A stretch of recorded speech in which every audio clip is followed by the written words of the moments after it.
Hey guys, welcome to the channel. As you see in the thumbnail, what if Naruto was Scion and married with Bulma Android 18 and harem with all? Before I start, please do support for more awesome content, and subscribe my channel and like this video. Go support and follow the Gaea's Scion for writing that awesome fanfic, and also make sure to comment on this story. Link in the description. Let's start this video.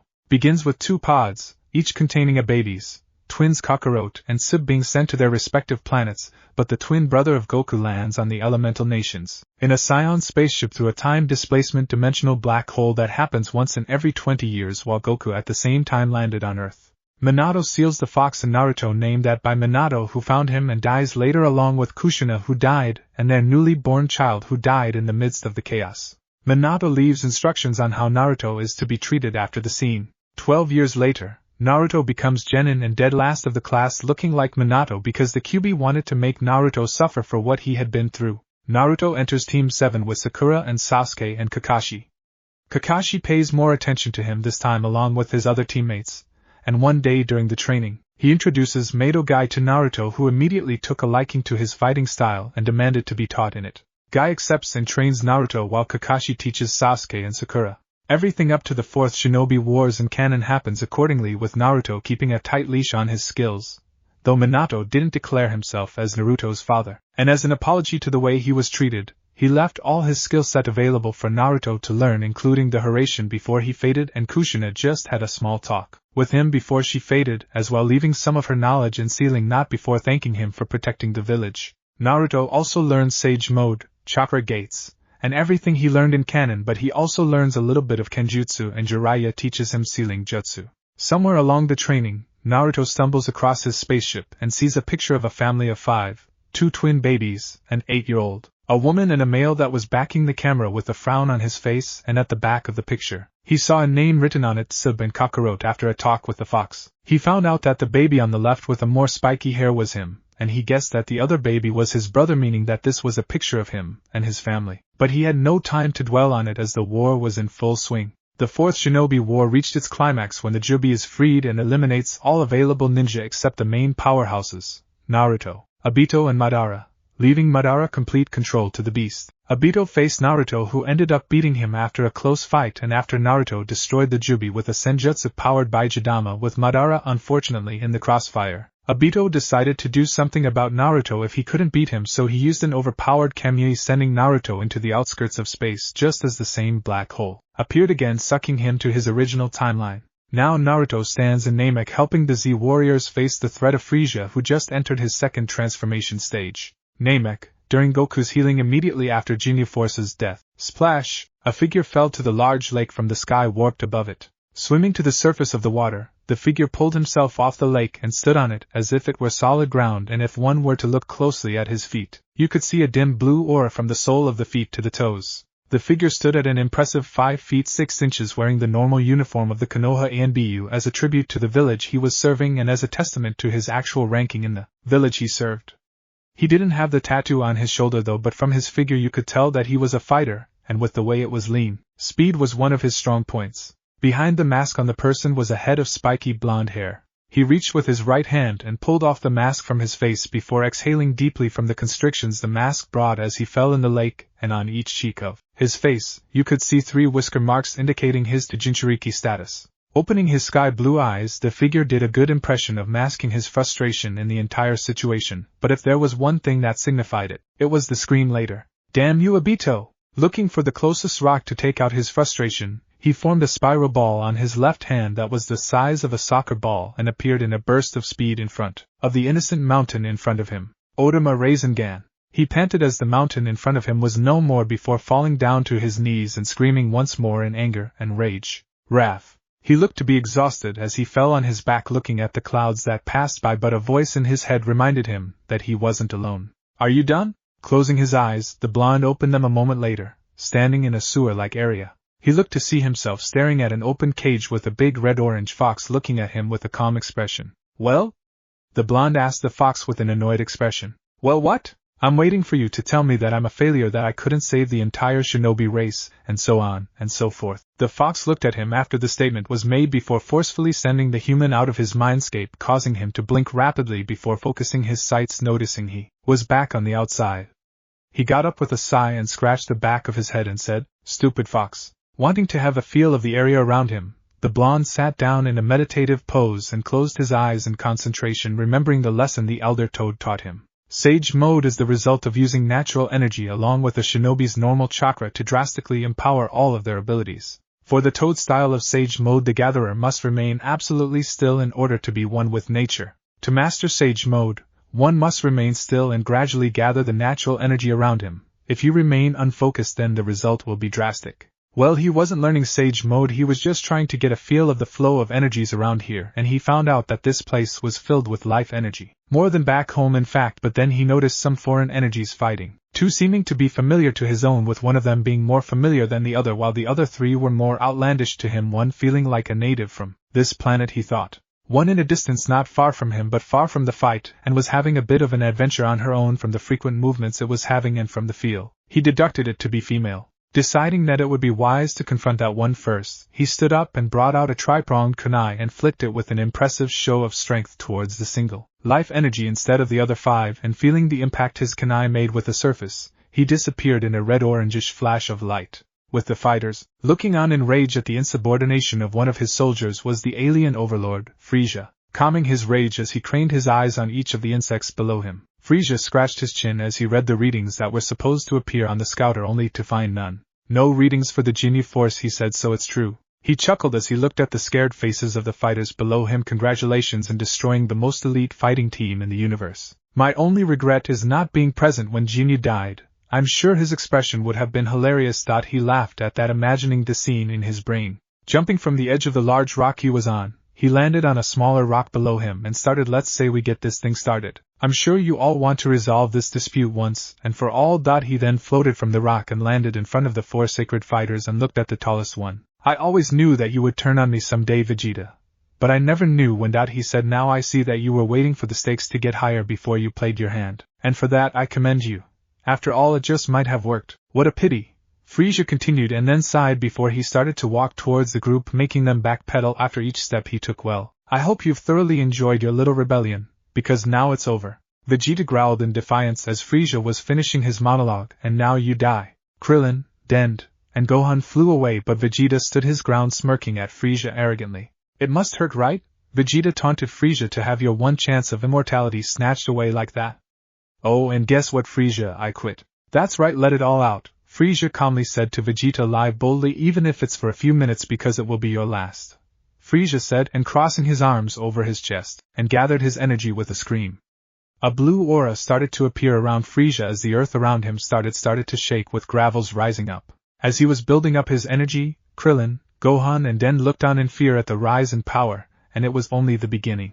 The planet began to shake moments later, causing Den to fall on his butt at the quake. Meanwhile, flying as fast as he can, the newly reanimated Piccolo was flying as fast he could to the danger, and he felt the energy build up. "Whoa, that's one heck of a power increase," Piccolo thought. "I can tell the action is definitely getting ready to start." Flying over some different plots of land ranging in sizes, Piccolo spotted a fading energy, and his eyes glanced to the source, and he flew towards the direction. He landed next to the dying body, and he noticed that it looked similar to him. Nail was grunting in pain after the attack from Frieza as he laid on the floor dying, thinking of how he failed Guru. However, hope blossomed in his chest as he felt the presence of a powerful Namekian flying his way before landing beside him. "He looks like me," Piccolo pointed out as he observed the dying Namekian. "Could be worse, I guess, but he has definitely seen better days." "Yeah, you can say that again. What a drag, huh?" Nail said as he was on the ground as Piccolo looked down at him. "Oh, it's you. So the Earthlings got to make their wish, huh?" "Well, if you know me, then you know that we're out of time," Piccolo said to Nail. "I'm sure we've never met before, but I'm glad your beating sure hasn't made you lose your sense of humor."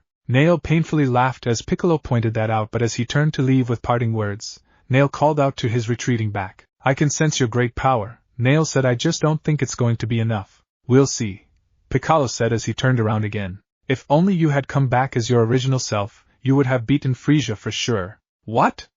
Piccolo demanded. "I fought him. I know how strong he is. So if I'd united with Kami, then I would have had the energy I needed to face him." Piccolo mused. "I'm sure he's laughing so hard we can hear him all the way from Earth." "Nobody wants you to win as much as Kami does," Nail painfully said. "His survival depends on it." "It's too late then. Even if it wasn't, I wouldn't want to unite with an old geezer," Piccolo said. "Will unite with me then," Nail offered it's the only help we can get. Thinking hard, Piccolo was wondering how he got into this dilemma and thought if there was any alternative. In the healing tube in one of the ships, Goku opened one eye as he was feeling the energy build up from Frieza and thought what a whole lot of power. I've got to get better. He then thought back to the energy he felt before. Who was that just appeared and why does he feel so familiar? Minutes later, snapping open his bright blue eyes, Naruto was feeling the energy build up as well. Feeling a weight on his chest, Naruto tilted his head to see a head of green head of head.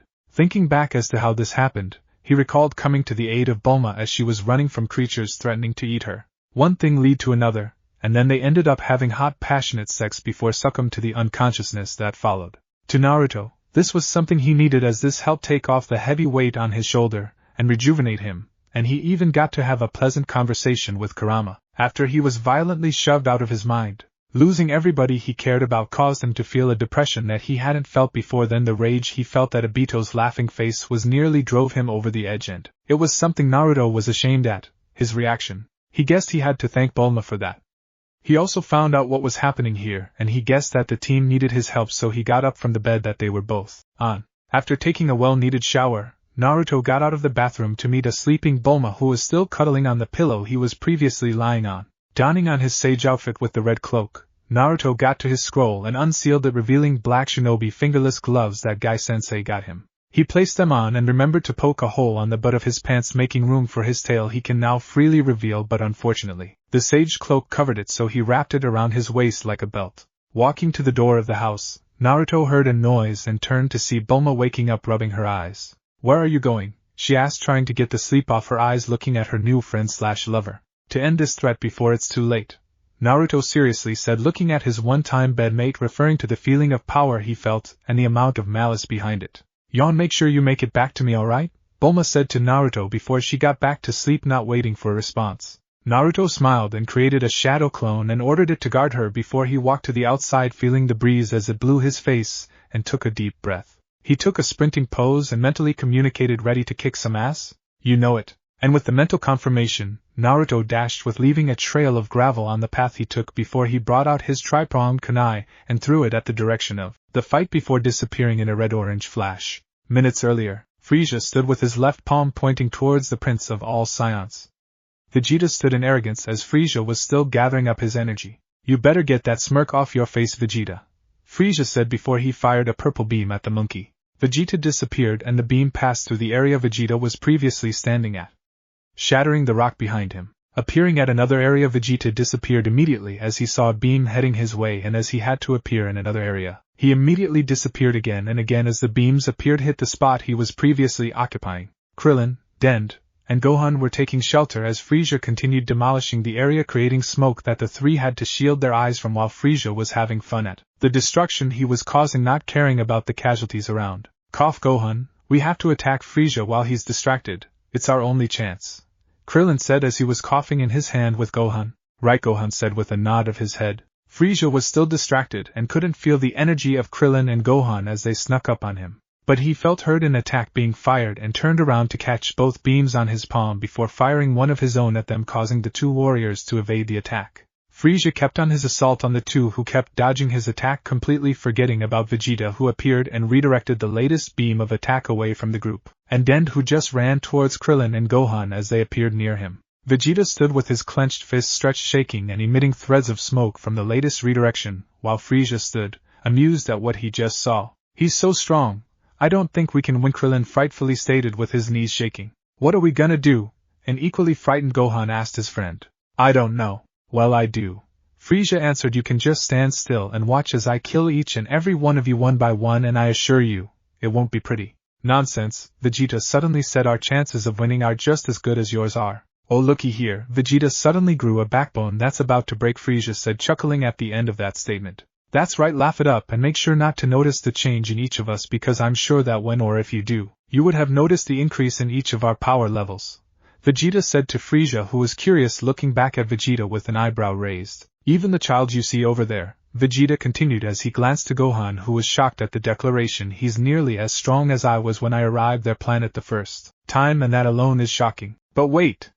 There's more," Vegeta said, holding out his finger, and then he pointed at himself. "I have become your worst nightmare, Frieza. The thing that caused you to destroy my planet and my people, That's right. I have become a Super Saiyan. Really? Frieza asked, not really surprised at the bluff Vegeta just made. Well then, let's see it. Let's see your incredible power that's bound to make me quiver in fear. As he said that, he took a step and rushed towards Vegeta with a yell before throwing a punch which Vegeta deflected before he grabbed Frieza's arm, but Frieza didn't let that stop him as he threw another punch with his other fist only. Vegeta caught it again. Both started to build their energy as a blue aura started to appear around them. The other three watched in fear as the two titans started the fight. Vegeta was struggling to keep up with Frieza's power level, while Frieza just kept on increasing his energy.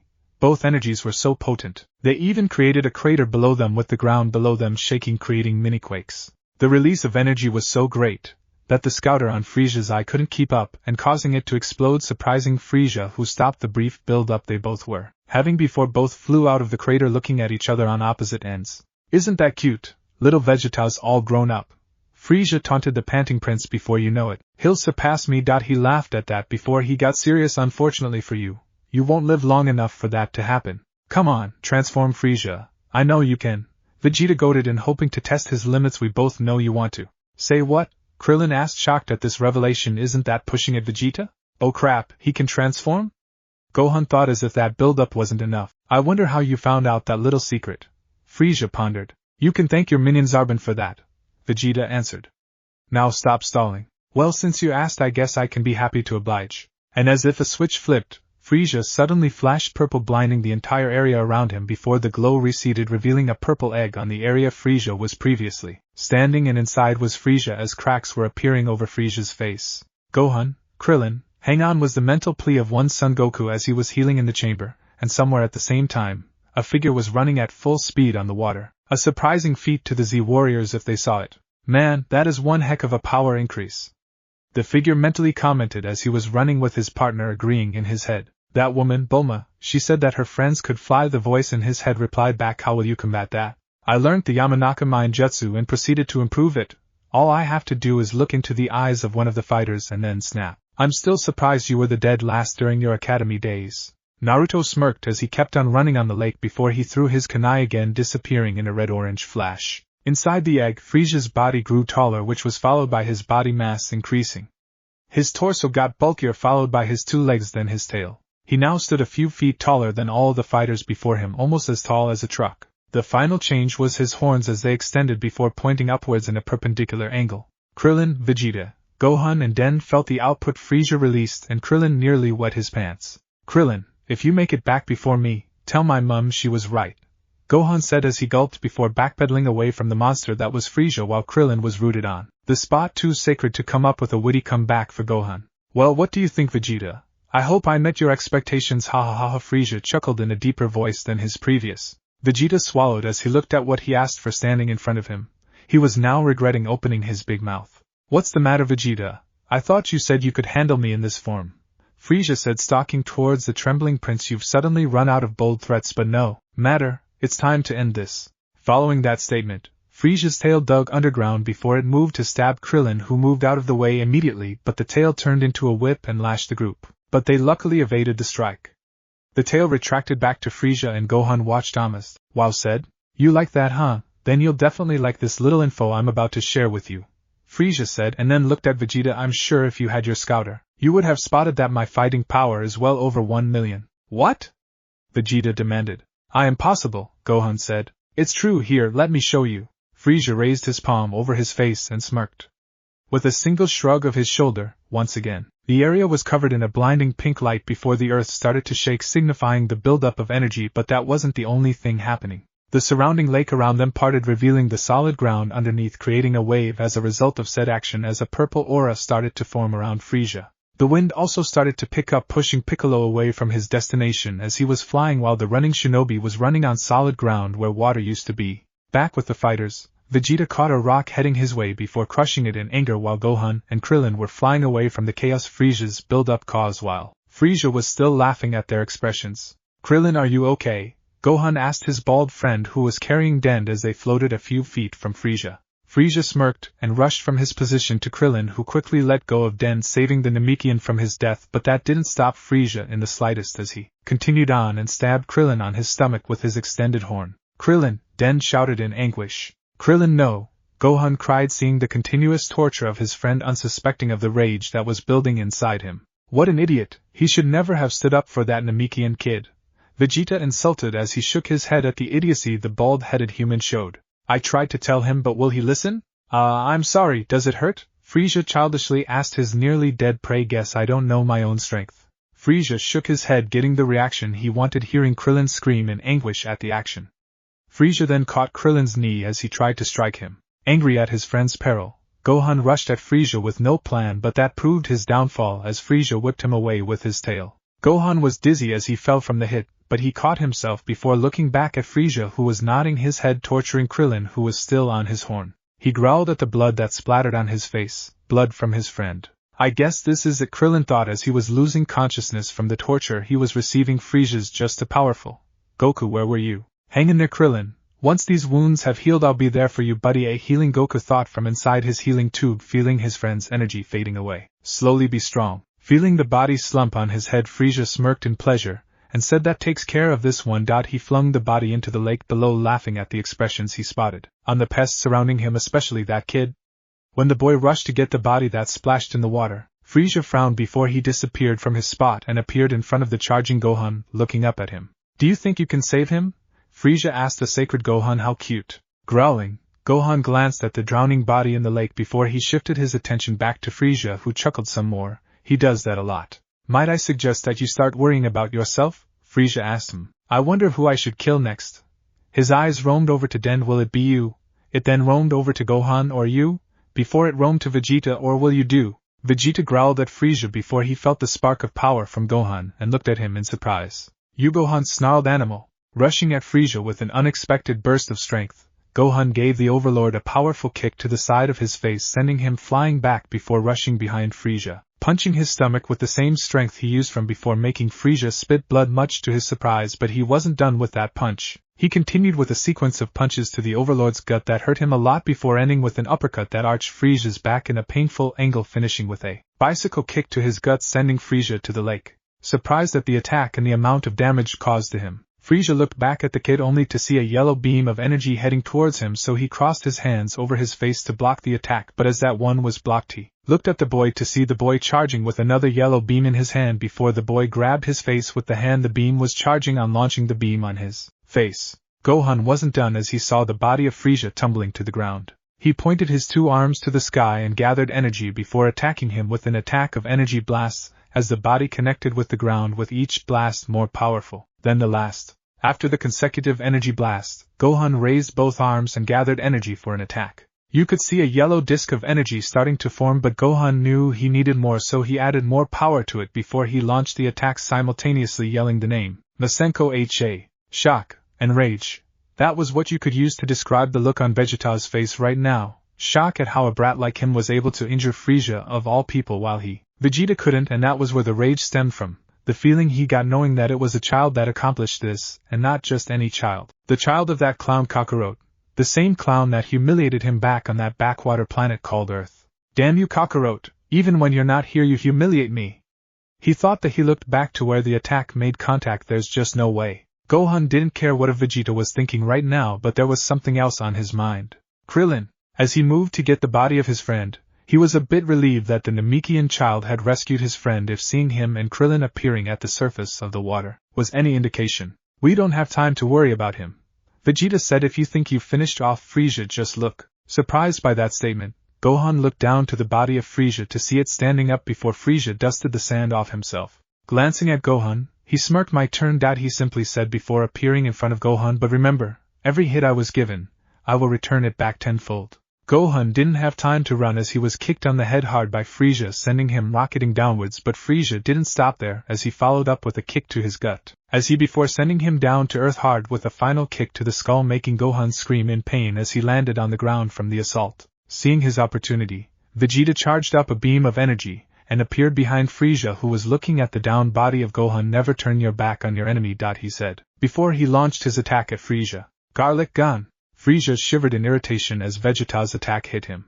He frowned when the smoke died down, and tilted his head back to a shocked Vegeta, who noticed that his attack had zero effect on damaging him and said that tickled. He then turned back to Gohan, who was on the ground while still addressing Vegeta. Unfortunately for you, Vegeta, I am rather preoccupied right now, so why don't you be patient a bit?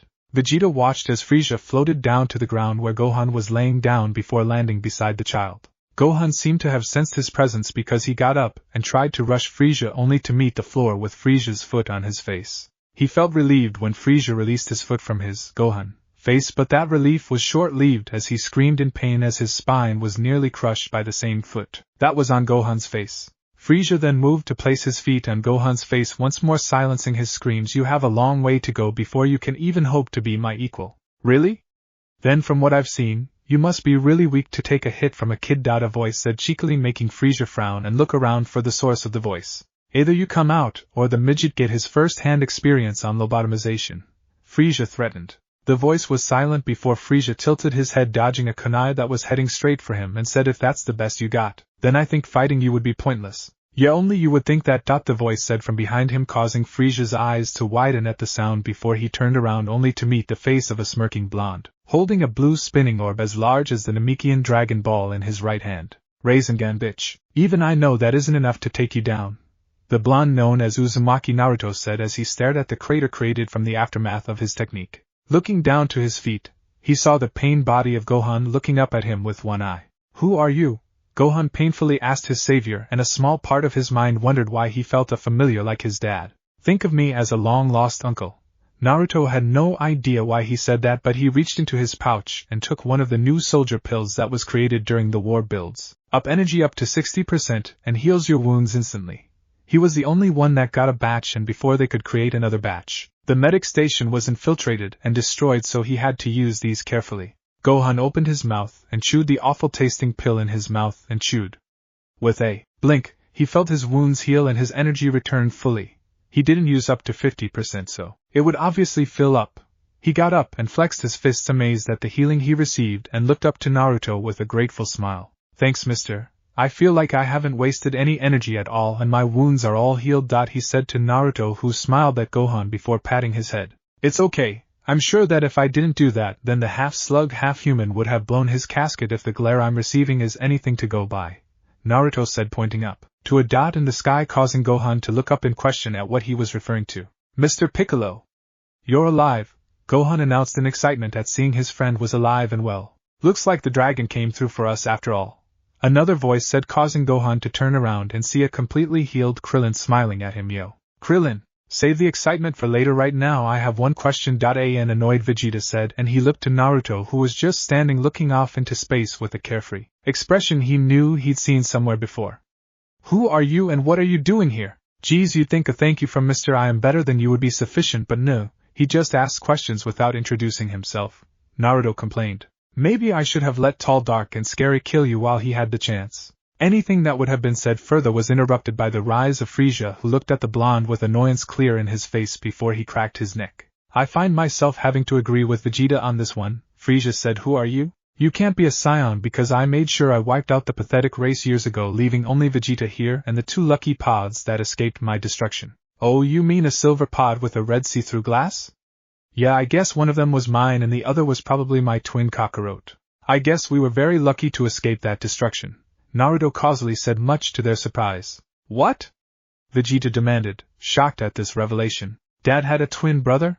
Gohan asked Krillin, then looked closely to Naruto, but they look nothing alike. Well, he does have the tail, see, it's wrapped around his waist, Krillin observed, spotting Naruto's tail around his waist. That proves he's a Scion, but it doesn't prove that he's Goku's twin, Piccolo said. I mean, look at him. He's probably 7 years older than Gohan here, and Goku's in his mid-20s. If they were twins, then they would be the same age. The Namekian is right, but right now we have something more important to worry about, Vegeta said, gazing at Frieza, who was listening to this conversation. While the appearance of one more of you pathetic monkeys is shocking, I'm afraid I have a schedule to keep, so why don't settle this squabble of ours?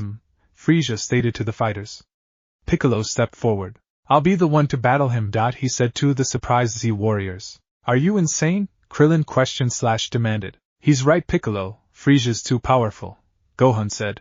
I'm shocked, Gohan, Piccolo said. I thought that you had faith in me. He then looked at Frieza and walked towards him before glancing at Naruto. I hope you don't mind me taking this one. No, go right ahead, Naruto said. Then he sat at a meditative pose and closed his eyes, waving his arm. Besides, I'm sure that I could learn a thing or two from your fight. Smiling, Piccolo moved forward before turning serious. Frieza, it's time to end your reign of terror once and for all. How amusing, Frieza said, and do you think that you've got what it takes to beat me? Piccolo smirked. Why don't we find out? He said before he disappeared from his spot and appeared in front of Frieza, throwing a punch that Frieza caught. But Piccolo didn't stop there, as he threw a punch with his other hand, something that Frieza caught again. Still smirking, Piccolo, adding a lot of power to his leg, kneed Frieza on the gut, causing the Overlord to double over in pain before he was sent flying with a side kick, causing him to let go of Piccolo, who chased after him and punched him on the face, but he blocked it with his hand. Punch after punch after punch, Piccolo drove Frieza on the defensive, much to his shock, but Piccolo didn't stop as he kept on attacking Frieza. Annoyed, Frieza rushed away from him to get some space to start the counter-attack, but Piccolo was already in front of him with his index and middle finger on his forehead, charging up electricity. Special beam cannon, Piccolo announced as he shot his attack at Frieza, who had to quickly evade the close proximity attack before he used his tail to smack Piccolo away, creating a well-needed space. Back to the fighters, Vegeta was shocked at what he was seeing. That a Namekian was able to do what he couldn't was vexing on his own. Speaking of Namekian, you, Baldy, who healed you? Vegeta asked as he looked at Krillin. Have you been holding back on us? What are you talking about? Krillin replied. If I had known that Den could heal this quickly, don't you think we would have healed Goku already? Den, Vegeta pondered, and then in a sudden bout of realization, he looked at the small Namekian child who was trying to make himself invisible. So he's the one that healed the Earthling, he thought. Then a plan formed in his mind. I'll get Baldy here to critically damage me to an inch of my life, then order the small Namekian to heal me, thus increasing my chances of becoming a Super Saiyan. Unaware of what Vegeta was thinking, Gohan was watching the fight between Piccolo and Frieza, trying to keep up with them as they were moving faster than the eyes. It was only the shockwave that was created in the aftermath of their punches. Oh wow, Piccolo is keeping up with Frieza, Gohan said, transfixed at the fight above him. No, he's not, Frieza's holding back, Vegeta said, shocking those around him except Naruto, who knew that as well. So what do you think our chances are? Naruto mentally asked Kurama, who shrugged in his mind. Let's see, you got Chakra Gates, Sage Mode and Golden Chakra Mode versions 1 through 3, then there's the fusion of that, and Sage Mode. I think we can handle him, Kurama replied. Luckily you can keep up with him in Taijutsu thanks to that spandex wearing Jounin, but then you'll have to learn how to fly. Yeah, about that, Naruto thought back. Isn't there a way you can just implant the skill to my mind? I'm sure you lived thousands of years to see at least one or more people fly and learn their secret. What happened to the idea you spoke of earlier? I lied. Oh, for the love of fine, I'll help you with this, but rest assured, if you lie to me again, you'll have nightmares of that spandex-wearing Chunin and his sensei in their birthday suits. Are we clear? Crystal. A scared Naruto replied, knowing that what his friend was saying is true. He was snapped out of his conversation when a body crashed the mountain in front of him. Looking up, he saw Frieza setting his sights on the destroyed mountain diagonally below him before he disappeared and appeared in the destruction and started to fire blasts at the immobile body. He was sure that Piccolo was taunting him. Panting before jumping back, Frieza admired his work, seeing the smoke below him before turning to face the rest of the fighters, more specifically Naruto, who was meditating. So who's next? He asked, but a voice spoke, shocking him completely as he made sure that the owner was dead. If that's the best you've got, then I'm really disappointed. Looking behind him, seeing the smoke clear behind him, he frowned at the figure that floated there. Piccolo removed his tattered clothes and they dropped to the ground below him with a heavy thud before he creaked his neck and knuckles and looked up to Frieza. I don't really have all day, Frieza, so why don't we wrap this up? Piccolo asked before taking his fighting stance. You disgust me, Frieza simply said before they both clashed fists again, but with a burst of angry energy. Piccolo's punch finally connected to Frieza's face before sending a kick to his gut, and then giving him a sequence of punches and kicks that all connected, with each being more powerful than the last. This suddenly turned one-sided fight was so brutal, and the level of it even surprised the Scion Prince, who was suddenly starting to believe that they might have a chance to win this fight. Piccolo himself was confident in his victory to the match, as he was currently giving Frieza a very powerful pile driver that created a large crater on the ground, and he was sure it would knock him out completely, but just to make sure, he placed his left palm over the back of his right palm and charged his energy. Masenkoichi. A yellow beam shot towards the crater, and it suddenly was covered in a dome of energy, destroying everything within its radius before the dome died out completely. He actually did it, Vegeta whispered before glancing at the excited-looking Gohan and Krillin. Now all I have to do is get rid of these two, and maybe. He then glanced at the still meditating Naruto, who frowned before opening his eyes, looking to where Frieza's body currently was. Annoyance, and a lot of it coming from that direction. Naruto said, using his emotion-sensing ability, and for any emotion to come out of that destruction it would mean that Frieza's still alive. Piccolo completed before he got frustrated. What does a Namekian have to do? Meanwhile in the healing tube, Goku frowned. Man, Frieza's power level dropped seriously. Whoever beat him sure is strong. King Kai was focusing on the fight below using his antennas to record it, and he was surprised at what he witnessed, and voiced out his thoughts. I don't know how he did it, but it seems that Piccolo got stronger as he arrived Namek. Does that mean he can beat Frieza? Yamcha, one of the humans on the planet they currently were on, asked King Kai, who shook his head. No matter how strong he gets, he will never be able to beat Frieza. Damn it, that means we're stuck here, Yamcha said to the gang. Tien and Kaiotsu looked at King Kai with an expectant look before Tien spoke. Let's just hope Goku recovers on time and beats Frieza once and for all. I know you weren't here before, but I think it's okay to let you know that can transform 3 more times, with each one being more powerful than the last, Frieza said to Piccolo, who scoffed. I'll believe it when I see it, he said to Frieza, who chuckled at the bravery shown by the Namekian. Well then, I hope I make an impression on you, Frieza said. Then he separated his hands and started to gather his energy, as he was encased in a pink aura. Vegeta was once again starting to consider what kind of idiots he was working with, because they just keep goading the one being that is more powerful than any of them, and seeing him transform again. Well, he's starting to reconsider his options. Well, this is interesting, Naruto thought as he saw Frieza go through his transformation process, but once he felt the increase in power he inwardly cursed. The energy on this planet is weak. I don't know if I can try gathering energy from other nearby planets, but it is worth a shot with that. Naruto extended the range of his energy gathering for the first time in his life, commanding the clones to do the same, and the only one that noticed the buildup of power was currently in a healing tube. Piccolo frowned as he saw that Frieza had finished his transformation quite faster than he expected, and there wasn't much change there. He just had shoulder pads and the back of his head was longer with white horns around it. Apart from that, he just looked the same.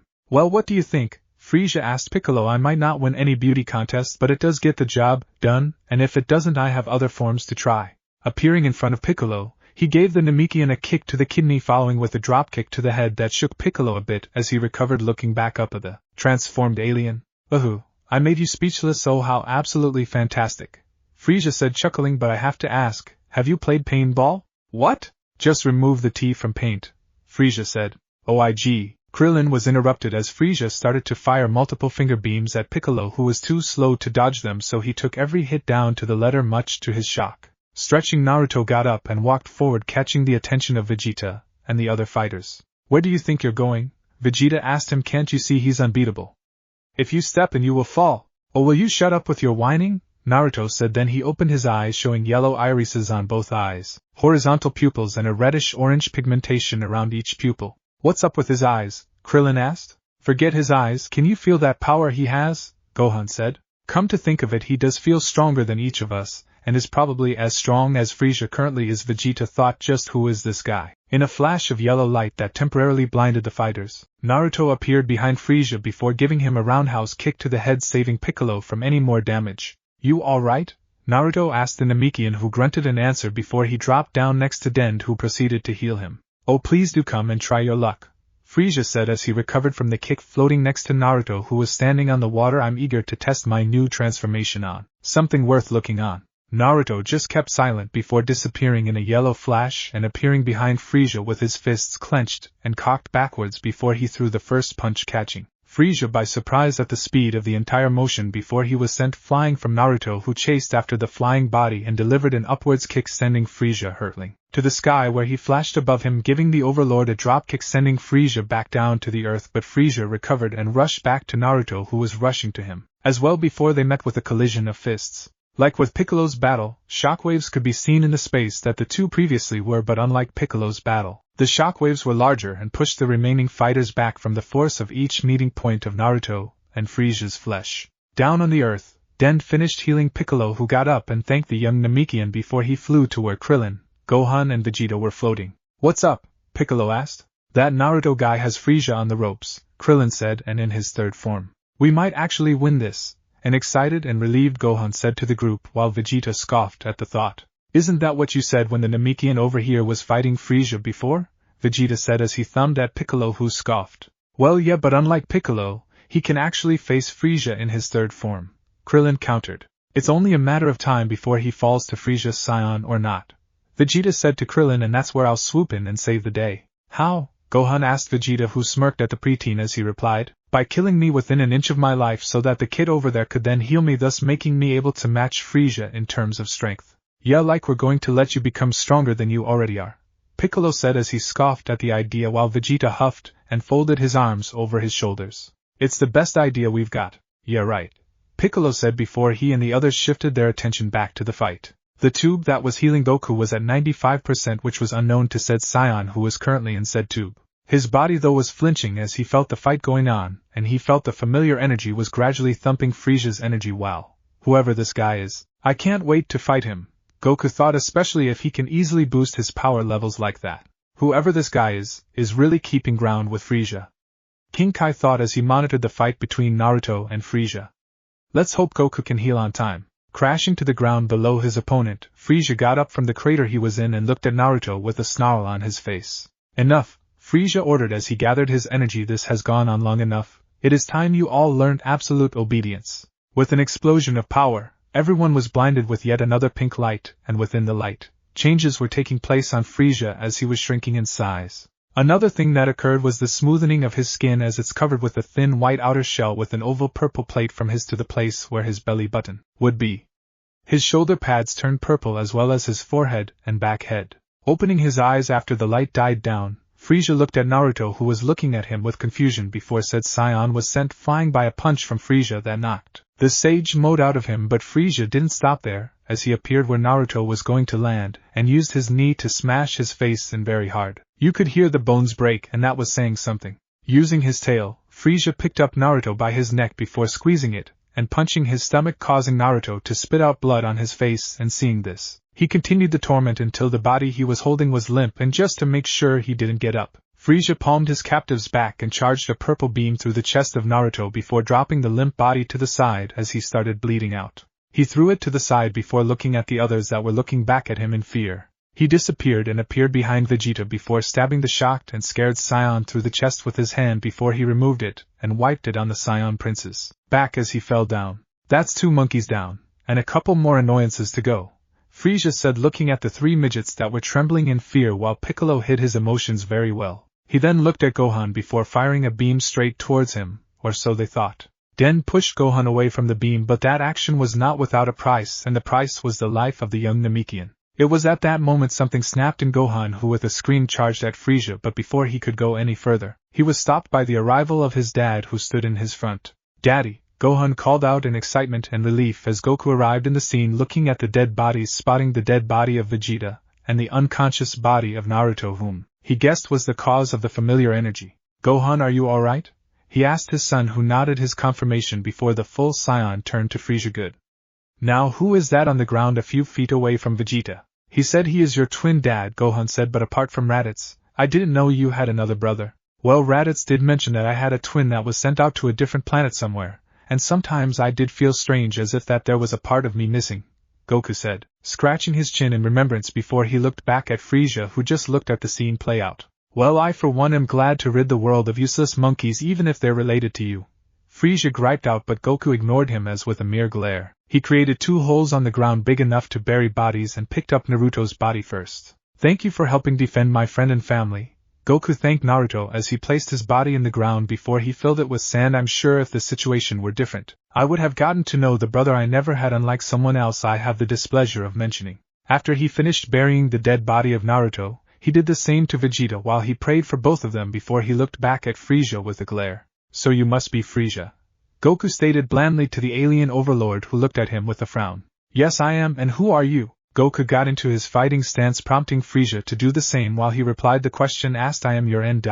And both met in a fury of fists, beginning round 3 of the greatest fight known to the Z Warriors. Purple eyes snapped open in eternal darkness before his vision cleared to see himself in a reflection. This figure was masculine with a brown tail and black spiky hair, spikier than Goku and Vegeta, that ended at his shoulder blades. Some bangs of his hair rested on his shoulder, and if there was something else the figure noticed, it was that he was Eep. He desperately tried to cover himself, but he couldn't with no form of clothing available for light years, and he frowned at the chuckle he heard before looking up and seeing an ominous figure looking down at him. Tsube, or should I call you Naruto Uzumaki? He heard the figure ask and frowned. If he was Naruto, Wouldn't his hair be blonde when he suddenly remembered that the fox said that from birth he was under a modified illusion that was unbreakable? Who are you? Naruto asked into his confusion. He heard hisses and whispers something about disrespect or whatnot. I am the creator of all things, the figure said, while normally you would have ended up in a check-in station of King Yama. I feel that it is best I intervene. Okay, then answer me this, Naruto said. Am I dead? No, you aren't. The figure said. You are in what is called eternal limbo, the gap in between life and death. Well, what's there to decide? I mean, with after everything I've been through, I feel like I have nothing to live for. Are you sure?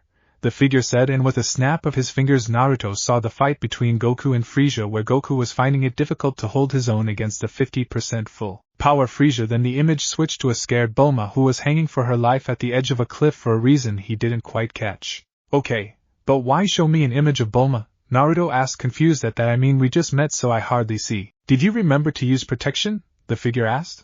Naruto blankly stared at the image of Bulma before connecting the dots. Shit indeed.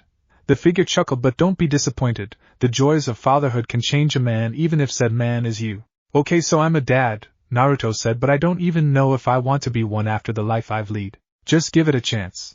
The figure said. Besides, I'm quite sure that she won't be the only female that would birth your offspring. Great, spoil the future for me, won't you? Then Naruto came to a sudden realization. Hey, if you're the creator of all things, then is it possible to see either my mom or dad here? Naruto asked with hope in his voice. With sadness, the figure replied, I am sorry, I cannot do that because both are currently alive but are far apart from each other.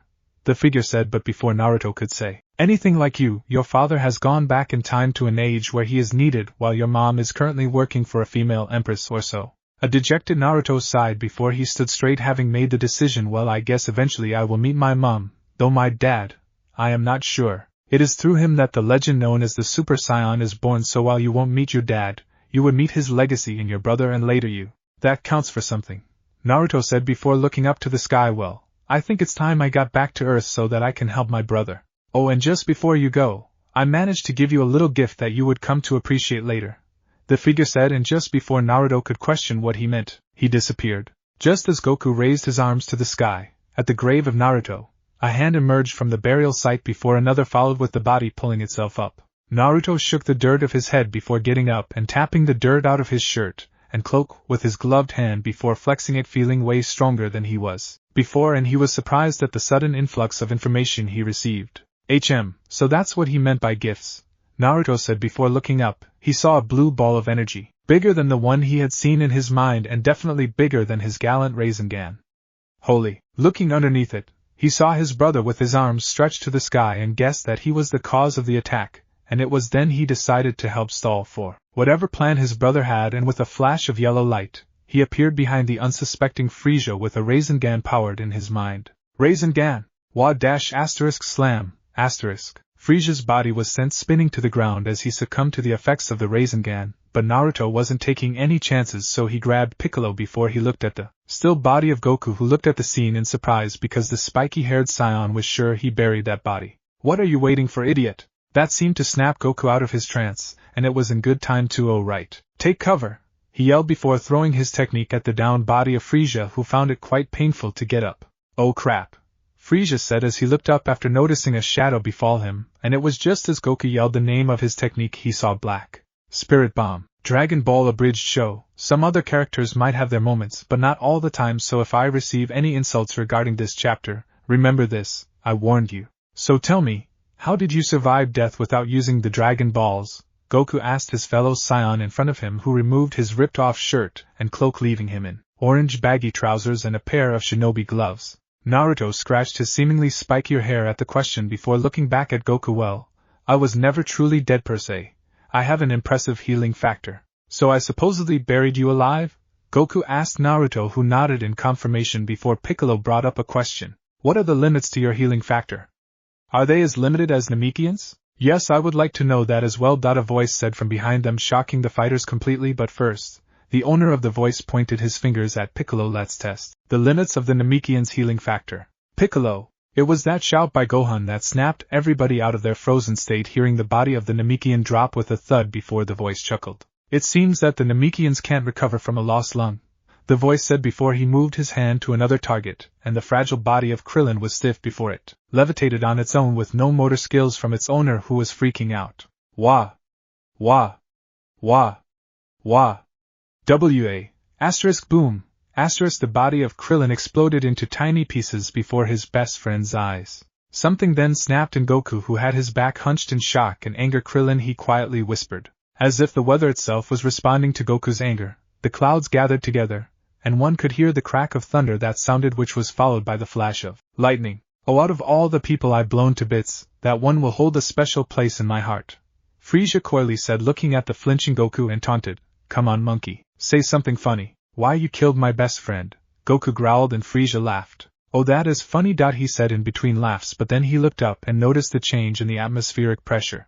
Frieza didn't know what to make of this sudden change in weather. He didn't once consider the reason for that was the black-haired Scion in front of him, as he had other things in mind as he set his sights on Gohan, who was still in shock at his mentor's death. Now for you, little boy, he said, but before he could do any further, he was interrupted by a scream of rage and explosion of energy that was followed closely by a blinding flash of light. He looked up to see the glaring green eyes of Son Goku looking back right at him. That's not funny at all, Frieza fearfully said. I don't believe it, King Kai stuttered in shock, and all Goku has become the one thing that Frieza fears above all, a Super Saiyan. And in Namek, Frieza suddenly felt the urge to kill little blue men, even though he was really sacred right now. Opening credits. Dokken Tsudaru, Dokken Paradise. Genkidama Ga Hajik Tobu Z Go Let's Do It.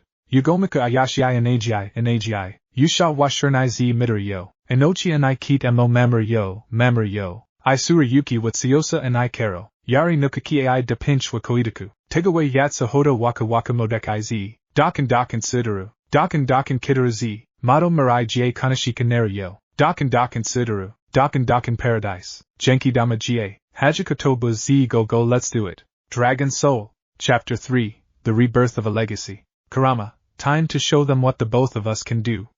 Naruto thought back, expecting a response from his partner. Weird, he received none, but now wasn't the time, as he placed his hands in the ram seal, expecting himself to feel the familiar warmness of his chakra cloak, but as he opened his eyes, it was not what he saw. He was instead surrounded in an orange flame-like aura, seemingly building up more energy than he wanted, and not knowing that his build-up was complete. He wanted it to stop completely, so he released the energy, and similarly to Goku. But he got a reaction he didn't want, and it was instead released in the form of an explosion, which was followed by an orange light, and once that died down, the onlookers were confused and surprised at what they saw.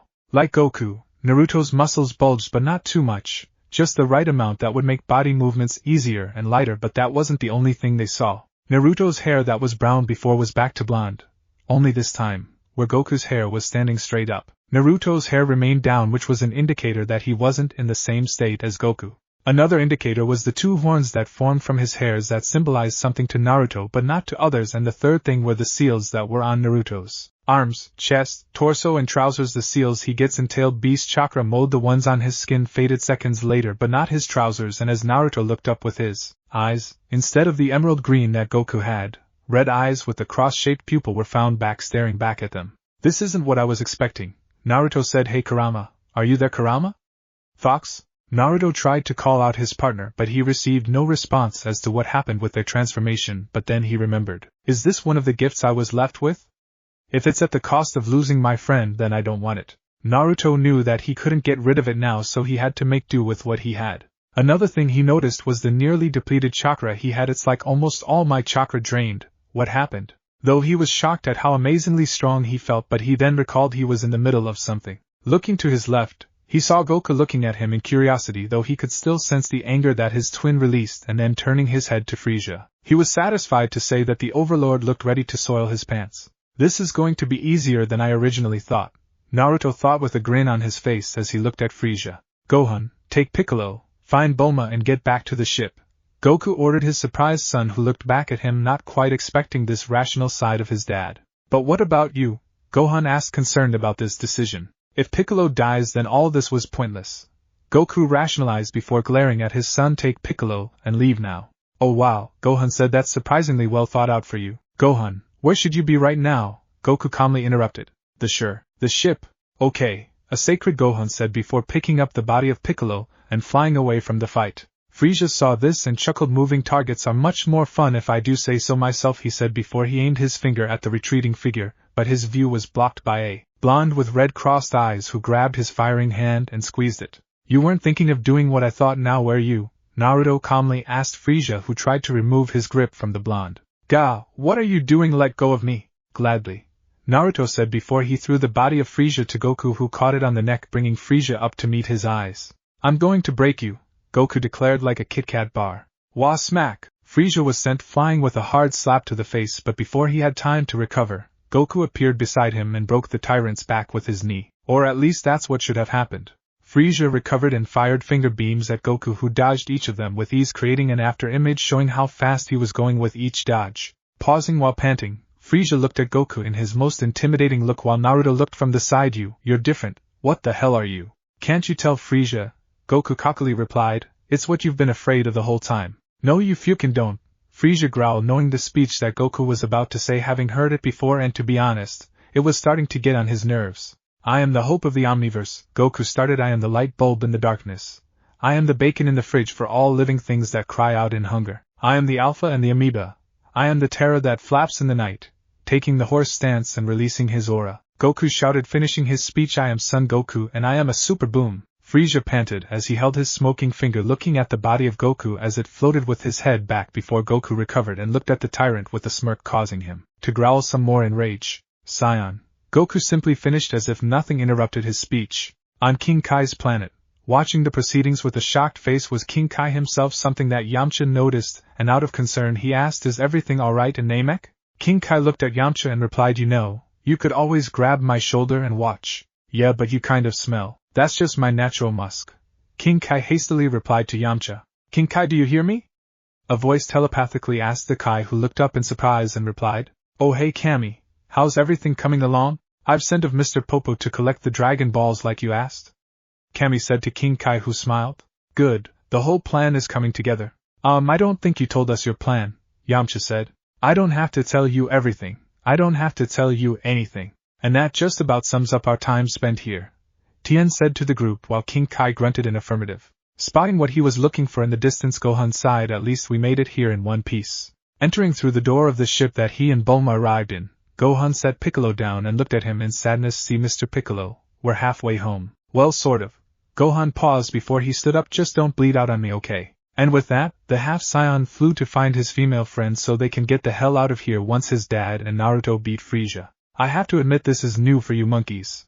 Frieza complimented to both Naruto and Goku as he got his bearings, but a monkey is still a monkey, and I have killed plenty in my days. Millions, literally millions. Med, you win some, you lose some, Naruto said with a shrug, not new to the tyrant game, having faced one known as Obito Uchiha, but that doesn't mean that we will let you get away with the terror you've caused. So you think now that you're this so-called Super Saiyan, that you're both better than me, Lord Frieza?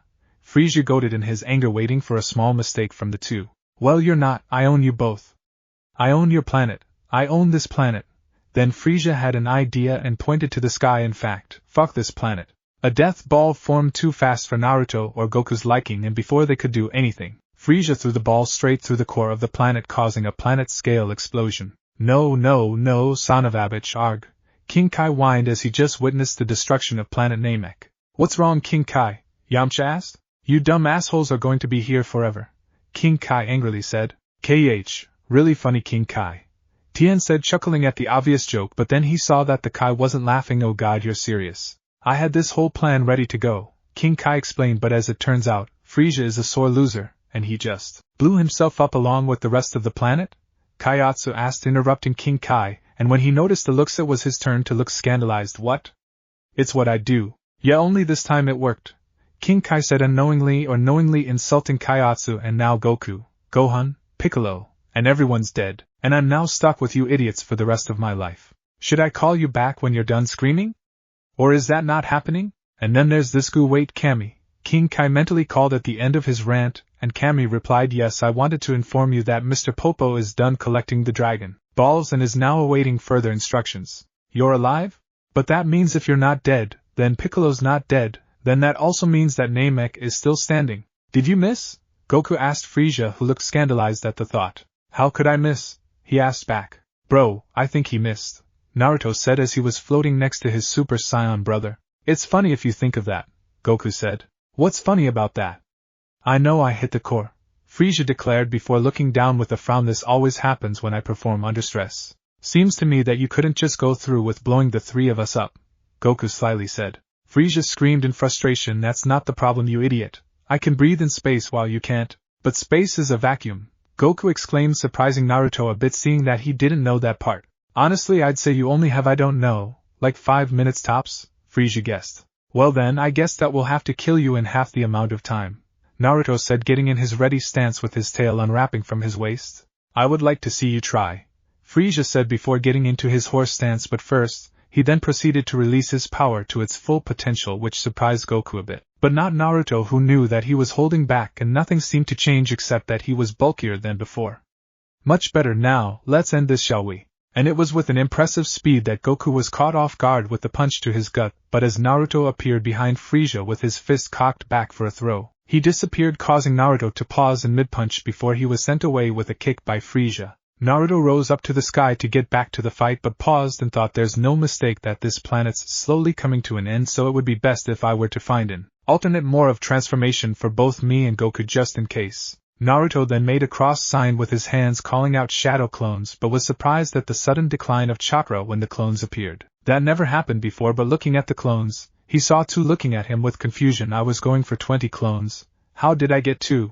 No time to ponder, Naruto said. Then he ordered his clones, you 2, search the planet as fast as you can for any mode of transport that both me and Goku can use to leave this place, and pop when you do. As the clones accepted the order, they flew off, leaving Naruto to now return to helping his brother with the fight with Frieza. 4 minutes 15 seconds to go. I'm still waiting to tell me what to tell Popo. A voice in King Kai's head drawled out, causing him to snap out of his stupor as he watched the fight. Oh, Kami, good. Let me talk to him. Static boom. Ugh, how the hell do you work with this guy? King Kai asked as he got up from the shock he received as he wanted to reach out to Mr. Popo. It's easier than you think, Kami said as he was on Earth talking to King Kai, and with a glance to Popo, he sighed at the words used. I'm so fucking high right now. Mr. Popo chanted as he was standing in front of the Dragon Balls. You all know what happens as Shinran is summoned, so I'm not going into a detailed description. You have summoned the Eternal Dragon, Shinran spoke in his ominous voice as he looked down. State your wish, and oh, it is you, my master. Is it time to lay waste to this world?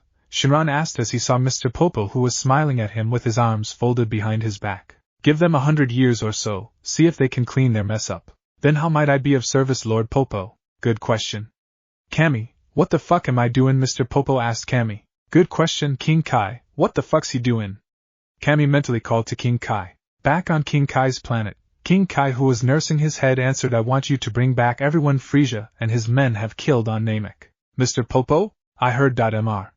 Popo waved off. Dragon, bring back all the worthless maggots that were killed by Frieza and his men. As you command, so it shall be. And as Shenron's red eyes glowed, the wish was granted over in Namek, where a small Namekian child immediately had a plan forming in his head. Grunt in Namek. Guru woke up with a startled noise and grunted out, ugh, I stopped my heart there for a minute. He then felt the chaotic weather outside. Oh god. Global warming? No, the screaming could be heard from a distance, as the other Namekians were waking up from their brief death. Meanwhile, at a certain gravesite, a gloved hand emerged from the sand it was buried in before it placed its palm on the ground and pushed, bringing out the body of a previously dead Scion prince. When there's no more room in hell, Vegeta shall walk. But the speech was interrupted when Vegeta looked left and right. What the hell? Well, I have my clothes back, so at least that's a start, he thought as he started walking from the place he was buried. Looking left and right, he wondered, am I alive? Punch. Crap, oh thank God for this, Vegeta said as he was holding his side that he punched for confirming his theory before he noticed the weather. Well, looks like Frieza's blown this place up, gotta find my ship.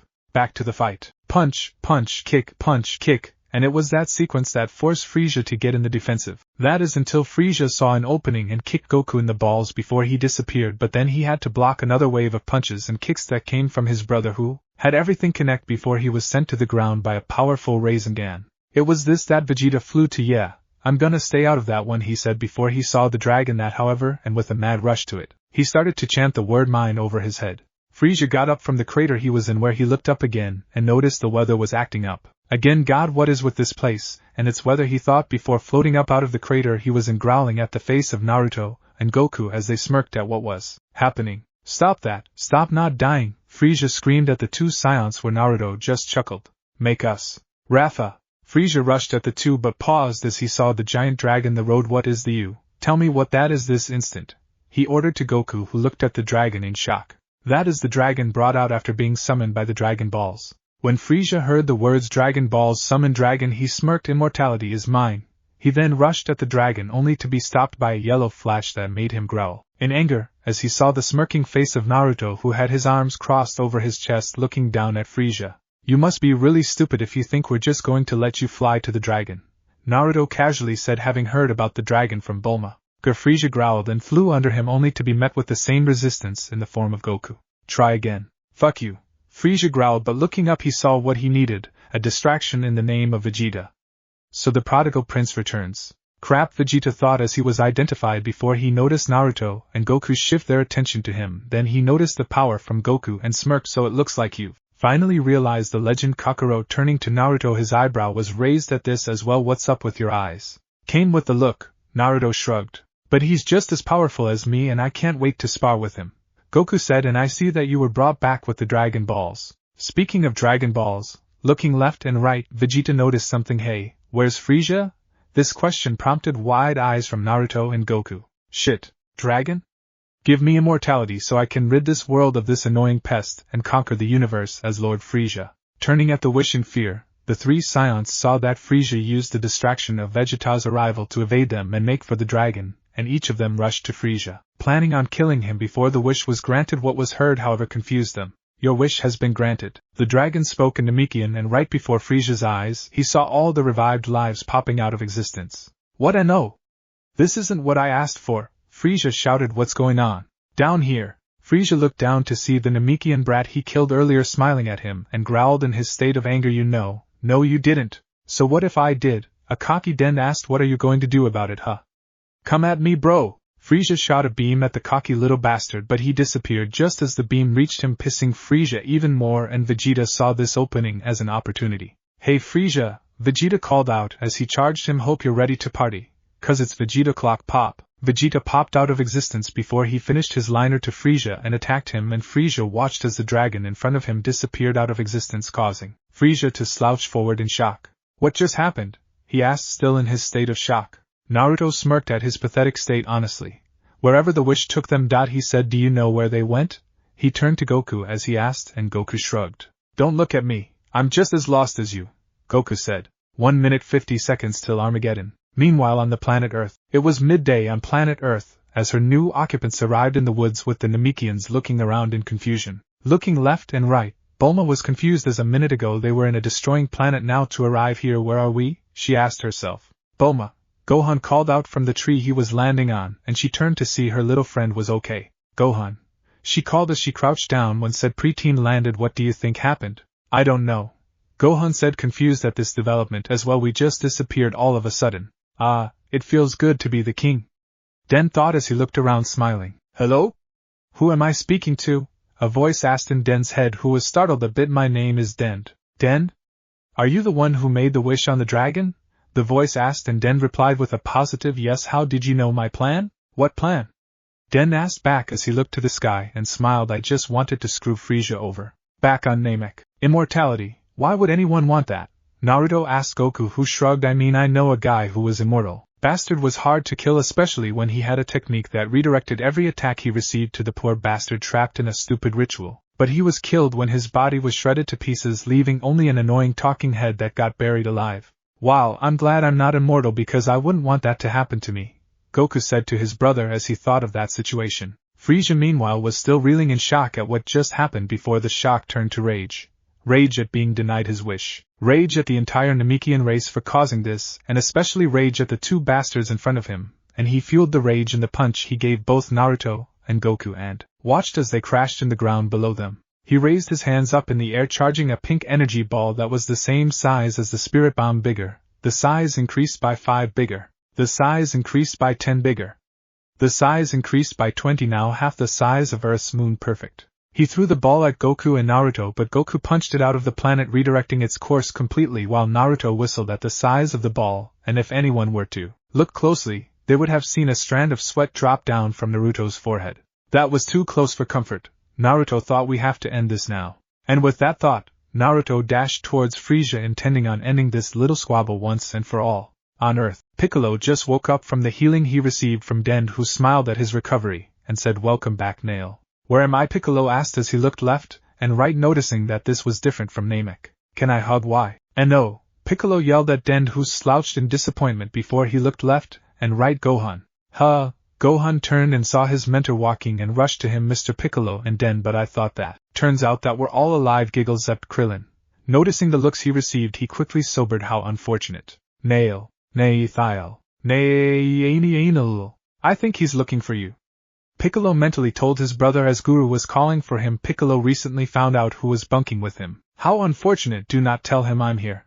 Nail replied to Piccolo in his mind. "Naethile, I can sense you. Do not make eye contact." Nail mentally shouted to Piccolo, but Gohan made an observation. "You know, looking around, it seems like the only people brought back were those that Frieza and his men killed." Gohan said. "That's convenient." On Namek, smash! Frieza was sent crashing down on the earth below the fighters by Goku, who stood and watched as he pathetically stood up. "I'm done," Goku suddenly said, shocking Frieza once more, who asked a simple question. "What?" "I'm done fighting you," Goku repeated. "I'm bored. You're boring me." "What?" Frieza demanded. Goku powered down from his Super Saiyan state and turned around from the enraged Frieza. "Try not to blow up any more planets." But before he could move any further, he and Frieza heard a screeching sound, and suddenly Frieza felt a body locking his position with more force that he could muster, meaning he was trapped. "Goku, you were about to make a really stupid mistake," Naruto said with his arm over his head and a blue spinning shuriken with an orb the size of the Namekian Dragon Ball in the middle of the ring. Swinging his arm, Naruto threw the technique at Frieza and his clone before he flashed and removed a shocked Goku from the technique's blast radius. As Naruto saw the soon-to-be dead body of Frieza falling from the effects of an Udama Raisin Shuriken, he let go of Goku, who punched him in the jaw. "Ow!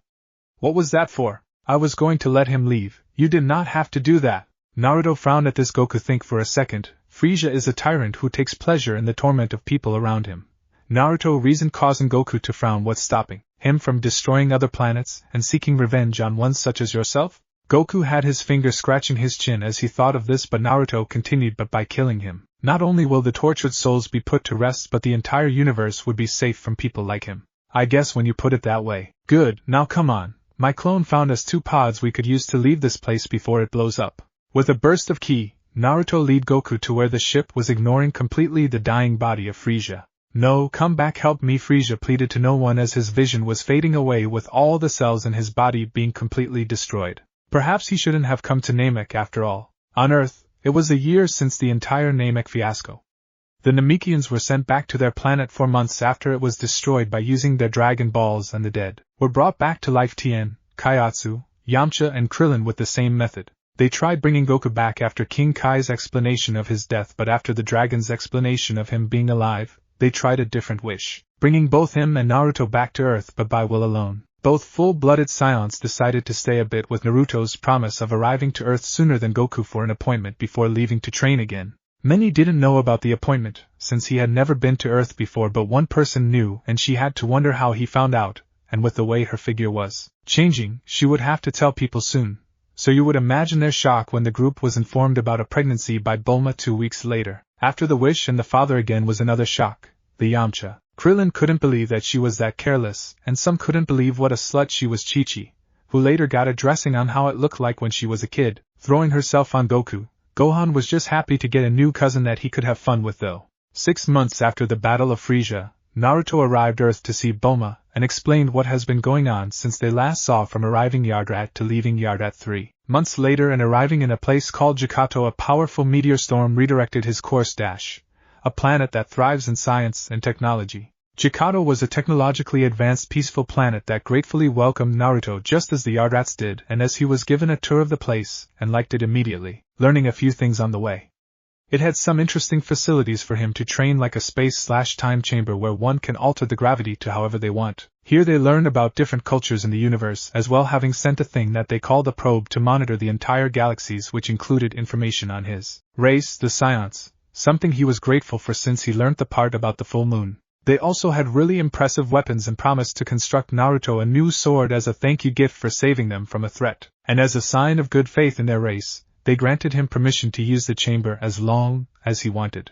There he honed his fighting style and ki from the gift of knowledge he had from the creator. The fight with Frieza was won by years of experience and help from Goku. If none of these were available, he would have completely lost to Frieza and created some ki-related attacks once he figured out that the only moves he could use were Shadow, Clone and a normal Rasengan without succumbing to the effects of exhaustion. He didn't know how the Rasen Shuriken he used months earlier even worked. Perhaps it was a ki version. He also improved his speed and range of his Hiraishin, but it still couldn't teleport him halfway across the world without a maker, something he wished to fix. And due to an incident that happened at his time here, he was able to achieve the form his brother reached, the legendary Super Scion, though he wondered why his Pharaoh mode didn't work when he wanted to use it, and with this ability achieved, he trained even harder to make sure that he kept up with Goku. He stayed there for 3 months before promising to return, having to leave to see his mate who was currently pregnant.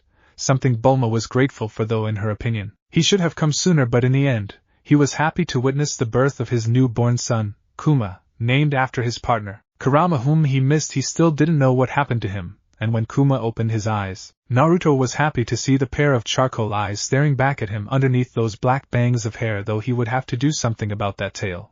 And Kuma is a baby with hair exactly like his father, and the black eyes that most Scions seem to have. He was also strong for a baby, having been birthed from a Jinchuriki. It is to be expected. For 6 months, he stayed at Earth in order to get familiar with his son before he told Bulma about the promise he made to the Jikations and promised to get even stronger now he had a son to protect.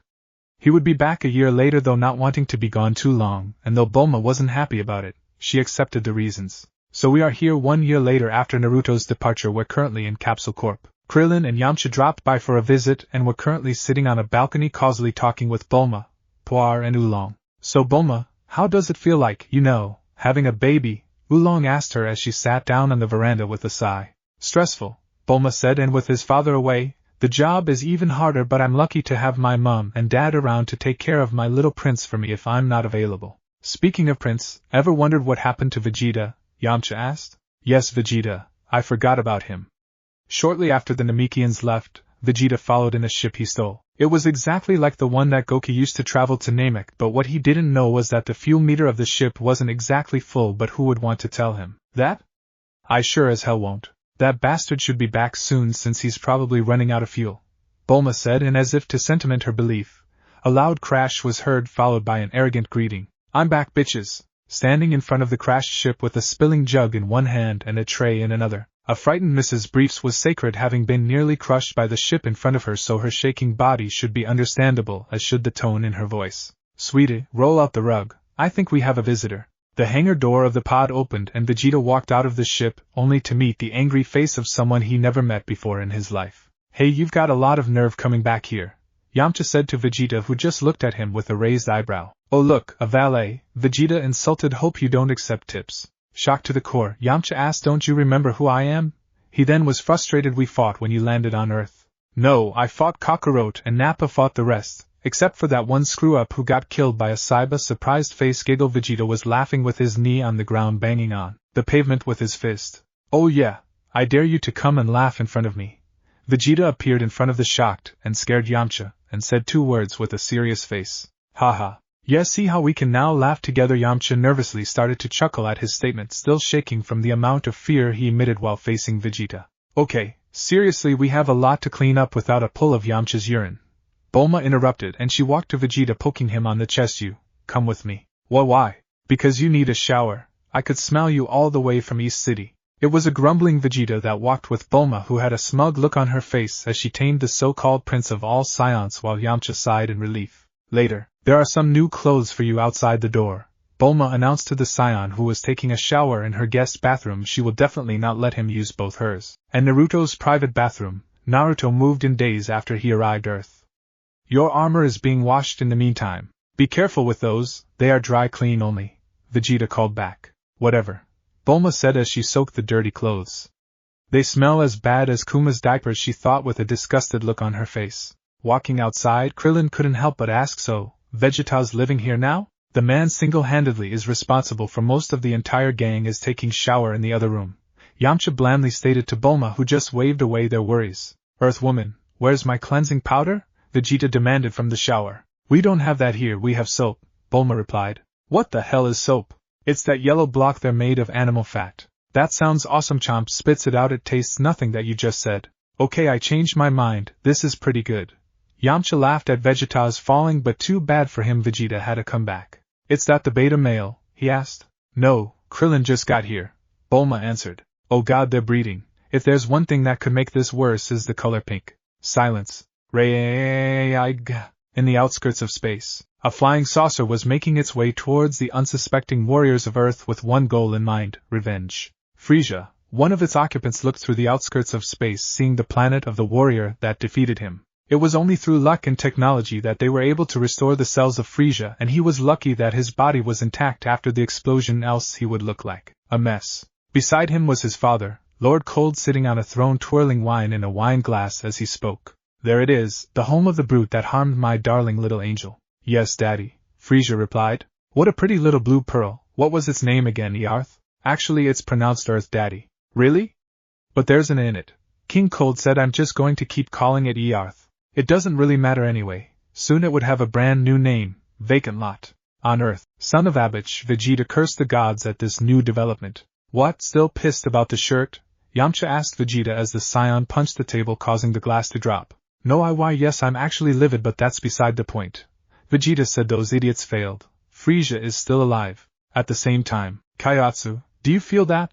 Tien asked his little friend. There are two enormous power levels approaching the planet. Yes, see, last time this happened, I blew myself up. Kaiotsu explained. Yeah, I was going to ask you to hold off on that. With Piccolo. Piccolo was training in the glaciers when he felt the enormous power levels heading towards Earth. He looked up and narrowed his eyes and thought, yikes, better hope we all are prepared for this. Somewhere else. Oh god, Gohan, it's him. A scared Krillin warned in panic to his friend from the other end of the phone. Krillin calmed down. Gohan said, now are you sure it's him? Gohan, when you have a man inside of you, you know when he's coming. Krillin replied. Mom, where's my Scion suit? Gohan called to his mother as he dropped the phone, and at the same time, woman! Where's my Scion suit? Vegeta asked / demanded from Bulma. It's under your bed / it's in the wash.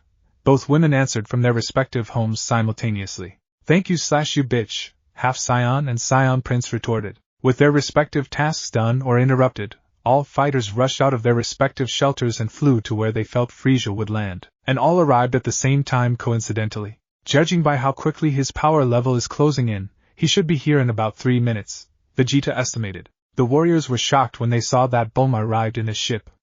What was she doing here? Hey guys. He's coming, Piccolo said from above them as he felt the power level enter the Earth's atmosphere before it docked a few feet in front of them. So has anyone noticed that there are 2 power levels around the same strength in that ship? Krillin pointed out. Poor guy.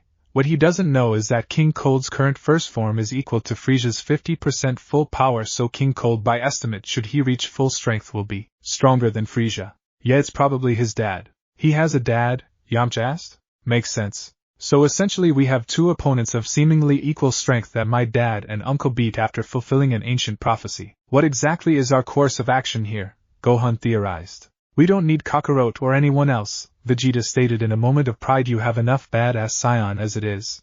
Now if you'll excuse me, Vegeta took off in flight to the area Frieza landed, prompting the others to follow his lead for the meantime. Though Yamcha had to carry Bulma, whom he was saying how careless she was being because of how her child might be motherless. Oh my, this is droll, Frieza said as he and his father came out of the ship. We're so far out into space that there's not even a space radio shack or space Best Buy. But I won't lie, Daddy, I'm absolutely ecstatic. Frieza continued, when those filthy monkeys return to this planet, they will return not to the smiling faces of his dear friends, but a total unadulterated genocide. Speaking of which, turning to his troops behind him as they came off the ship, soldiers, the scavenger hunt will proceed as such. Normal human heads are worth 1 point, Namekian heads are worth 20, filthy half-science are worth 50, and if you find any disgusting full-blooded monkey, you win. Yes, sir, the troops answered, but before they could leave the area, they were cut up by a sword belonging to one of those that killed him, and Frieza couldn't help but growl as he saw the body that landed on the ground with a crouch, and his right hand, which was holding the sword, extended, and his left holding the sheath on his hip. Looking back at Frieza with purple eyes was none other than Uzumaki Naruto, who just got back from his little trip hoping to meet his brother before anyone else. Naruto still had his hairstyle that was black and spiky all over, and his trademark whiskers were all but gone from his face. His stature looked more pronounced, like he added more muscle mass more than Vegeta. Less than Tien, and his outfit wasn't that bad either. He wore a black short-sleeve innerwear with a pair of red-orange trousers that had a thick black line split in the middle of the legs. Over the outfit he wore a full-length red-orange high-collar haori that had 3 holes near the bottom that only added to the fashion, and on the shoulder of the haori on both sides were circles that had its entire area colored in black, and over the circle was an outline of a circle on both sides as well, and along the outline was a straight line on his back and front that connected both circles, and on both arms of the haori a thick line was drawn on the middle starting from the circle to the sleeve. His collars had 3 black magatamas on each side, and on the neck of his black short-sleeved shirt were 6 gray magatamas. The hip of his trousers is where his headband stood proudly, and where his sword will be kept should he plan on using it. He also wore blue shinobi sandals and a pair of red shinobi gloves with a silver faceplate on the knuckles. Naruto is wearing a clothed version of his tailed beast mode in memory of Kurama, who will return, but I won't tell when, and from now, that will be his outfit. With a cling, Naruto sheathed his sword and asked how much was that worth? With the group. All right, Frieza's just over this next formation, and what we need is a plan, Vegeta said, and he looked back at the group. Now all of you will attack from the front, and when you're being slaughtered I'll flank him, taking him from behind and securing the kill. Ready, break. No. Yeah, no. Piccolo and Tien wholeheartedly disagreed with this formation, but Yamcha had other plans. Personally, I don't think Bulma should be here. A battlefield is no place for a lady. And yet you're sticking around. I'm serious. I worry about her safety. And as her close personal friend, possibly even bestie, I think we need to consider. Yamcha, I'm married, Bulma blandly stated, causing sniggering among the group at the way she silenced him. With Naruto. So is this him, sweetie? Is this the man who hurt you so? Lord Cold asked his son, who growled an affirmative. I don't know what's worse, the fact that you're a sore loser, or the fact you cried home to daddy once you didn't get your way. Grrr.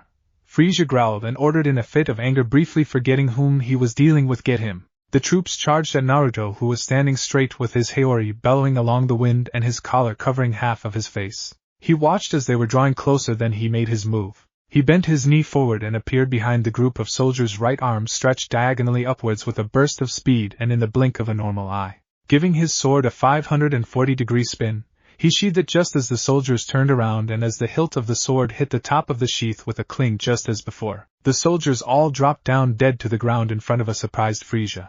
What just happened? Frieza asked. Yeah, it took me a whole 3 months to get that one down.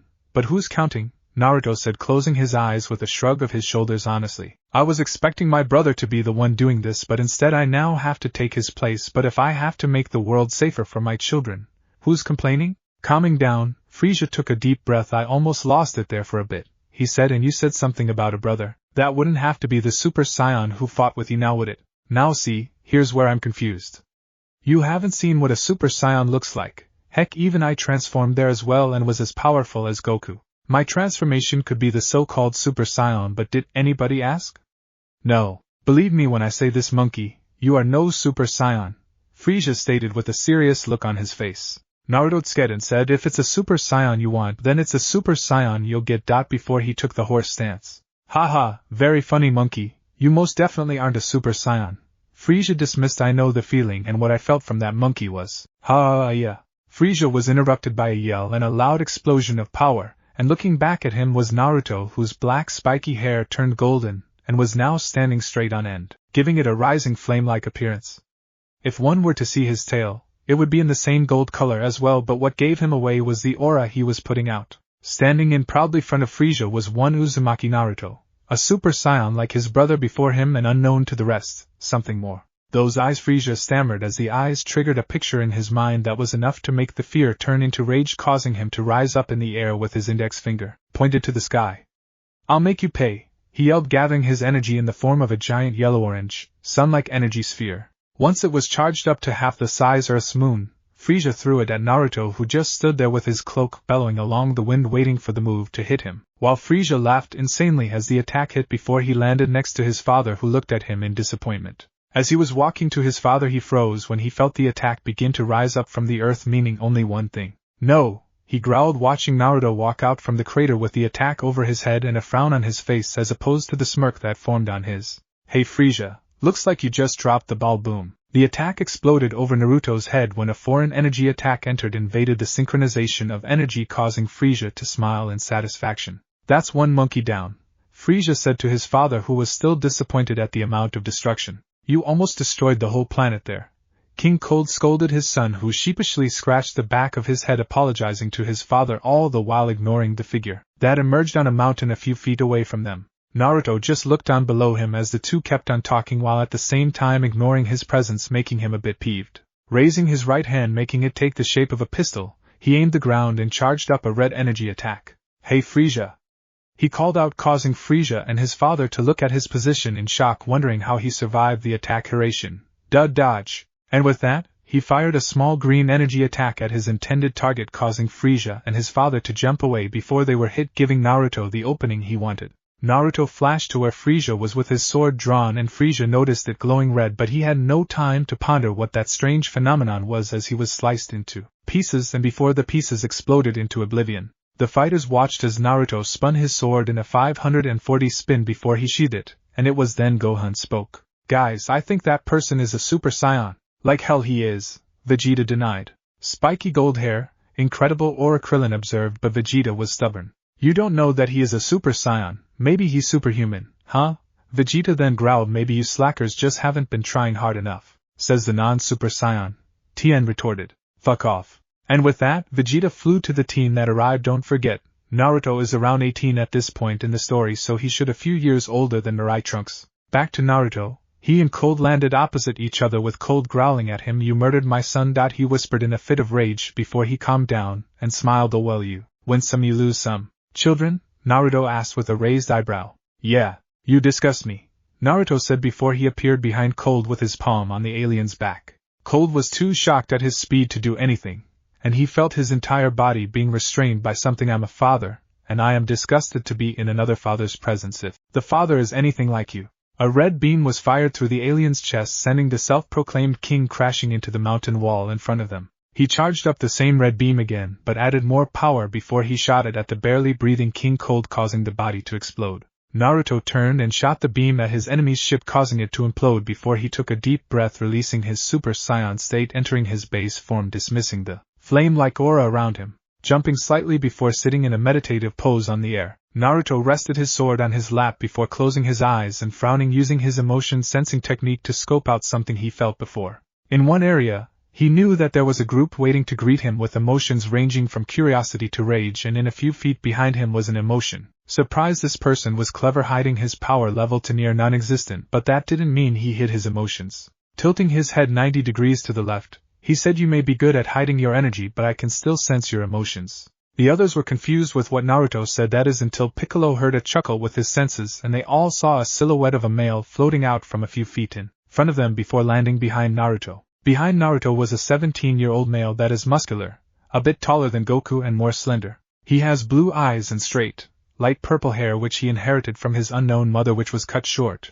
only reaching the middle of his ears. He is seen wearing a pair of golden boots, gray pants, a black tank top, and an Indigo Capsule Corporation jacket. "I'm curious as to who you are and why you smell a lot like Bulma," Naruto said to the kid, who looked surprised a bit before he remained calm and spoke. "I would love to answer your questions, but to do that I will need Son Goku to be around first." "Goku?" Naruto asked with a raised eyebrow. "He'll be here in approximately 3 hours depending on the speed of the ship he's using. I even sensed him on the way here, but I was going to let him take his time." "Why?" the teen asked. "You could have invited him for a ride on your ship." "My ship is a one-person ship, it doesn't have the equipment to accommodate 2 people. Naruto explained, and that seemed to satisfy the teen. "Do you know the area he'll land in?" the teen asked Naruto, who shook his head. "I do, follow me. We'll meet him together as I have something for you to as he turned around. He glanced back at Naruto. "You might want to invite your friends for refreshments though, I've got a lot." With that, the teen flew away from Naruto, prompting him to sigh at this. He looked back and waved to the group to follow him before he himself followed the teen, still in his meditative pose as he was flying. 3 hours later. The past 3 hours were lively at first before it got dull later on. Vegeta demanded to Naruto into telling him how he achieved the legend like Kakarot did, but Naruto politely declined for obvious reasons. Vegeta was the last thing on Naruto's mind, and the first on his mind was how Kuma was doing, and information like that was at the hands of either Bulma or Gohan, whom both told him that Kuma was fine. He was already in the process of learning how to walk, and when Naruto asked where he was replied with a satisfied answer. He then told Bulma about what he learned in the place he stayed for the remaining year, and promised that he would be there for both his son and her from now, and if not him then his clone or someone he trusted, something that Bulma appreciated and wanted to reward later on if he continued to behave in a positive light. Tien and Kaiatsu were on their own while Piccolo listened to the conversation from afar using his super hearing before he tuned it, while Vegeta was silently fuming at the disrespect Naruto gave him. The mysterious teen on the other hand kept shooting glances at Bulma and Naruto, something Naruto figured out but did nothing about it, knowing he was going to get his questions answered soon, and soon was when the watch on the teen's wrist started beeping, signaling them that 3 hours were up. Okay, Goku should be here pretty soon. Okay, I think this has gone on long enough, Vegeta said, speaking to Trunks. Who are you and how do you know Kakarot when you've never met him before? If you'll just implore patience, I promise you, your questions will be answered. Trunks tried to pacify the Scion Prince, but that wasn't needed as a loud crash signified the landing of a ship that just landed. Oh, so he finally decides to show up, Naruto said beside Bulma, who slapped his hand at that before pulling him to greet Goku with her. As they all reached the edge of the crater, most were excited to see Goku and some were curious while the rest didn't care, but each watched as the hatch from the space pod opened and Goku revealed himself to the crew and was surprised at the welcoming party. How did you guys know where I'd land? Goku asked his friends as they were cheering for his return. You can thank the kid over there who still hasn't told us his name, Naruto said, pointing to Trunks with his free hand while Bulma was still latched on the other. I knew that you would arrive soon, but didn't know exactly where you will land. Oh hey Naruto, Goku greeted. I knew I felt you somewhere. Did you happen to pass by my ship? Yes, I did. A feeling your moving energy was anything to go by, Naruto said, answering his brother's question. And I'm guessing that you're the one that got rid of Frieza? Goku asked, curious as to that as well. Obviously, Naruto said. Apparently he survived my technique that is meant to shatter any cells in the human body, rendering it from functioning properly. Did you ever stop to think that Frieza isn't human? Bulma asked Naruto, who held his chin in thought. Good question, Naruto said. Need to do something about that then. Sorry to interrupt this conversation, the teen spoke out, interrupting Naruto, Goku and Bulma's conversation, but could I talk to the two guys privately? Anything you can tell me, you can tell Bulma, Naruto said. I'm sure excluding her from this conversation isn't a smart thing to do. Look, I'm running on a time schedule here, the teen said. You can tell her what we talked about later, but not where others can hear you. Fine.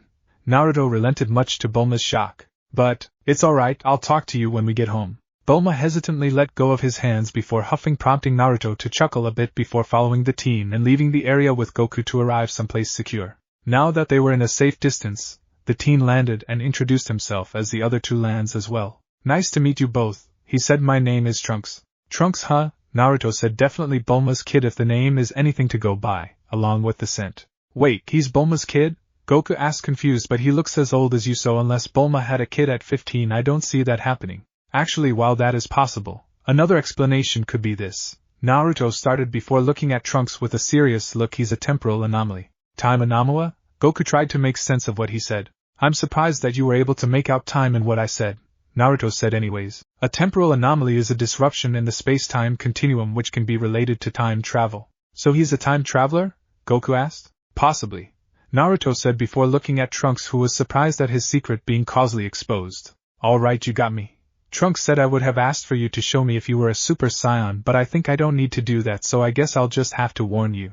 Oh, but first, Trunks reached out into his pocket and brought out a scroll with a seal on it before he handed it to Naruto, who took it with a cautious look on his face before he noticed that Trunks turned serious, prompting him to place the scroll in his cloak. 3 years from now, on the 12th of May at approximately 10 a.m. on an island 9 miles off South City, two creatures will appear.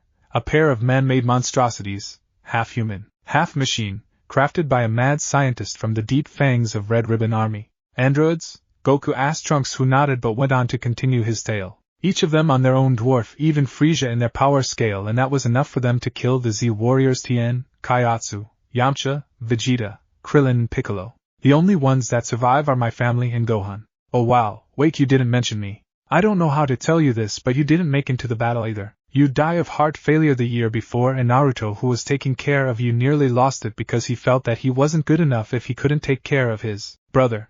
Trunks said if it wasn't for Mom, he would have gone down the deep end, so in your place he took care of both androids and has begun to seriously train his two children. Though he did say something about going to Namek to use the Dragon Balls there.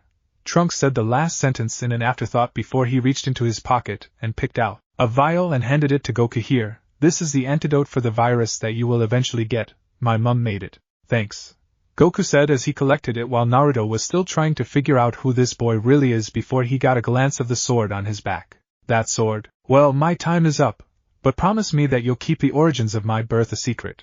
Trunks interrupted Naruto before he could say anything.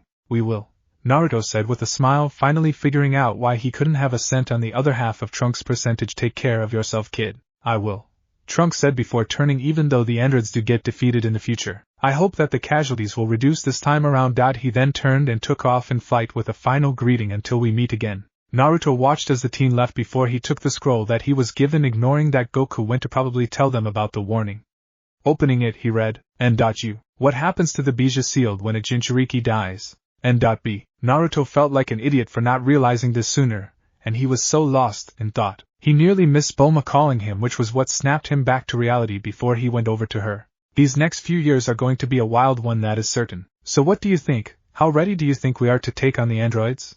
Piccolo asked as he was flying with Goku and Gohan beside him. On a scale of 1 to 10, my chest hurts, Goku said beside Piccolo before he quickly changed the last statement at 7, right? Spotting someone flying, Gohan informed his dad and Piccolo about this. Hey look, it's Krillin. He turned back to Krillin flying and called out, hey Krillin. Oh hey Gohan. Krillin called back to his little friend, you've barely grown since the last time I saw you, huh? It's funny, I think that every time I see you, Goku said to Krillin, who sighed in frustration at what his Scion-blooded best friend said. 3 years ago, the gang was informed by Naruto about the threat that they were going to face, something that made them have a small amount of fear. So to prevent this, they each decided to train in the 3-year gap. Naruto was about to train as well, but Bulma wasn't going to allow that, seeing as he needed to spend time with his baby boy and help take care of him, something he reluctantly agreed to only after remembering that he was the one that took care of the androids in the future. So for him, there was nothing to worry about, but that didn't stop him from training in secret, especially having perfected the Super Saiyan transformation back at Jakato, where he reached a level that Goku isn't even close to yet, the full power Super Saiyan state, one where a Saiyan has a mental and physical perfection of the Super Saiyan state. He was able to remain a Super Saiyan for 3 days while doing normal activities with his son, and when Bulma asked him what was going on, he just replied by saying training, and if the rest of the fighters haven't responded to the power output, it meant that his power base is how he wants it to be when in Super Saiyan State 0, like when he's in his natural state. The Z fighters didn't know this, especially Vegeta, who wanted so badly to gain the legend like his fellow Saions, and he was going to keep it that way until he felt that it was necessary to reveal it, and it was through this he guessed how he was able to beat the androids in the future when other Saions like Vegeta didn't, and when his son enters the tender age at 5, he will begin training him. Goku on several occasions wanted to spar with Naruto, but Bulma on several occasions intercepted the request because they both had a son to take care of, something that Goku could show sympathy to when his eyes caught Naruto's, remembering how demanding Chi-Chi was when Gohan was born. So he let the matter drop, knowing that Bulma wouldn't go down without a fight. But he did have some family visits to get to know his nephew and Gohan's cousin, and while there he decided to train with Piccolo instead, who will also mentor Gohan as well, something he'll take part in. 4 years into Kuma's birth, Bulma gave birth to another baby boy who she decided to name this time because Naruto had the honor of naming their firstborn, and surprise surprise, he was named Trunks Briefs, something Naruto somewhat predicted after seeing the eyes of his second son followed by the hair Bulma cut of Trunks' tail before Naruto could protest because she couldn't think of a good reason for leaving the tail where it was on both their children. But Naruto thought that this was fair because he fought vehemently about not having Kuma's tail removed. Naruto, feeling that he was leeching off Bulma's parents, decided to do something about it, and build a house of his own, or if not then buy one. But the question was where to get the money from, and luckily he found a clipping about the World Martial Arts tournaments, and the amount of money for the winner, something he needed. So he figured that while his wife was away, he would create a clone and reinforce it with the last of his chakra with seals, knowing that he had a lot of ki to spare, and much to his shock, the clone was able to last the entire tournament and win the grand prize, something he used to buy a house that's not too far away from Capsule Corp. And he asked Bulma to move in with him once everything was set, and he was quite shocked to know that he had enough money left after he arranged the house he bought with his winnings. So he opened a joint account with Bulma and put it there. Back to current times, Gohan noticed something. Hey, that must be the island. He said to the group of people behind him, making them increase their speed, having finally reached their destination. Looking down from the sky, Krillin saw a lot of plots and houses that were on the island, and he was the one to voice out the thought of the other fighters. Holy crap, this city is huge, and the island is so tiny, Gohan said, also noticing it. What do you think they do here? Apparently prostitution is legal, Krillin commented, much to the disgust of the fighters around him. Hey guys, down here, a voice shouted out to the group as they were landing on the ground, answering to their friend's call, and were glad to know it was Yamcha and Tien that they Found. Hey Yamcha Tien, Bulma, Krillin called out until he saw the baby that Bulma was carrying. Bulma, you have another baby? He asked. You're damn right. She proudly said, much to the annoyance of Yamcha, who should have by now gotten over his jealousy of Naruto. His name is Trunks. Bulma told the group, and Goku came making cooing noises at his little nephew. Who's a good little boy, he said, poking him in the nose, and little Trunks had to hide his face in his mother's bosom. So then, where's Daddy? Piccolo asked Bulma, who had a finger scratching her chin in thought before she answered. He was with little Kuma last time I saw him. Bulma said before frowning, I hope he's not teaching the little boy some martial arts, because if he is, somewhere in West City. Okay Kuma, that's enough, Naruto said, looking at his 4-year-old son as he was helping his son get his body used to the monkey kata. Kuma, now 4 years old, wearing a pair of black sweatpants along with a pair of fingerless opera-length black gloves wrapped in studded red-brown leather straps on each arm with weight seals, with his tail wrapped around his waist, crossed his hands and pouted at his father's request.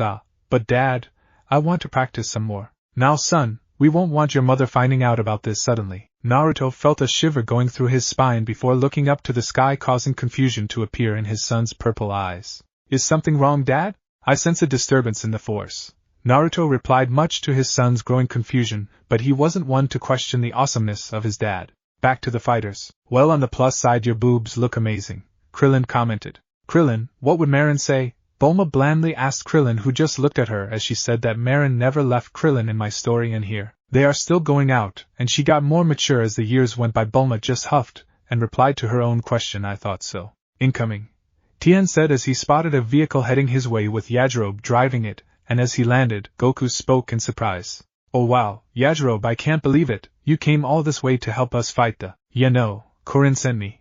Yajirobe cut off Goku before bringing out a sack of beans. Take your beans. He then entered his car, beamed Daddy out. He drove off, leaving the fighters watching his retreating back as he was driving, not noticing the projectile heading his way until he was hit and managed to mutter an oh crap before he was falling, and the Z fighters could do nothing but watch. Goku could have used instant transmission to stop him from falling, but did he? And they were surprised as a red-orange flash appeared underneath the car and 2 figures were seen in the distance, one carrying the car and the smaller one carrying the body as they flew towards the fighters. It was Naruto and Kuma, much to Bulma's shock and annoyance. I thought I told you that Kuma isn't going to fight these monsters. Bulma angrily scolded her husband as he landed, but here I see you and our flying son heading towards doing the exact opposite. Hee. Hey Bulma, Naruto greeted, scratching the back of his head. I decided to teach Kuma how to fly so it would be easier for us to move about and for him to carry something as heavy as Yajirobe. You have to admit he does have an impressive amount of strength. That doesn't answer my question, Bulma shouted. What is he doing here? Take it easy, Mom. I'm here to take Trunks to Grandma and Grandpa, Kuma said as he dropped Yajirobe before greeting his cousin and friends. Hey guys.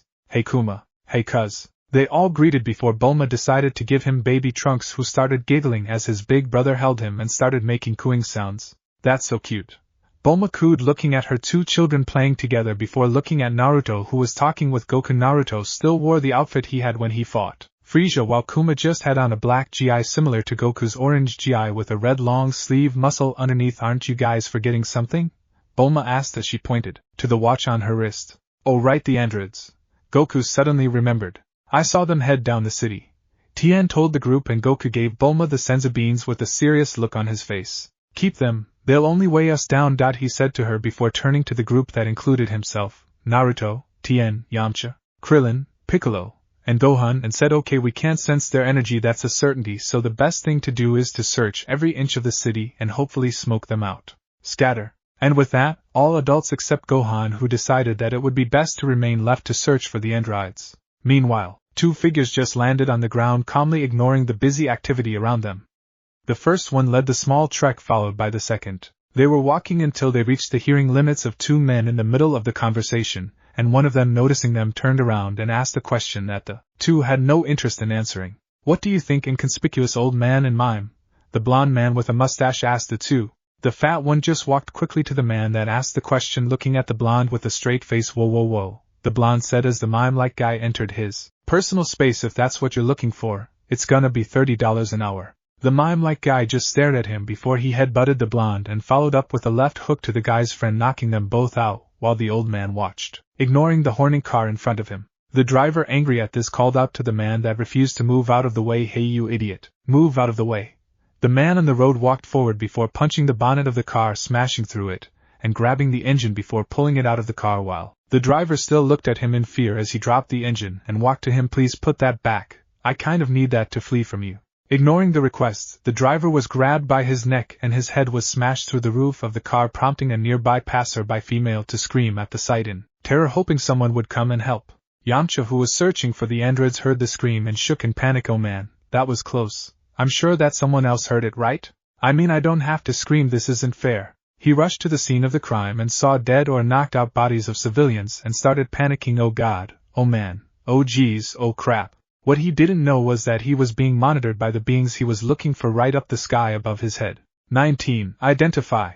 The mime-looking man, now identified as number 19, had his eyes beeping red before his programming identified the man that they were inspecting, and he spoke in a robotic voice. / Orange jumpsuit, black spiky hair, higher than average power level, Son Goku, 94%.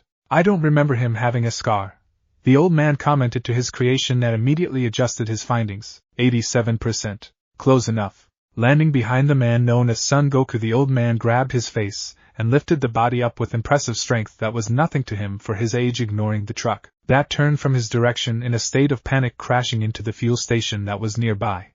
He spoke to the man he identified as Goku. "Now, Son Goku, I shall extract my long-awaited revenge forthwith," he said, and he heard the muffling sound that came from the man he held hostage, screaming something like "I'm not Goku." Something of course he ignored as he stabbed the Goku with his hand through his lung, sparing the hostage a few minutes of life, something that the Z warriors arrived to thanks to the obvious power drainage. "Oh come on, really man," Tien said, frustrated at what he saw. "You couldn't last like 30 seconds? We seem to have company," the old man said, and a beeping sound was heard from his creation beside him before he heard its analysis. "Correction, new target identified as Son Goku, 100% match. Well then, looks like I don't need this anymore," the old man said as he tossed the body of whom he previously thought was Goku to the ground. "Ah no, Yamcha's been Yamcha," Goku exclaimed in shock before turning to Krillin. "Quick Krillin, give him a senzu bean." "Goku," Piccolo reminded. "Oh right." Goku remembered and reordered. "Quick Krillin, take him to Bulma." "Ha! Looks like there's two kind of fisting in this city now." "Silence. Pretty sure he's bleeding to death," Piccolo said with a frown on his face. "Alright fine. Krillin, finally shut up," before lifting Yamcha's body over his shoulder. "Bulma, get it." "Man, seeing that hole in the chest kind of makes my chest hurt," Goku said. "Like a lot. Anybody else?" "So then, you guys must be the androids," Naruto stated to the old man and number 19. Shocked, the old man asked, "What? Impossible. How did you know we were androids?" "Scanning, probabilities, scanning, number 19 responded, and he started to beep before his scan was done. "Processing complete. They are psychic, 92.4% static. They can see the future." "Psychic, eh?" the old man asked before his eyes started to turn red. "Well then I bet you won't expect this." Finishing his statement, he started shooting lasers randomly around the city, hitting buildings that were sure to have targets inside. Goku demanded he cease this attack, but with the old man refusing, Goku moved in to punch him in the face. That did nothing if not tilt the man's head slightly, causing his fat to fall off. The old man walked and picked up his hat and placed it back on his head and looked at Goku. "I see you found the off switch to my ocular vapor beams is in my cheek. But you're too late. The entire population of the city has been reduced to ash." Glaring at Goku, he finished his statement. "Now no one shall interfere with my revenge. Actually, I'm pretty sure you only—" "Yes, the entire population," Piccolo interrupted Goku, who realized what was happening. "Oh right," Goku quickly corrected. "You are most unkind. We really should move this though," Naruto said, while Tien, agreeing with him, asked a question. "Hey Piccolo, you know any good wastelands?" "Why are you asking me?" "You know why," Tien replied with a straight face, causing Piccolo to look blankly at him. "And Scion defeat. Northwest, about 100 miles. "Then it's a date," Goku said, and the group took off in a burst of ki to the location, with Goku leading the fray. Something Krillin noticed from where he was. With Krillin noticing his friend flying, Krillin announced, "Hey look. Goku and the others are leaving with the androids." "Oh no, we have to warn them," Yamcha exclaimed in panic. "When the old man was holding me I could feel my life force draining." "You were losing a lot of blood." "No, it was coming out of my mouth." "Gross. I'm telling you they can absorb energy." "Then we have to go now," Gohan said before taking off in a burst of ki, with Krillin closely following, and suddenly Yamcha had second thoughts. "You know what, I might just sit this one out," he said, causing Krillin to look back and respond to his friend. "Oh yeah, I get ya," he said before turning towards where the battle was taking place. "I never have any energy after I get a hand job from Marin." "Pada-papa-da-bye." Krillin mimics a Mario tune before following Gohan, who was having a lead on him, leaving Yamcha with Kuma, his mother, and his brother. Mom, what's a hand job? Hold on Krillin, I'm coming, Yamcha suddenly said before taking off after Krillin completely ignoring the fuming mother behind him. With the fighters, the group arrived their destination before landing with Goku panting a bit. Alright, now that we're out of the city we can pant. Does it feel hot out here, guys? Goku asked as he interrupted Piccolo's speech, something that greatly annoyed the Namekian. As I was saying, Piccolo continued moments later, we can finally get this on the way, but first, who are you and what do you want? Referring to the two strangers in front of him. You don't need to know why, just know that I despise every one of you, the old man said to the group. But allow me to shed a little light for you. For the last 14 years, ever since the 22nd World Martial Arts Tournament, my Insecta Nanobug has been surveying and processing every battle you have fought, rating them on a scale of 1 to 10. The old man explained, much to the shock of the Z fighters except Naruto, who has dealt with something similar to this before in the name of Zetsu. Looks like you got a stalker, bro, Naruto said with a smirk as he crossed his hands over his chest. Out of curiosity, what was our score? Tien asked in an unrelated/related question. 6.5 out of 10. The mime responded. How about mine? Piccolo asked. 8 out of 10. Haha. I have utilized this information to calibrate ourselves appropriately. We are now powerful enough to take Son Goku and get revenge on myself, and what he did to the Red Ribbon Army. The old man finished his monologue, causing Naruto to sigh. Why do villains even have monologues? Naruto asked the group. There's Obit, Gaara, Sasuke, Frieza, and now this old man. I have no idea who the other three are, Piccolo said to Naruto, but I have another question. Looking to the old man, was it on Namek? Of course it was. The old man turned to the mime number 19. What the hell is Namek? Data not found. Hashtag 19 replied. What do you mean data not found? The old man asked. Insectoid nanobug destroyed during Scion attack. Hashtag 19 replied. So, I guess you've never seen a Super Scion then? Piccolo continued with a smirk, seeing the old man's discomfort. Hashtag 19? The old man asked, turning to the mime again. Data not found. Then no. Goku, Piccolo called out, wanting to put the fear of God in the old man. On it. Goku said, and with a deep breath ignoring his fever, he started to build up his energy with a yell. Ha-ha-ha-wa-ya.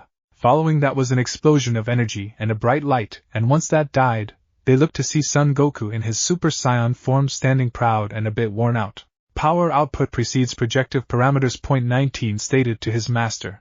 I don't care if you're a Super Saiyan or a soup on the side. The old man growled. He then gave an order. 19. Kill him proper. Executing Mordidotex. 19 stated, getting into a ready position, loading 10%, 20%, 40%, 70%, 65%. What? The old man demanded after he heard the reduction. A failure has occurred, this program will now shut down. The mime said in his robotic voice, and you could hear the Windows XP error alert ping. That's familiar to us. Would you like to send a report? No, don't send a report. Sending report. 19 said. Son of a whore. The old man shouted as he was frustrated at this occurrence before turning to the fighters now to wait 5 minutes to do absolutely nothing. Bam, crash.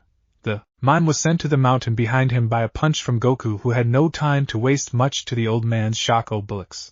Naruto narrowed his eyes as he was watching Goku beat the bloody shit out of the android in front of him. He was quite sure that his brother had a lot more energy than this, so then why was he tired when we arrived and he transformed into a Super Saiyan? He then noticed something else. Something's wrong, he said to the group in a whisper. Goku should be doing more damage than this. It looks like the android is just taking everything Goku can dish out with no problems. Did you notice how he was suddenly out of breath when we arrived here?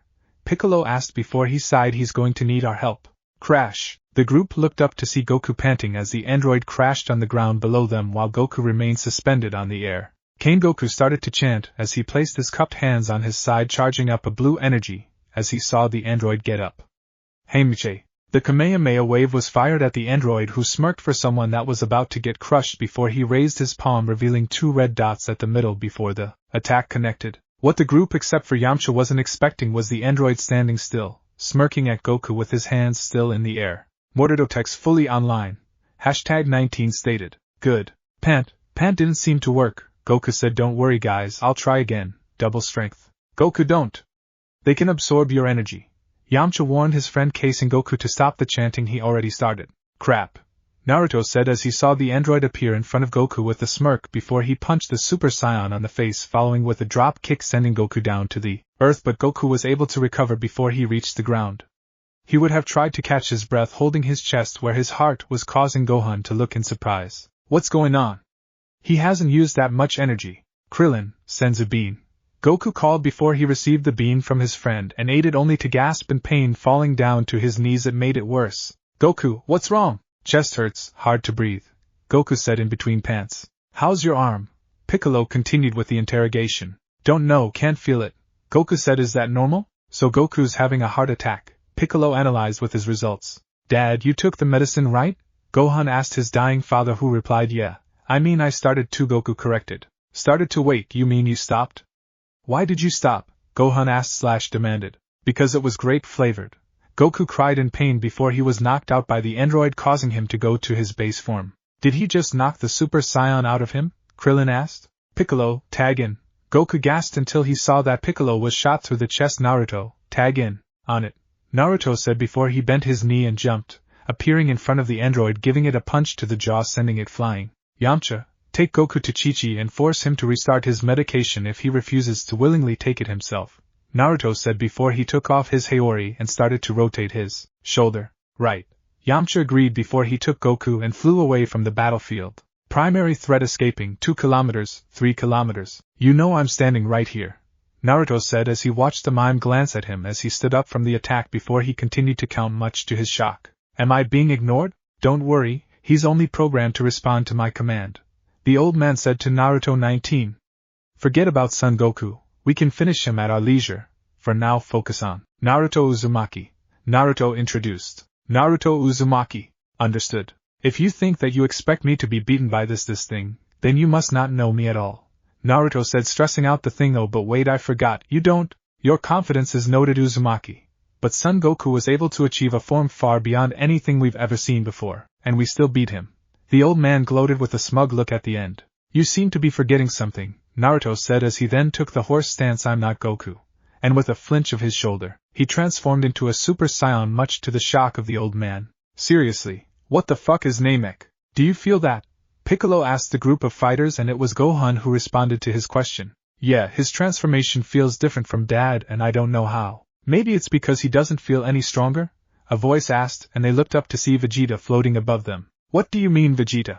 When Kakarot was a Super Saiyan, I was able to feel his energy, and could tell that his energy multiplied by a factor of 50. Vegeta explained, but when he just transformed, his power level still remained the same as he was before. It's like while he is a Super Saiyan, he isn't at the same time. Naruto ignored what Vegeta was saying and appeared in a flash of orange light before the android, giving it a punch in the gut before grabbing its face with his other hand and smashing it on the ground. His left leg was suddenly grabbed by the android, but Naruto saw that as an opportunity because he used his right to detach the left arm of the android from its body before crushing it with his amazing strength. Number 19 got up and aimed his good hand at Naruto before firing a purple beam right at his face, but Naruto quickly deflected the beam before it touched him. Tell me, do you feel fear? Naruto asked the android as he started stumbling back, but Naruto caught the android's other hand and proceeded to rip it off and crush it like he did to its previous arm. Naruto watched as the android fell on his ass before running away from him in fear, something Naruto sighed at before he took flight and aimed his palm at the fleeing android, charging up a blue spiral energy. How the mighty have fallen, he said before a spiral ball was formed from his energy-gathering tri, absorbing this. Cho Raisin Tahoe, Super Spiral Cannon. The big blue ball of spiral energy sailed towards the android before it made contact, completely shredding it, and anything within the vicinity of the blast radius, leaving only its head. The old man looked on in fear and shock as his creation was easily destroyed and watched as Naruto powered down to his base form like it was nothing. I'm going to help take care of Goku, Naruto said to the group as he picked up his cloak and put it on, looking at the group, more specifically Vegeta, who scowled at him, trying not to mess things up. With that, he bent his knees and took off with a burst of ki to his sister-in-law's house, planning on helping his brother recover from his illness, so he might not be available for the whole fight. The others looked on as Naruto flew away from them while Vegeta just angrily huffed before speaking up. Looks like I'm going to have to take care of the old man since you worthless pussies are too weak to do that on your own. He insulted before he looked to where old man was, only to see nothing there. Where the hell did he go? Rocks, rocks, oh, and what a surprise, more rocks, Vegeta muttered as he looked from left to right, hovering on the air. He and the other fighters, including Gohan, were looking for the android that got away right after Naruto left to take care of Goku. The search was getting tiring and Vegeta was getting frustrated. To hell with this. He fired an energy ball to the mountains, planning to destroy it in order to draw the man out, but he had no idea that his attack would be absorbed by said old man, who was looking at him with a smirk before he retreated like the scared weakling he was. Get back here, you insufferable old man, Vegeta ordered before he followed the same path the old man took, and with the way his ki flared as his anger was breached was enough to get the other fighters to know the general location of where he was heading. Did you feel that? Tien asked the group as they flew. Yeah, it seems that Vegeta's gotten a lot stronger, Krillin said. What if he's become a Super Saiyan like Goku? Impossible, Piccolo said as he too was flying. You have to be of pure heart, and remain calm in order to achieve the legend, Piccolo theorized from what he saw so far. But I wouldn't be one to dismiss the possibility just yet. Tien said, I mean, it was a year and a half ago that we last saw him, and he could have become one within that time frame. I'm just glad that Bulma doesn't want to let him stay at her parents' house. Gohan said, worrying about his cousin's life. I wouldn't like it if anything were to happen to both Kuma and Trunks' lives. Yeah, you and me both, Piccolo said before they all flew with an extra burst of ki to the location the group felt Vegeta's energy last. With Vegeta. Arg! Vegeta yelled in anger, releasing his aura around the area. Thinking of the implications of what just happened, I just had to give him that energy. A mistake like that is inexcusable and more on Kakaroto's level. How could I be so careless? Panting a bit before calming himself, Vegeta started to tilt his head left and right, looking for the old man that dared stole his energy, unaware that the old man was currently standing poised upside down on the edge of the underside of a mountain behind him. That's right, you brat.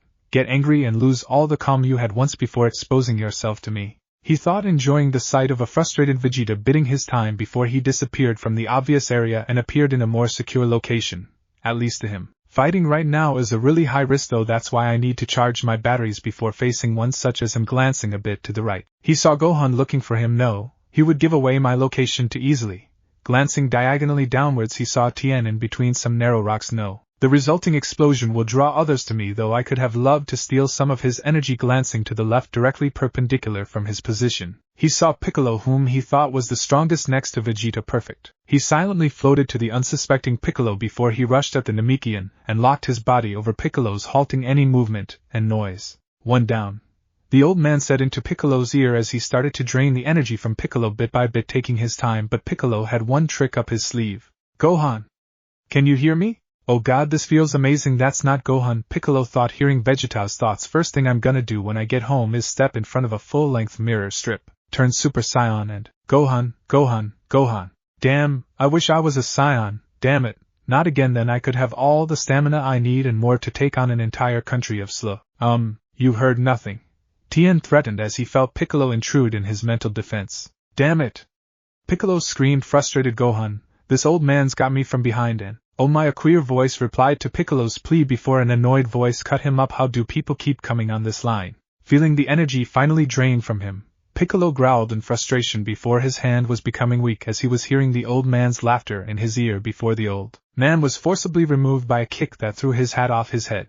Gohan, Pan, how did you? You two were hanging in the middle of the air, Gohan blandly replied. How could I not see you? Don't you pants sass me, Piccolo warned in between pants. Look who finally installed a pair. A cocky voice said, causing the old man to look back in fear as he heard the voice of Vegeta, and as he turned around, he cursed seeing the familiar faces of the other Z fighters that surrounded him. Well, crap, the old man said, completely seeing the disadvantage he was currently in, but he had an idea. So much to choose, so little time. He said with a sigh, confusing some of the members of the group. Oh, I know. How about I fight the Namekian first? Knowing that the Namekian wasn't in any condition to fight him. And with the energy I drained from you, I currently have as much as you. Krillin, sends a bean. Sends a bean? Sends a bean. Sends a bean. Krillin threw the bean to Piccolo, who caught it and ate it, recovering the energy that was drained by the doctor before he tossed away his turban and his cape, both hitting the ground with a thud. Bring it, old man, Piccolo said, getting ready to fight. Hey, the android is mine, Namekian. Why don't you go find your own? Vegeta shouted to the Namekian. I just thought you wouldn't want to sully your hands on such an unworthy opponent, Piccolo calmly retorted, forcing Vegeta to think a bit. You know, the funny thing is that I know you're playing me, but you're right, Vegeta said, crossing his hands over his chest with a smirk, knowing that he had something up his sleeve should things go south. He's all yours. By all means, Namekian, the old man said. I've already consumed enough energy from him to match. High smack crash. The old man was sent flying to the wall behind him with a knee kick from Piccolo, who smirked at the advantage he had. Meanwhile, oh my god, Kaiotsu's dead, Trunks said as he arrived at the empty scene. Z warriors fought last before moving deep into the mountains, and he really let himself go. Looking closely, he saw that the head, while it looked like Kaiotsu, was fatter and had wires coming out of its neck. Before putting two and two together, that's not Kaiotsu. before he sighed in realization, oh crap. Back to the fight minutes later. The old man charged at Piccolo with his hands stretched, but Piccolo sidestepped the charge before chopping him on the neck, sending him crashing on the mountain below them. But the old man wasn't done, as he quickly recovered. Okay, first, what? Second, the fuck? You know I did spend 3 years training with Goku. Oh, so what? The old man demanded. Are you a Super Saiyan too? Well, more of a Super Namekian, I guess, Piccolo said. So you're not a da smash? The old man was sent again, crashing to the ground with an elbow from Piccolo, and Vegeta just looked on, confused at this. Anyone else feel like we overtrained for this? Tell me about it. No, shut up. Vegeta silenced Krillin, who just obeyed the command, and the group were too distracted to see the old man try to grab Piccolo, keyword being try. Smirking down at his opponent as he held the hand of the old man, Piccolo spoke. You know, I never understood why you even bothered installing pain receptors. Comes out as an intentional design flaw if you asked me. Don't you dare criticize my genius like you understand the neural system. The old man growled. Pain is imperative to recognize when you are in peril, to give the human mind, crunch. Contextually speaking, how fucked are you? Piccolo asked, holding the severed hand of the old man. You lime-colored son of a bitch. The old man growled. It's going to take me at least 2 hours to program a new arm. Wait, I'm right-handed. 3 hours. He held his now stumped right hand in pain. What did I ever do to you? Pretty sure you wiped out an entire city. Piccolo drawled out. I meant recently. That was 2 hours ago. Semantics. The old man said, and just then, Trunks arrived to the scene. Sorry I'm late. The time machine is a little imprecise in terms of hours, and what the hell is that thing? Trunks finally noticed the old man. Trunks! What are you doing here? Piccolo asked, shocked at the arrival. Ha! That's a girl's name. Wait, isn't that the name of Bulma's kid? Krillin asked. So what you're saying is that this boy is Uzumaki's kid from the future? Vegeta suddenly demanded. Well, that cat's out of the bag, Trunks said, but seriously, what is that? Still referring to the old man. That's the android, Piccolo stated. No, it's not. Yes, it is. No, it's not. Yes, I am. Stay out of this, Trunks yelled at the old man. Wait, so you're saying that that's not the android that kills us? Tien asked Trunks. No, I don't even. But you said 2 androids, right? Krillin asked. And we've been fighting too, Tien said. I know what I said, but I'm telling you, that's not the android. Why didn't you tell us what they looked like then? Vegeta demanded. I only ever met the 2. Well, look at that. So did we. Hey guys, Bulma greeted from the car she was in along with her 2 sons and Yajirobe, who was driving. And now the woman's here. Bulma, no, Gohan shouted. Did she bring me? Trunks asked, noticing the baby in the car that she was on. And there's my door, the old man said before he fired multiple pink energy blasts at the ship with a wave of his hand. Bulma! Kuma! Gohan cried. Trunks moved as fast as he could to save the 2 inside, but he was lucky that Kuma helped baby Trunks because he was scared when he didn't see the baby. Where are my babies? Bulma was looking around for both her children when she sat Kuma sheltering a crying baby Trunks, and what followed was her sigh of relief. Crap! The old man escaped, Tien growled. Crafty little android, Vegeta growled. Thanks to that idiot woman, we now have no possible way of locating the android. What android? Bulma asked, confused at what they were saying. That old man, Piccolo replied. That's no android, that was Dr. Gero. Bulma explained. I've seen his picture before in one of my dad's science magazines, but of course, it looks like he's changed since then. Hey kid! That android we fought was Dr. Gero, Piccolo said to Trunks, who was still monitoring Kuma and his younger self, but hearing that, his head snapped at attention. Dr. Gero whispered in thought. Dr. Gero!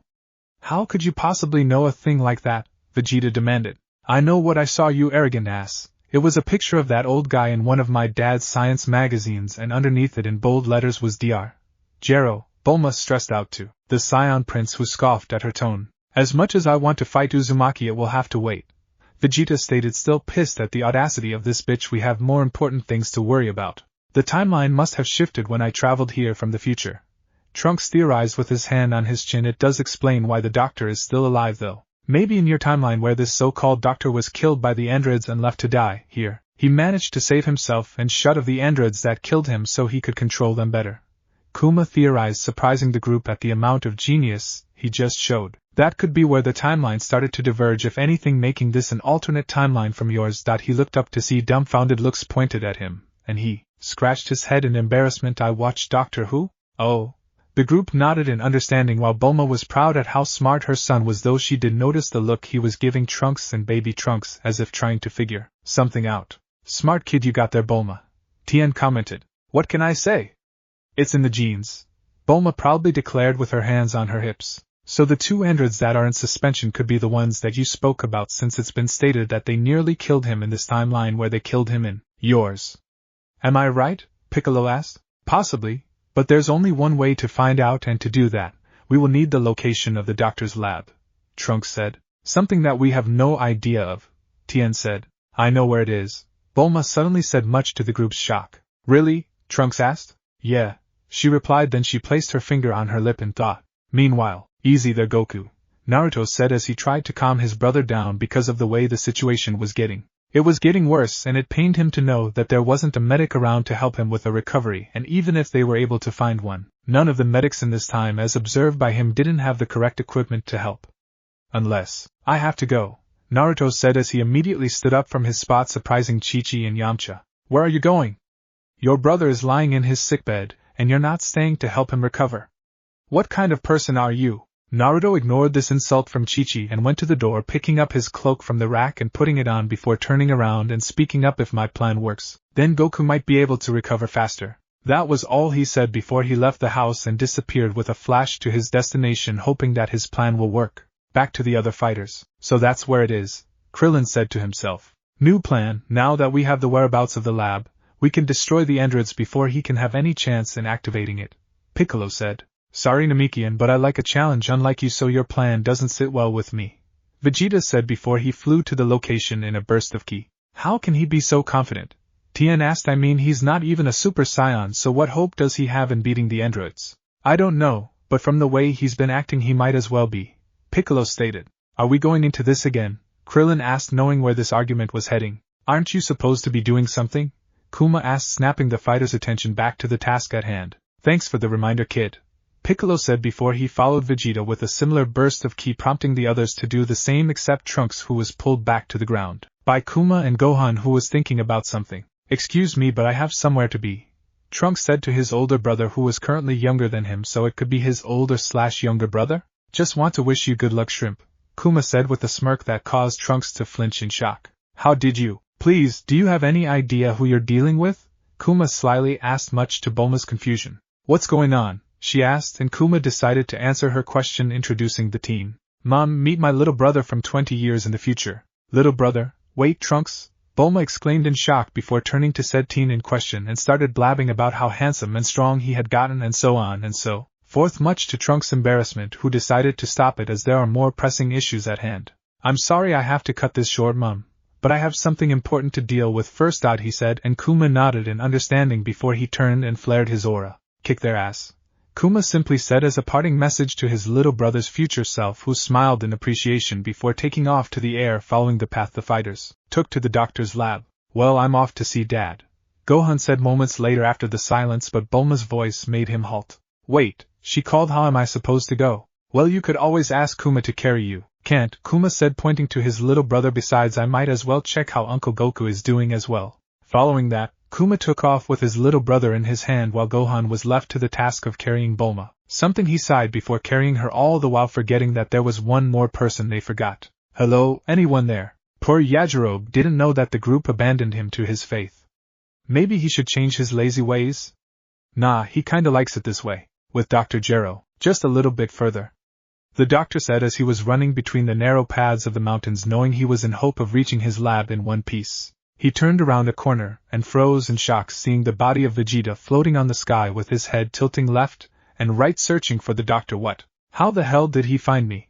He thought in shock before calming down. Okay, it's just a little setback. After all, there's more than one pathway to the La, son of Abich. He thought in panic as he saw Tien as well before he looked behind him and saw Piccolo as well. Damn it, there's no way that they should be able to find my lab's location, unless they know one of the brief. SHIT. Meanwhile, with Krillin stealthily moving along the rocks, Krillin looked left and right for the android that was now known as Dr. Gero. He was about to jump, but he felt his leg being grabbed before his body was forcefully slammed on the ground below him, causing him to wince in pain before he was kneed in the gut, drawing blood from his mouth. Dr. Gero smirked in satisfaction as he saw the body of his prey twitch in pain at the damage he inflicted. I'm almost shocked at how easy you made this, but it is to be expected, as I am dealing with the weakest of the group. He insulted his downed opponent before turning around and running to his lab that was around the corner. Good, I made it, and with time to spare to seeing as he was the only one that was close enough to point out the location of. Hey guys! I found Dr. Gero's lab, Krillin shouted, causing Gero to freeze before he snapped his head to the bald midget. How the hell did your sense a bean? Krillin blandly said. Those blasted beans. The doctor muttered to himself. I see. Well, could you wait outside a bit?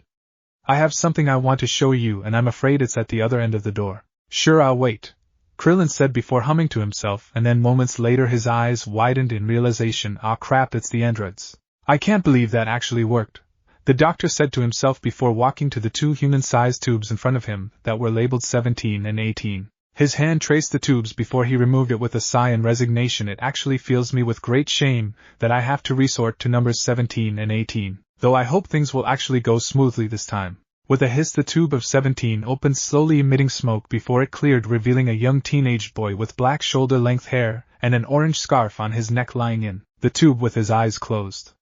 As they opened, you could see the deadly blue eyes that laid underneath the eyelids, but the once malicious streak that was there previously was all but lost. Walking out of his tube, the teenage android greeted in a robotic voice that lacked the feelings of a human, contradicting what he was technically. Hello, Dr. Gero. How are you today? Well, that's new. Ha, I'm just messing with you, man.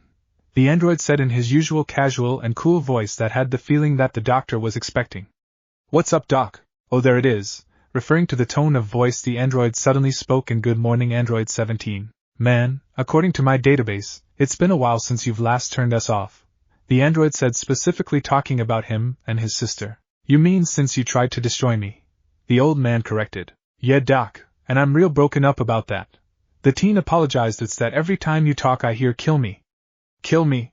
Something with my auditory. Think it's gone though. Well, suppose you just needed to be turned on and off again, the doctor said to the teen with a smirk. How about that? The teen said before glancing to the pod that was labeled 18. You gonna wake my sister up then? Indeed, I require both of your assistance, the doctor replied as he pressed the button on the pod labeled 18. Wow, must have got yourself in some shit. 17 sassed to the doctor, who growled. Indeed, the android designated as 18 was revealed to be a beautiful blonde with similar looks to her brother, only wearing a jeans skirt and a sleeveless jeans jacket over a pair of leggings and a white long-sleeved striped shirt that was under a black vest. Good morning, Dr. Gero. How are? I already did it, 18. We were supposed to do it together, the female android said, referring to their mimicry of answering machines before she turned to the doctor. What do you want? Well, I would like your assistance in taking care of the pests that are currently knocking down our door, the doctor said. After an incident today, I lost number 19 and... Wait a sec, you built another android? 18 asked with a surprised tone. Wait, was it that fat clown thing? Hashtag 17 asked. I thought that was a joke. Well, clearly it was. It's dead now. And so are we if you don't. Whoa, slow down. 17 pacified the angry doctor. Are you an android? Holy shit, he's an android. 18 answered the question with a look of disgust in her face. How did you even do that? 17 asked. I took my brain and put it into this body, the doctor stated as if it was the simplest thing in the world. How? 18 stressed. Well, how did I do that? The doctor asked himself, but then remembered the people at the door. 17, 18, you two are charged with eliminating those pests. I'll get right on that, but first we gotta talk about these trust issues, 17 said with his eyes closed, because I get this strange feeling that after we kill them you're just going to turn us off again, and I don't even know how. Why with this remote, of course, Doctor. Gero stupidly declared, holding the remote in his good hand that was snatched by 17 really fast. Oh, you mean this remote? Well, you see, that is a decoy remote. I wouldn't show you the real thing. The doctor lied smoothly, but I do need that remote back. It was my mother's. Oh, don't you worry, I'm going to hold on to it real tight. 17 said before crushing the remote with his hands accidentally. Whoops. Did your hand just malfunction, bro? I think it did, sis. Just then the doors were blasted inwards by a blast, and its culprit was standing with his hand stretched and smoke coming out of his gloved hand. There, now was that so hard? Vegeta rhetorically asked the group before noticing the extra company. I take it that these two are the androids that we've heard so much about. Gosh, he's noisy. 18 said, insulting Vegeta before noticing a pod. What's this? You built another android? No. Do not touch that pod. The female smirked at the way the doctor responded to this action and listened as her twin brother spoke. Wow, from the way you must be reacting, this guy must be really fun to hang out with, and according to my database, I am currently stronger than him. That's not the point. Gero growled. 16 is mentally unstable to be activated. Doing so now will All the more reason to activate him. 17 said. And seriously, doctor, what is your definition of mentally unstable? 18 pondered. You mean unable to take orders from you? He needs to have a well-built-in processor like 19 before. 19 that was previously destroyed. 17 cut the doctor before he could go any further. Enough of this. I'm opening the pod. 18 said, walking over to the switch, opening the pod, but she was held down by Gero. No you don't, Gero shouted. I order you to. Smash. Did you just touch me? 18 asked as she looked at the doctor whom she just elbowed. I think it's time to permanently shut you down. I completely agree, sis. 17 said from his spot, looking at the sputtering Dr. Gero. In fact, I'll get on that. What are you, Crash? The doctor looked to his back, seeing the body of 17 as his hand was pierced through the doctor's chest. What have you done? The Z warriors just watched in shock as the android stabbed the doctor through the chest before he removed the hand and gave a roundhouse kick to his head, knocking the doctor's head off his body, tumbling towards the door where the Z warriors stood. 17 walked to the head and looked at it as it was spluttering nonsense before he stepped on it with his foot, crushing it completely and finally killing the doctor before smirking and looking up at the Z warriors and noticed the purple-haired teen that just landed looking at him in fear. He walked back to his sister, who was standing by the pod labeled 16, seemingly waiting for him before he spoke. Open the chamber. I won't let that happen. Trunks yelled in anger and powered up to his max, indirectly turning into a Super Saiyan, much to the shock of the fighters around him, but that didn't matter to him as he charged a blast before firing a spiral blue beam into the lab, causing it to explode, forcing the fighters to duck for shelter. Looking down, Trunks hoped that his blast destroyed the androids, as that was his strongest and most intense blast, but he was shocked to see that the two survived it, with the female holding the pod over her head like it was nothing. How could they survive that? Trunks whispered in shock. Maybe you just didn't try hard enough, Vegeta said before turning fully to the teen. And why didn't you tell us that you were a Super Saiyan? And remember, Vegeta and Trunks never revealed that they were Super Saiyans, so it is logical for Vegeta to be surprised at the sudden change, as will the others be once they find out that Vegeta is a Super Saiyan. Forget about that, we have more pressing matters to deal with. Trunks angrily dismissed to the prince, who didn't like being dismissed like a common peasant. He's right, Vegeta, Piccolo said to the prince, referring to the androids still alive. Vegeta said before glancing back to the androids. Hurry up, sis, 17 said. I'm eager to see what the doctor has been hiding. 18 dropped the pod and walked to the big red button on the side and pressed it. Rise and shine. The pod opened to reveal a young healthy adult with 2 lines on each side of his nose. He had a long shoulder-length black hair that was tied into a ponytail. He wore a long-sleeved black muscle shirt with a V-neck, and underneath it was a mesh vest. He also wore a pair of black trousers over a pair of white socks and black sandals. His eyes opened to reveal a pair of dark red eyes with a pinwheel design in the middle before it morphed into one with 3 tones over a ring before the red eyes faded and turned black. Reaching over to the edge of the pod with his hand, the new android rose up from the pod before reaching into it, revealing a black cloak with white outlines and a hood, revealing the other side of the coat being colored white. He put it on over his clothes and glanced over to the fighters that were assembled on the air in front of him before glancing to 17 and 18. Holy crap, that's one scary-looking android, Krillin said. Dr. Gero, being alive this time, used the opportunity to create more androids. Trunks theorized, in part fear after he calmed down, whereas in my timeline, him being dead prevented that. How can you be so calm? Krillin demanded out of fear. My father explained that being calm helps in situations like this. Oh, like how you were calm before?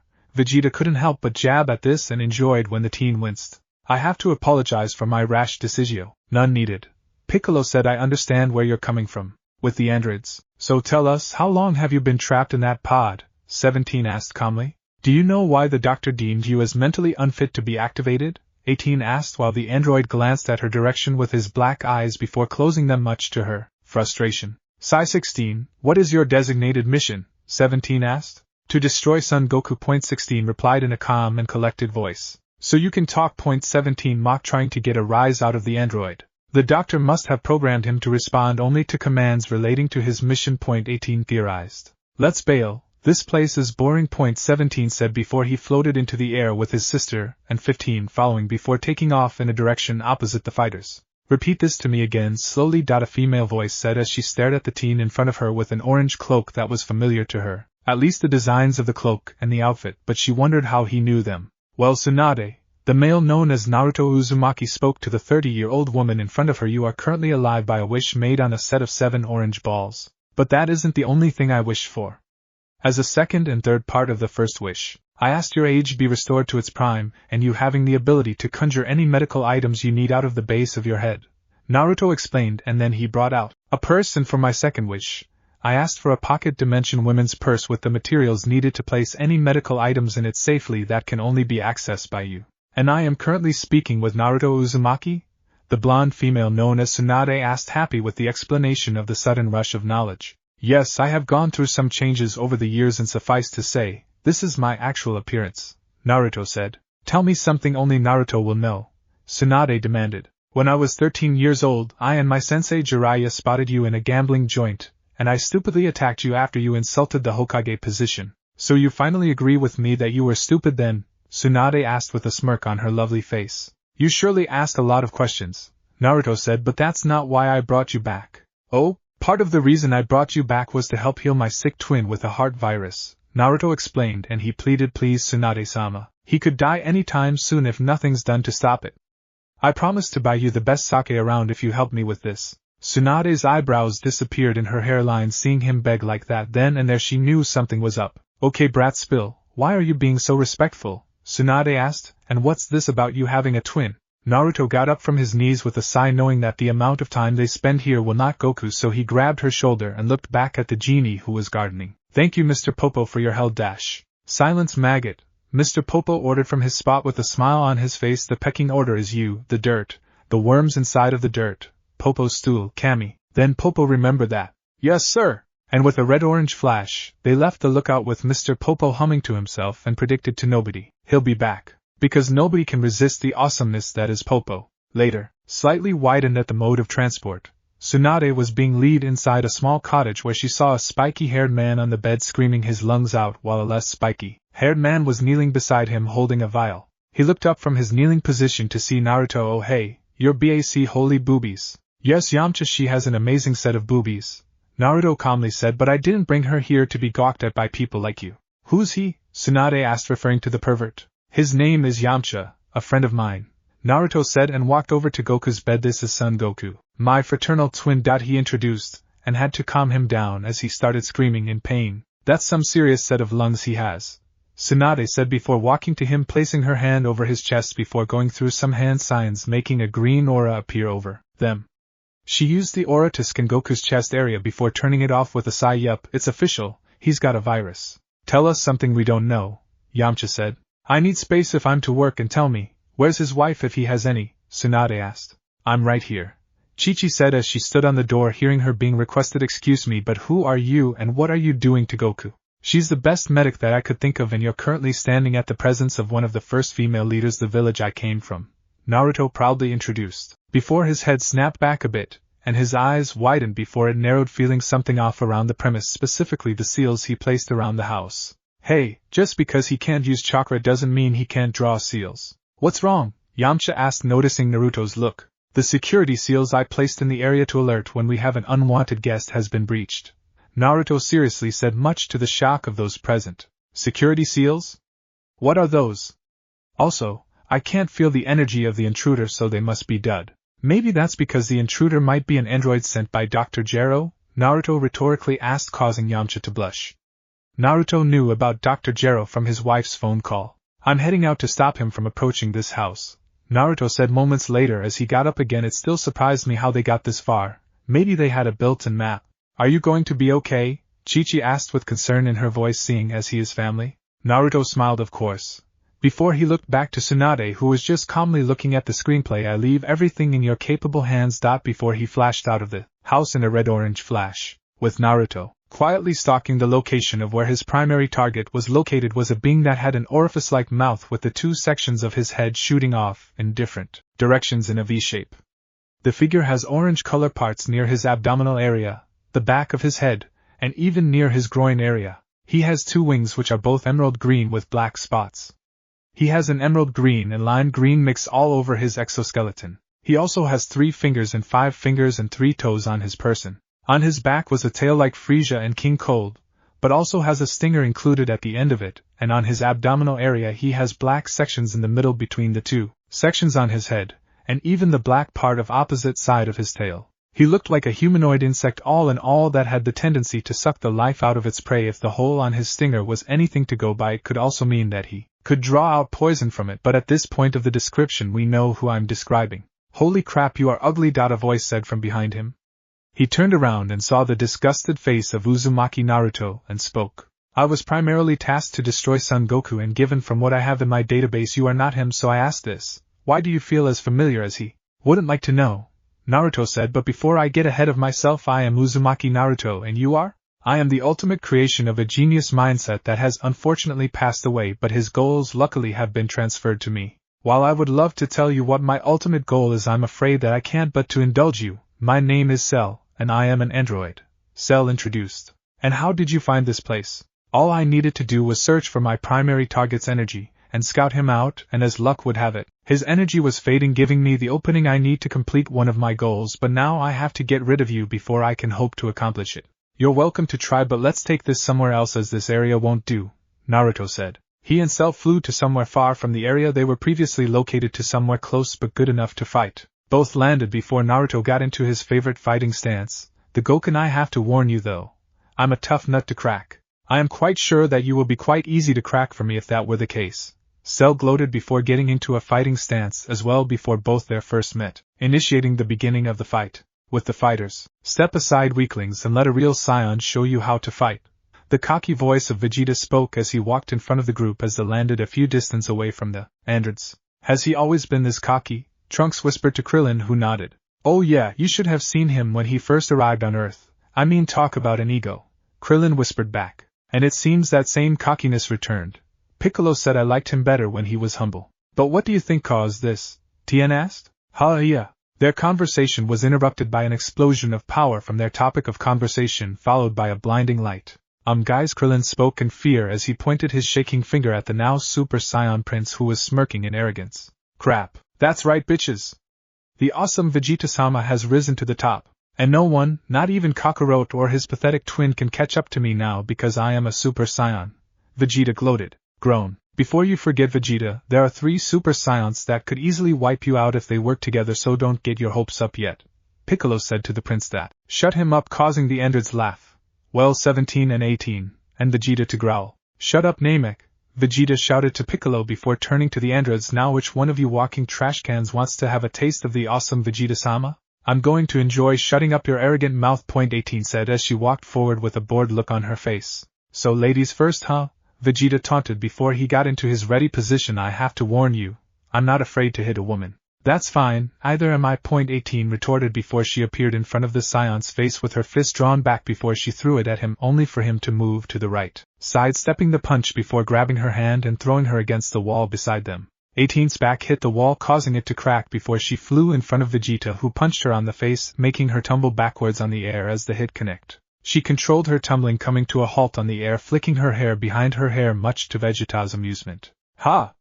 First blood, better give up and get back here, Vegeta roared as he chased the retreating form of the female android to a busy highway where they both landed on the back of a moving truck. The remaining fighters followed Vegeta and 18's trail and saw the standoff that the two were having on the truck. What's wrong? Battery's getting low, Vegeta taunted, hoping to get a rise out of the female, but much to his disappointment, she stayed silent. Something he took as a cue to attack, so he jumped towards her and started attacking her with a series of punches and kicks that she either avoided or blocked. However, Vegeta saw an opening and kicked her off the truck, forcing her to crash onto the incoming vehicle, much to the driver's shock, and because of the sudden blindness, the driver crashed his car into the wall beside him, causing it to explode. However, 18 was able to avoid said explosion. Even if she didn't, the explosion wouldn't cause her any harm. As she landed on the ground, Vegeta appeared and tried to strike her, but she avoided his strike, moving away from him, prompting Vegeta to follow in order to avoid the incoming car. 18 landed on another moving vehicle, watching as she was gaining distance on the annoyed Vegeta, who had enough and flew to her, punching the spot she was just in, much to his great annoyance and anger. He looked up to see her laughing at him as she was floating away and growled, I will kill as many people as I have to, as long as you are one of them. Oh hey 18, you're back, 17 greeted his sister as she landed at the area that the fight started from. Shut up, 18 said to her brother, and saw that Vegeta arrived as he just landed in front of her with his hair still taking that Super Saiyan shape. So android, are you done running? Vegeta asked. I don't know, is your mouth? Oh ha ha, you're fucking clever, but wait, I have a retort. Vegeta stood straight and stretched his hand facing his palm towards the female, charging his aura as he prepared his attack, and just as a truck turned into their direction to stop behind them, Vegeta fired at it, causing an explosion that didn't do much damage to the female who landed beside him, showing that she avoided the attack. Be honest, is this just a short guy thing? 18 asked Vegeta, who turned and saw that she was behind him. You talk a lot of shit for a washing machine, and no, I'm not just saying that because you're an android. Vegeta retorted, I'm saying that because you're a WOM BAM. Vegeta didn't get to finish his tirade because he was head-butted on the forehead by said woman he was insulting, causing him to stumble back a bit in shock and pain, and growled, You know what, just for that, I'm not going to take it easy on you anymore. Smash ARGH. Vegeta was slapped after his gut was punched quite easily to the wall beside him, and it was done effortlessly by the female android, who just kept on looking bored at how easy it was to get a rise out of the Scion. Vegeta, are you in there? Trunks asked as he and the other fighters landed behind the female. Did anyone get the number of the bitch that hit me? Vegeta called out from the tunnel he was in. 18.18 replied, finding it how amusing this whole situation was. Thank you, Vegeta. Oh, thank God you're still alive. We have to get out of here now, Trunks frantically said to the prince, who scoffed as he got back his bearings. Are you kidding? Vegeta rhetorically asked. I have her right where I want her. Do you live in your own little world? Trunks suddenly asked as he was surprised at how annoying the Scion Prince was being. Yes, but unfortunately I have to share it with all of you. Actually, Vegeta, you don't have to share at all. 17 said from his spot as he walked to the fighters that just landed. If they move a muscle to help you, I will personally introduce them to the ground. Please shut up, Vegeta roared, not liking when he was being interrupted. Now that we can get back to the fight, I can finally get back to completely disassembling you, you smug. Silence. Yup. 18 sighed as she pushed away a strand of hair from her head. She moved to punch Vegeta, sending him tumbling backwards on the air before he controlled his fall, and flew towards the android like a spear, hitting her stomach before moving behind her and gave her a dropkick, sending her to the ground. Vegeta then aimed his palm at the downed female as she was getting up and fired a beam at her. 18 just stood and took the hit, but after the resulting explosion died down, she noticed that her clothes were ruined. Vegeta flew and landed in front of her and laughed at her state of dress and insulted, Does that ruffle you, android? Well, you've managed to destroy my favorite/only jacket and ruin my leggings. 18 said as she took off the blue jacket. But that was only a taste of my power, Vegeta gloated, prepared to feel the rest of my Super Saiyan wrath. As he said that, he jumped on her and started to hit her with a series of punches and kicks that looked like she was being forced on the defensive, but to the more trained eye, they knew what was going on. No, Vegeta looks like he can't go on, Piccolo thought as he saw that Vegeta's attack was getting weaker and weaker, but the android was still standing strong and calm, making the Scion Prince feel even more rage. Vegeta looks like he could win this, Krillin said to the group, but Piccolo disagreed. No, you don't understand, Piccolo said. Every hit Vegeta gives takes a toll on him, and because of that he's wasting energy that will eventually give her the opening she needs to end it. Because as an android, she doesn't need to waste any energy.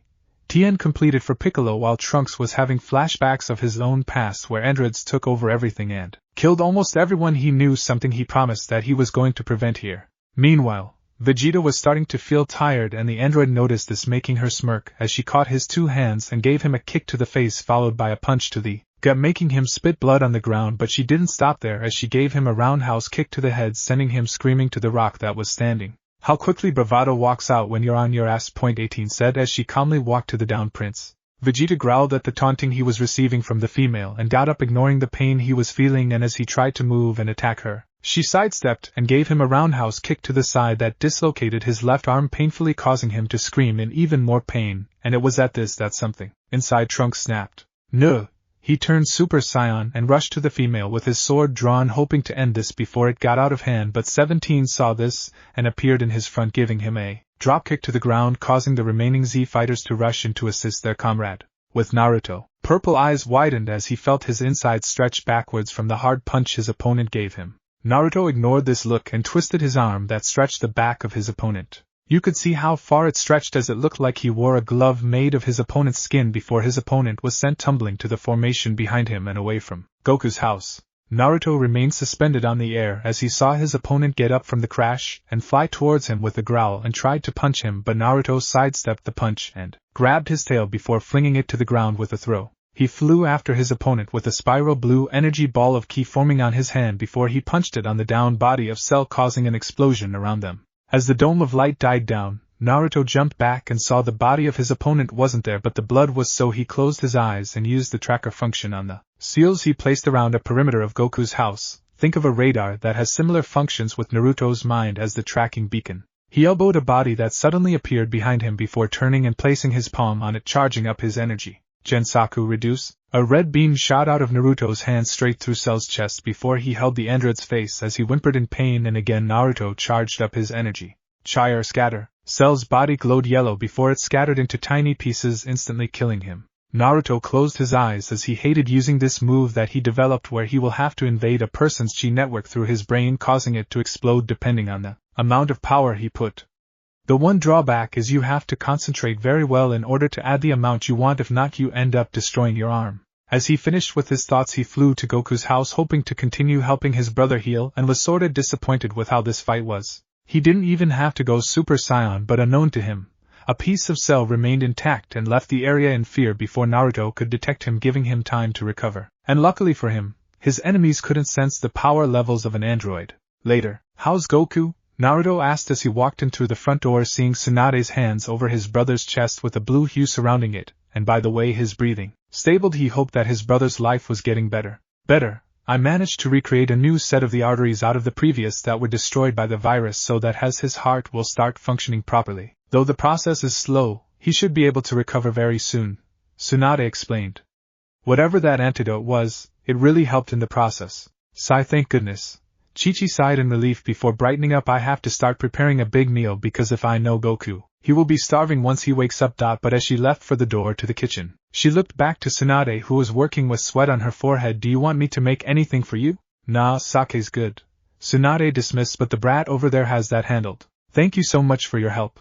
Chi-Chi thanked the medic as she was leaving the room to head to the kitchen. Time to see how the others are doing, Naruto said to himself before he sat on the floor at the end of Goku's bed in a meditative pose before he closed his eyes, scoping the familiar energy of the other fighters as he remained still for a couple of minutes. Yamcha watched Naruto as he was sitting down, and jumped in surprise as he saw Naruto suddenly snap open his eyes before gaining a serious look on his face. As he calmed down, he asked what happened. Their energy is low, and if nothing's done, it could be completely lost, Naruto said before he got up. What are you going to do? Help, Naruto said before he left in his trademark flash, knowing that Goku will recover soon so he didn't have to worry about him for now. With the others, Krillin watched in terror as 18 and 17 were easily beating up the other fighters below him, and brutally, and he had to wince as he was sure he heard Vegeta's bone crack from the pressure of her foot as she stepped on him, signifying on how powerful she really was. Looking to the side, he saw 16 holding out his hand, a bird to land on it, and he was sure he saw 16 glance at him with a smile before concentrating back on the birds, but that wasn't his main focus. No, his main focus was at the fight below him. What am I going to do? He thought in panic to himself as he was stumbling back in fear which would have lasted had he not seen the red-orange flash that suddenly appeared. Wait, that flash! Naruto! Krillin's shout of excitement distracted the twin androids from their work, and they looked to the bald man before looking up to see a black spiky-haired man with a cloak looking down on them with a strange look. They saw his eyes glance around before they rested on the purple-haired boy. Trunks! He thought in panic before landing next to him, kneeling down as he tried to shake his son awake. Trunks, are you okay? He asked softly, and the grunt was all he needed for confirmation before he picked up Trunks and took him to Krillin and landed him next to the bald man who fell on his ass. Do you have a senzu bean? He calmly asked Krillin with his tone of voice betraying the anger he felt right now. Krillin nodded in confirmation before bringing out the bag, something that Naruto smiled at before he placed Trunks in front of Krillin and ordered take care of him. Before he floated down to where the androids were standing looking at the scene with amusement. Look, 18, another 1.17 said to his sister, who just tiredly shook her head. Facing Vegeta took a lot out of me, she said. Why don't you handle him? Before we begin the eventual fight, I have a question to ask, Naruto stated. Oh, which one of you did that to the teen on the ground over there? I believe that would be me. 17 said with a proud look on his face, something that Naruto smiled at, confusing him a bit.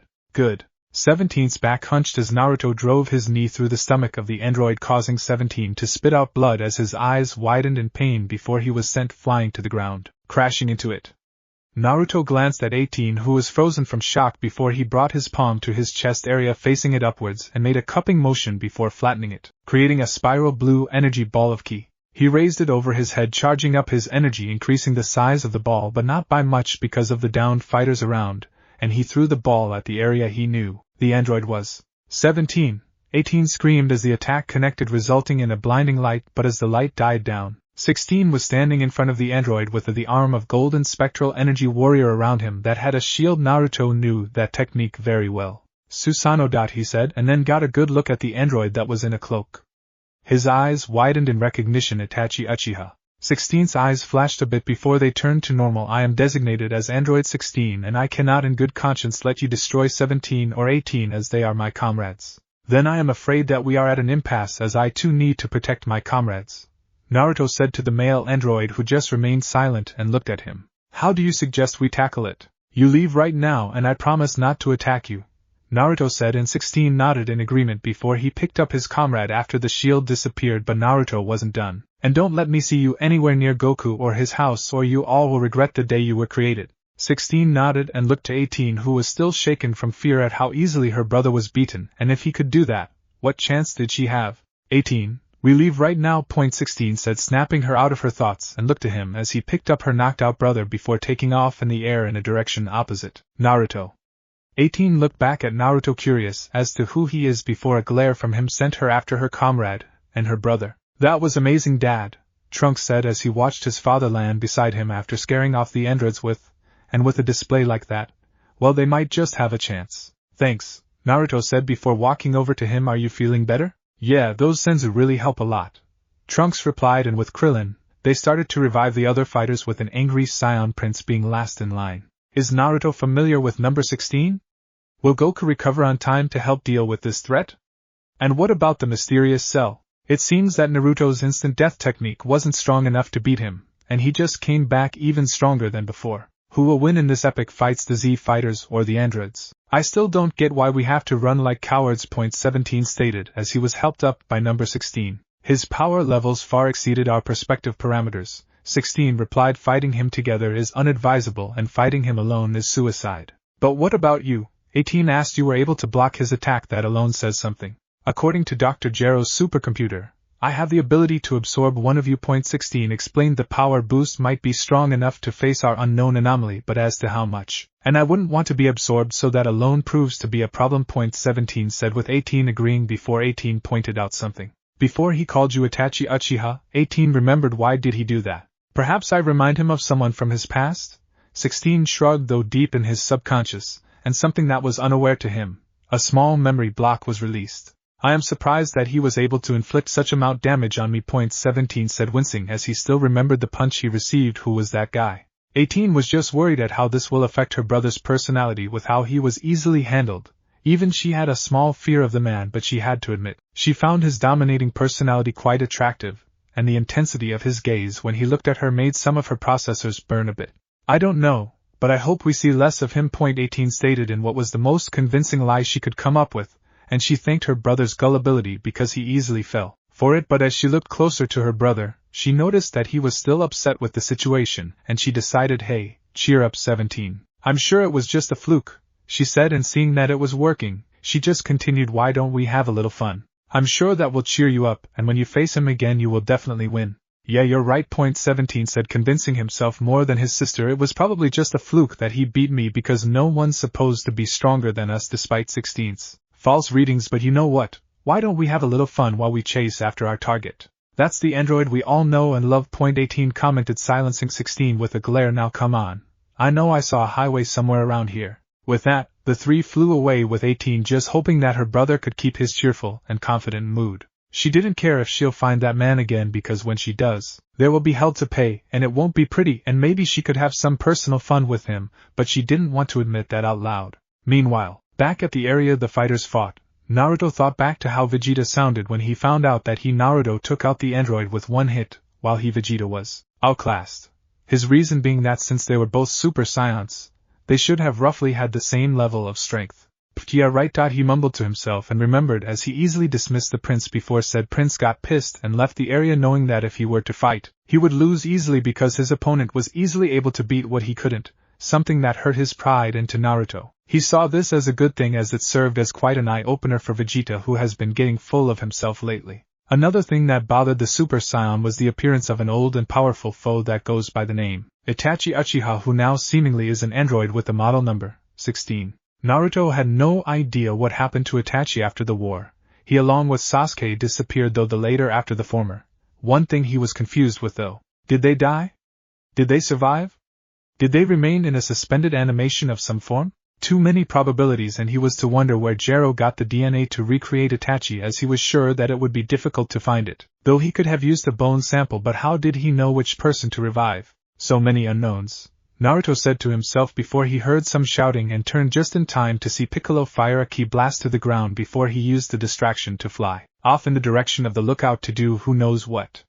He turned to Krillin and asked, "What's got his panties in a bunch?" "Well, he's just got some personal issues to deal with, either that or he's secretly a bitch on her period."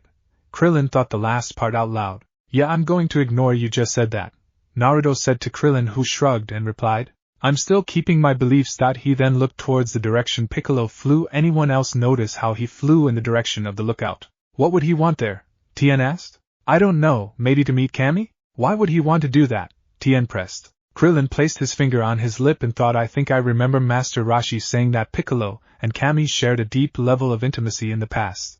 Krillin remembered maybe he's going back to get a repeat of what he missed. Gross. Sexual innuendo aside, Naruto drawled, "I need to get back to Goku to see how he's doing." "We'll join you," Trunks said, pointing to himself, Krillin and Yamcha, and with a nod, all of them flew to Goku's house. With Piccolo. Piccolo growled as he stared into the smiling face of Mr. Popo, who was expecting his arrival. "What's wrong?"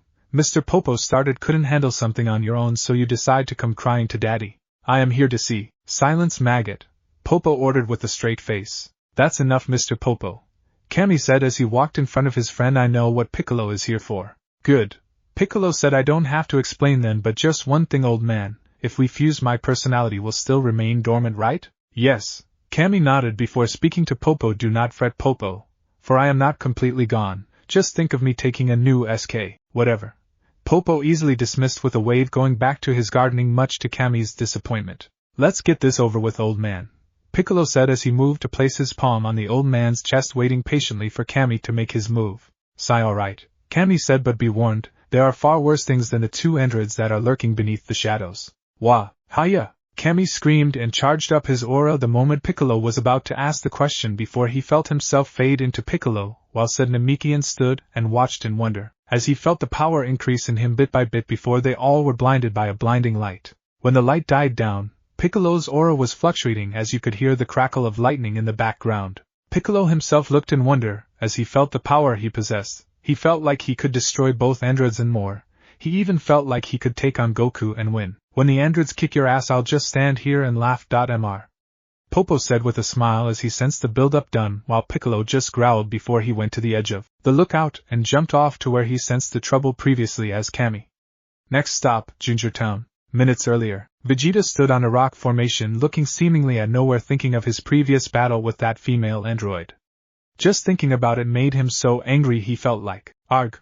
Following the scream came an explosion of energy that turned him into the fabled Super Saiyan before he relaxed still in his Super Saiyan mode, thinking to himself, "Wait till I get my hands on those androids," he thought. "I will prove once and for all that I am the strongest warrior in the universe." What Uzumaki did was probably just a fluke, and I'm sure that given the chance I would obliterate him, Kakarot, and anyone else that stands in my way of ultimate power. He wasn't done with his monologue yet as rationality started to enter his mind as he powered down to his normal state and spoke to himself. "No, the Super Saiyan of legend were an invincible warrior race. I am their son, and at long last, I have risen to claim my birthright as I have stepped into the ranks of greatness. But maybe it isn't enough. Maybe there are still heights that must be reached even as a Super Saiyan." He powered up again to his Super Saiyan state, clenching his fist over his chest with a growl, then a smirk. "And when I ascend, no one, not Kakarot, not his pathetic brother or his son, will be able to stop me as I take my rightful place on the throne." With the group, Tien, Naruto, Krillin and Trunks were flying over the formations below them when Tien got their attention and spoke. "I think I'll go pick up Kaiotsu from Kame House and train with him," he said. "All right," Krillin said, "we'll meet you there once we move Goku from his house." "Why are we moving him exactly?" Naruto asked. "The androids will want to kill him even when he is vulnerable like this, and while you are strong, we need all the available help we can get, and that includes Goku as well," Krillin theorized. "No need," Naruto said. "There's someone doing a delicate healing procedure on Goku as we speak, and before I left I made sure to secure the perimeter of his house," Naruto explained. "Should a threat arrive, I will be notified immediately. He remembered the threat that was named Cell. That's history now, much to his relief. Okay, that's good. Tien said Gohan should be arriving soon as well, so we'll all meet back at Goku's house. Agreed, Naruto said, and Trunks nodded his head in agreement with his father while Krillin reluctantly agreed before Tien flew in another direction away from the group as they headed to Goku's house. Later. There, that should do for now, Tsunade said with a sigh of relief as the hue on her hand diminished. She then placed her items in the purse Naruto got her before she stood up and stretched from sitting for so long. How is he? Chi-Chi asked Tsunade, who glanced at her. All he needs to do now is rest, Tsunade stated, after which he should do only light exercises, maybe have a meal or two. Thank goodness, Chi-Chi said, and Yamcha sighed in relief. Well then, come on. I'm sure that you're hungry after working so hard with healing Goku. As they walked to the kitchen, Gohan landed outside the house before rushing inside as quickly as he could, hoping to see his dad.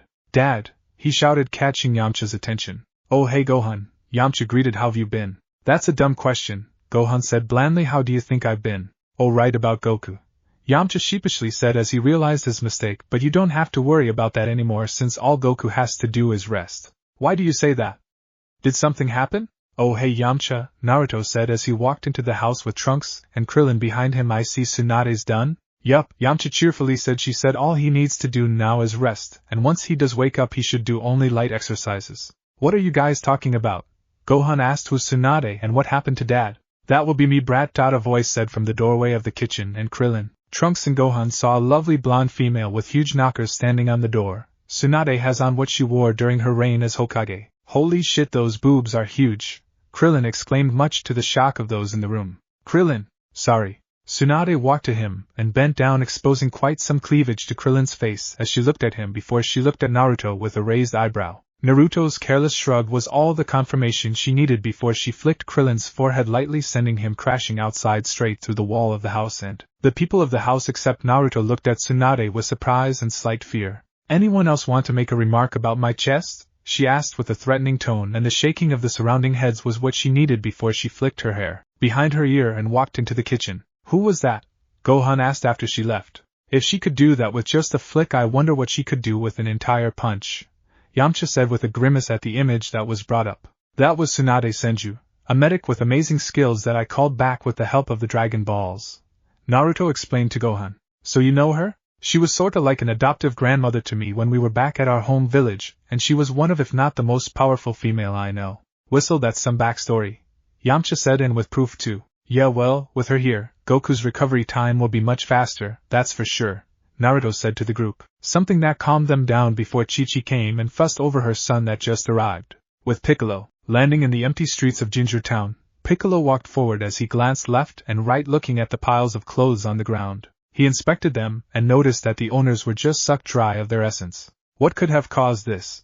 Piccolo mumbled to himself as he squatted on a knee touching the clothes, feeling that it was still warm, meaning that this was recent. That means that the monster is still in the area. He stood up and looked left and right for the monster that was an expert in hiding his energy, and growled in frustration, "Where are you?" Meanwhile, unknown to him, the creature known as Cell was walking towards the Namekian with his latest victim on his hand. He still remembered his embarrassing defeat at the unknown fighter, and while it did give him a huge boost, he knew that he was still not strong enough to face him. That's why he abandoned his primary mission and set after his secondary missions, to absorb androids 17 and 18, but it was difficult to find something that didn't emit an energy signal, so he had to make do with absorbing the biomass of the people in this town, something he took great pleasure in doing. He sensed the arrival of Piccolo, one of his genetic components, and decided to have fun, especially with his boost of power, even though he was in the middle of a meal, something that annoyed him. Piccolo looked to the right as he heard footsteps, and he saw a humanoid bug walking with a human trembling on his hand. After listening to the man's pathetic cries for help, Cell stabbed his stinger on the back of the man before he proceeded to absorb the biomass of his victim. Piccolo growled as he looked at Cell, who smirked at him before his feeding was done. Cell proceeded to walk forward until he was a few feet away from Piccolo before he smiled that didn't reach his eyes. "I will absorb you next," Cell said to Piccolo, who just kept frowning as he got into his ready position, preparing himself for the incoming fight, while Cell just exhaled, releasing his energy, releasing a very familiar energy output. In Goku's house, the fighters ran out in surprise at the power felt, especially Naruto, who was sure that he had dealt with those two. "I made sure I got rid of Frieza and his father." He growled with his fists clenching. "But how are they back? And they feel much stronger than before." Gohan cried in shock. "But how can this be? I don't get it, Trunks said, concentrating. I felt Piccolo, Frieza, Cold and Vegeta's power all in the same place. Vegeta? Naruto called in confusion. Yes, I was right, I knew that his energy was among them as well, Gohan said in afterthought. It feels like their energies are radiating from a single point. Trunks concluded, something that Naruto thought too as well as the others. Yeah, I'm sensing M too, Yamcha exclaimed in shock, fearing for his life and his friends. It feels like it's coming from Ginger Town. Is that? Naruto whispered in shock before he flew to the window where Goku was still on his bed. But if he's here, then who's that? With Piccolo. Now, tell me what kind of creature you are, Piccolo demanded. The last time I did that it did no good, Cell said to Piccolo. This time though, it'll be different. I'll try not to make a habit of talking to my food. I'm not going to repeat myself, Piccolo growled. Really? Piccolo said before he chuckled with a smirk on his face, folding his arms over his chest. I technically like to know who I'm defeating, but I guess for you I'll make an exception. Gasp! The terrible Piccolo intends to kill me, Cell exclaimed in false shock before chuckling and settling in the horse stance. I don't know how or where you encountered the name of Piccolo, but boom, the ground below Piccolo was destroyed, creating a large pothole following his release of energy that had the effect of pushing Cell backwards before finally releasing the energy he gathered, causing a dome of light to cover him and the entire city, much to the shock of Cell, who growled at this before smirking, looking at the way Piccolo's body was reacting to the energy he released, and listened as Piccolo finished his sentence. Unfortunately for you, I'm not him. What? Cell exclaimed in shock as he heard that sentence, and saw that Piccolo was still gathering his energy. You are not him, he growled before getting into his ready stance/crouch and smirking. If you're not Piccolo, then who are you? Wouldn't you like to know? Meanwhile, with Naruto. Yeah, alright, love you too, babe. Naruto spoke to the other end of the phone before looking at Trunks with an eyebrow raised. Trunks, your mother said that she just received a call from someone who wanted to learn how to ride your old time machine that looks really abandoned. But that can't be right, Trunks said as he pulled out the case where he keeps his capsules and opened it, revealing the capsule for the time machine in there. Look, this here is the capsule for my time machine. She did say that it does look like it's been sitting there for a while, and it looks completely overgrown with moss. Naruto continued. What could she be talking about? Guess the only way to find out will be to go to wherever Mom is and find out, Trunks said. Naruto nodded before he looked to the rest of the group. I'm going to see Bulma with Trunks to get this situation settled. He then walked before he placed his hand on Trunks' shoulder. Call me when Goku wakes up. And with that, Naruto and Trunks disappeared in Naruto's trademark flash, leaving the others to wonder what was going on with Piccolo, recovering from the shock Piccolo received as he just felt the power released from Cell. All positive thoughts have been squashed when Cell flew backwards and placed his index and middle finger, no, not that move, on his forehead, charging his energy into a familiar attack that Piccolo knew. Special beam cannon fire. He fired the spear-like beam at Piccolo, who just easily deflected it like it was nothing, and before he could ponder on how the beast knew his attack, he ducked under a flying punch thrown by the android. Piccolo then maneuvered his way to appearing behind Cell before he followed up with a spinning kick that landed on Cell's back, sending the android flying forward. As Cell recovered, he sidestepped a kick that was sent his way by Piccolo before he jumped backwards, creating space between them, but Piccolo wasn't going to let that happen, so he flew after the android before appearing at his back and kicking him again, but Cell blocked it, and followed with a series of his own punch towards the Namekian, who proceeded to block all of them. Finding an opening, Piccolo kneed Cell to the gut, sending the android flying downwards to the earth. They were flying as the combo attack started and appeared on the area he was going to land, ready to attack Cell as he was sailing towards him, but unfortunately Cell stopped on the air before he disappeared and appeared a few feet away from Piccolo. Not being deterred in the slightest, Piccolo appeared in the android's back again, giving him a roundhouse kick that connected, sending Cell flying forward into the demolished building in front of him, making the Namek smirk as the building came crashing down on Cell. Cell got out from the wreckage and stood in front of the smirking Namekian, watching as a brief spark of lightning appeared around him, and listened as Piccolo started to speak. Is that the best you got? Piccolo asked. My senses told me you were much bigger deal than this. You holding back or something? You are a formidable opponent, never mind how easy it will be for me to crush you, Cell responded with a smirk, but it's a shame since I cannot perfect my form yet. What?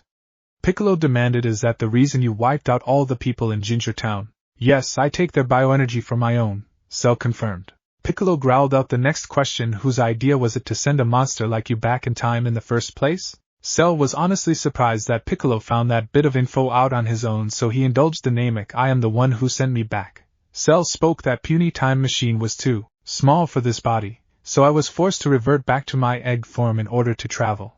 Cell smirked. I find it surprising you were able to deduce how I was able to arrive here so easily, and with that said, I am sure that you don't know about this. Taking another familiar stance to Piccolo, Cell started charging up his energy that also felt familiar to Piccolo. That stance, Piccolo whispered. Cell started to chant Hame. A small blue orb appeared over Cell's cupped hands as he was still charging up the energy. Piccolo was stunned as he saw the attack fire from Cell's hands and was nearly hit if he didn't snap out of his shock and avoid it altogether, forcing the attack to hit the area he was standing on, causing the entire area to explode. Cell appeared behind Piccolo and locked his body from the Namek's back with a smirk and brought out his tail. Damn it, twice in one day! And now, the feast.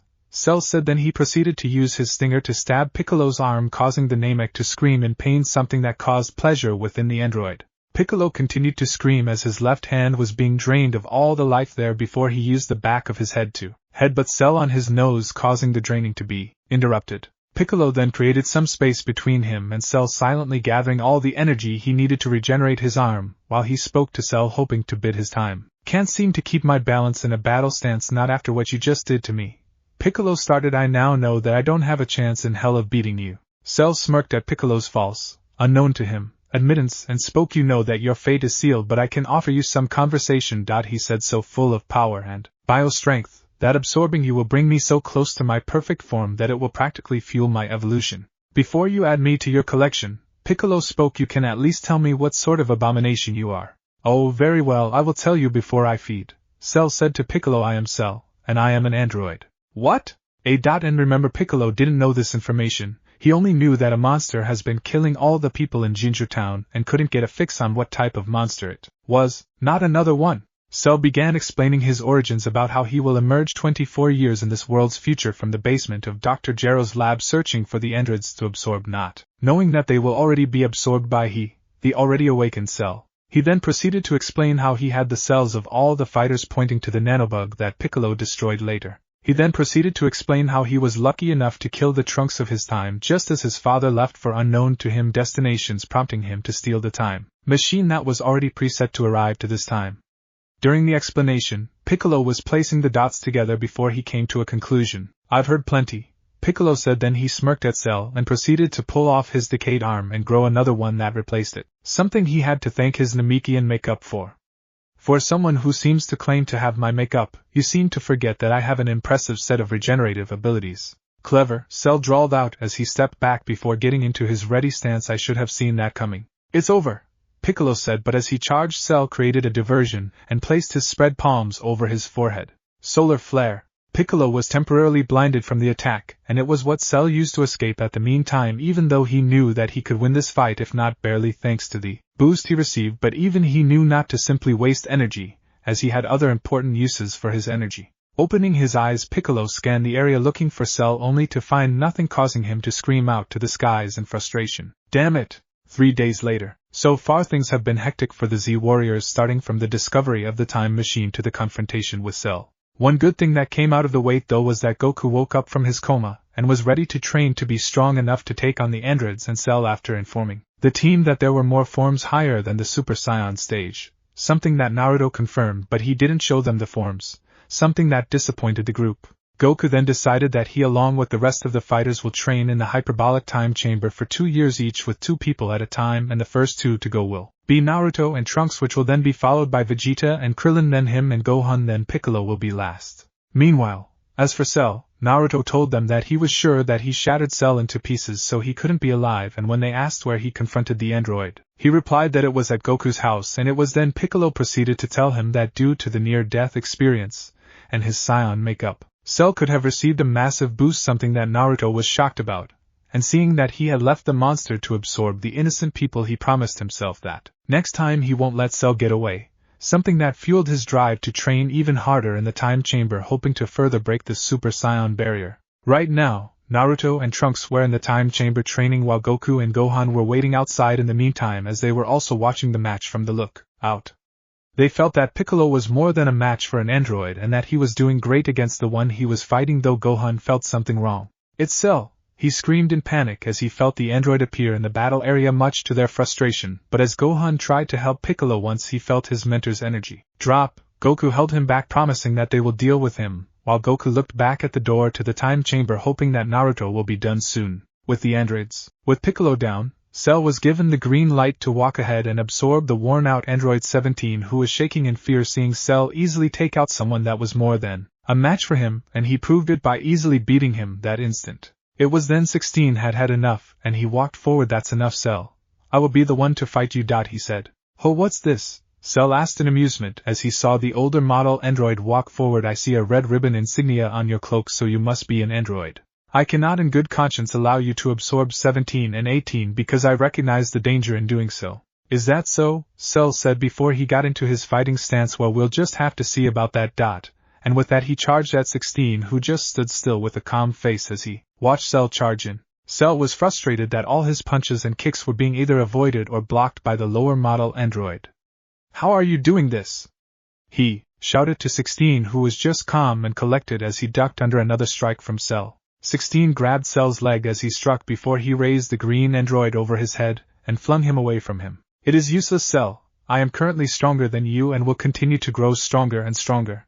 I thought you were synthetic, just like other lower model androids. My origins remain unknown to me. 16 spoke as he and Cell were staring at each other before 16 threw his cloak off him and got into a fighting pose, but it does not matter. Prepare to be defeated, Cell. Itachi/16 charged at Cell with his fists drawn back with incredible speed before he disappeared from the front of Cell, and in his place was a log that confused the people around. But they did not count on 16 appearing behind Cell, giving the android a roundhouse kick, sending it flying away from him. But Itachi didn't stop there. Unaware of what he was doing, he performed a set of hand signs and placed his index and thumb, which formed an O, over his mouth and mentally chanted, Katan, Gokaki no Jutsu, Fire Style, Fireball Jutsu. 17, 18, and the rest of the audience were surprised when a really big and hot fireball came sailing towards Cell, and which hit him, causing an explosion, creating a smoke screen, covering the entire area, and the smart ones took to the sky. As most of the smoke cleared, they saw that Cell wasn't coming up anytime soon, something that excited 17, so he stupidly flew to the area Cell was last seen, much to the others' protest. Ha! How does it feel to be the one that's humiliated now, Cell? 17 taunted with gusto. I'm sure I could take you on now, given with how weak you suddenly are. Did he just? Tien thought. 17. What are you doing? 18 thought in panic. Come on. I know you're still alive. 17 continued. Why don't you come out here and take it like a man, or whatever it is you are? 17. 16 shouted, so unlike his personality, but 17 was too late as he didn't see the figure behind him in time to dodge the tail, whose stinger opened up and sucked in half of his body. He did put up a fight, but in the end, it was futile. Ha ha ha ha ha ha. Cell cackled in madness as he felt the android being absorbed into him. He could also feel himself changing. Install perfect Cell theme song. 18 watched in agony as she saw her brother being absorbed and the monster that absorbed him start to change as an explosion of light blinded the area. Cell becomes much more humanoid in this form, complete with both a fully formed nose and mouth and retracted tail. Like his previous form, Cell can brandish an aura with the same color as a Super Saiyan, and his height remains the same. His wings now are shaded black, and his exoskeleton is colored light green with black spots, and has black plates located on his shoulders and chest, and the plates on his ankles as well as the previously orange section near his groin are now shaded black. His skin is now pale all in his face and hands, and he now has purple lines in both sides of his cheeks, similar to Frieza in his first three forms, and his eyes still remain pink, but his blue veins are now purple. Cell had somehow been transformed into his perfect form, and the power he felt was tremendous. Cell looked at his new form in wonder. Strange, he said. It seems absorbing 17 somehow forced me to revert to my perfect form without the need of absorbing his sister. I guess the power-up I received from my near-death and the bioenergy I received from Piccolo earlier was all I needed to achieve this. He clenched his fists and looked to 16, whose eyes were red with 3 tomos on a circle that was over his pupil. I wonder what happens if I absorb 18 now. 16 blocked the incoming strike with effort that surprised him at how strong the android got, but he was unable to avoid the incoming headbutt because of the speed of the attack. Stumbling backwards, 16 held his nose and looked at Cell. It seems that my body is too slow to react to his attacks. Looks like I'll have to keep my distance. Any further thought he had would have been interrupted as he ducked under a strike from Cell before appearing a few feet behind him. Too slow, Cell simply said from behind 16, who was surprised. He didn't even have time to react to the wave that went straight through his chest, or so they thought. 16's body dematerialized into crows that flocked away from a confused Cell before they reformed a few feet away from Cell into the android known as 16. How did you do that? Cell asked 16, hoping to get an answer only to be met with silence. What's going on? Tien thought as he saw Cell making a fool of himself while 16 stood still watching. Did he put Cell in some sort of illusion? 16-18 thought, seeing how Cell was easily manipulated. 16 looked as Cell was trapped in his genjutsu. He was calculating every possible outcome in this fight and came to one conclusion. Meanwhile, Cell finally broke free of the genjutsu. Don't ask him how before he looked back at 16 with a smirk on his face. Very clever, 16, placing me in an illusion. I hadn't thought you had the potential for that. There are a lot of things you don't know about me, Cell. 16 said to the evil android. Yes indeed, but that doesn't matter, Cell said before he appeared behind 16 with his hand drawn backwards. I am still faster than you. As his fist connected with 16, the silent android just simply said two words, Bunshin Daibakuha, great clone explosion. Cell crossed his hands over his face as he felt the explosion hit him, pushing him back slightly. As the commotion died down, Cell looked left and right to look for 16, but instead he was surrounded in a circle with clones of Android 16 looking passively at him. Tajabunshin Daibakuha, great mass clone explosion. The residents of the island had to evacuate, including 18, who took the chance to hide in the water as the rest of the crew were floating on the space that recently occupied an island. The explosion was so massive, you could even see the dome of light from space if one were looking, but that still wasn't enough to faze Cell as he was still standing still. Haha. I can take anything you can dish out, Cell said, still standing with his hand over his head. You could see some scorch marks on him, proving how powerful the explosion was. Really? Cell looked behind him only to be smacked on the face with the flaming shield of a spectral warrior. 16 had activated his Susanoo. What is this? Cell asked. Behold my ultimate defense. Meanwhile, hey!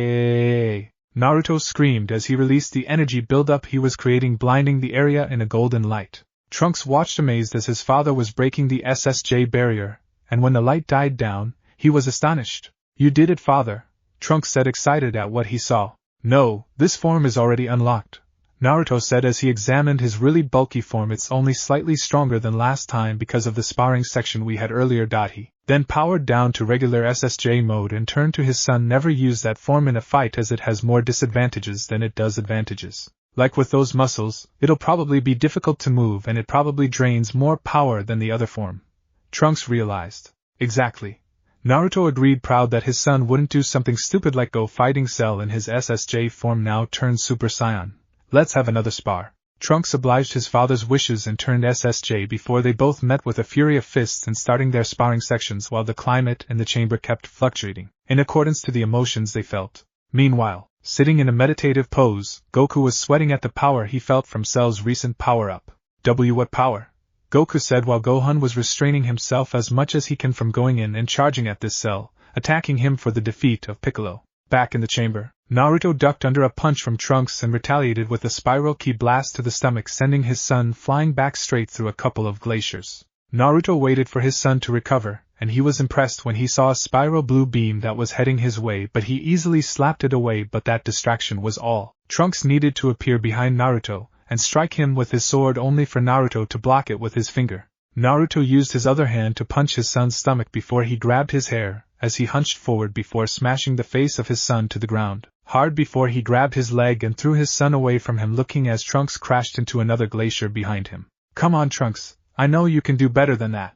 HAAA, Trunks yelled from inside the glacier, exploding his energy in anger, feeling himself get stronger and stronger as he exploded. Good job, Trunks, you just achieved Ascended Super Saiyan, or simply Super Saiyan 1.25. Huh? Trunks was surprised at the declaration by his father before looking at his body, and seeing that he was indeed different from before. Not as bulky as his father was when he went Ultra. He still was bulky, but he felt like this just wasn't enough to even scratch the itch he was having. No, he felt like he could even reach the level of his father, if not then surpass him, but there was only one way to find out. Well, Dad, up for round 2. Naruto was proud at his son as he took his battle-ready stance before he too transformed into his ascended SSJ mode, matching, or even surpassing Trunks in strength before. Smirking, just because you're my son, doesn't mean I'll go easy on you. Trunks smirked back at his father with resolution in his voice. Won't have it any other way. Round 2 had begun between father and son. Later at the main fight, 16 was sent tumbling on the ground by a powerful energy wave that broke through his defense with some effort from Cell that surprised him a bit.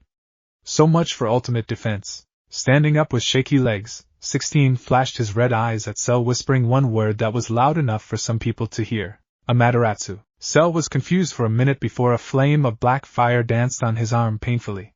He tried in a futile effort to put it out, but 16's words made him freeze. The flames of Amaterasu cannot be extinguished. They will consume anything in its path before nothing is left of the object or person that was there. Cell smirked. I see. He said before he made a drastic move that surprised everybody there. He cut off his affected arm and threw it away from him before using a ki blast from his other hand to destroy the burning hand.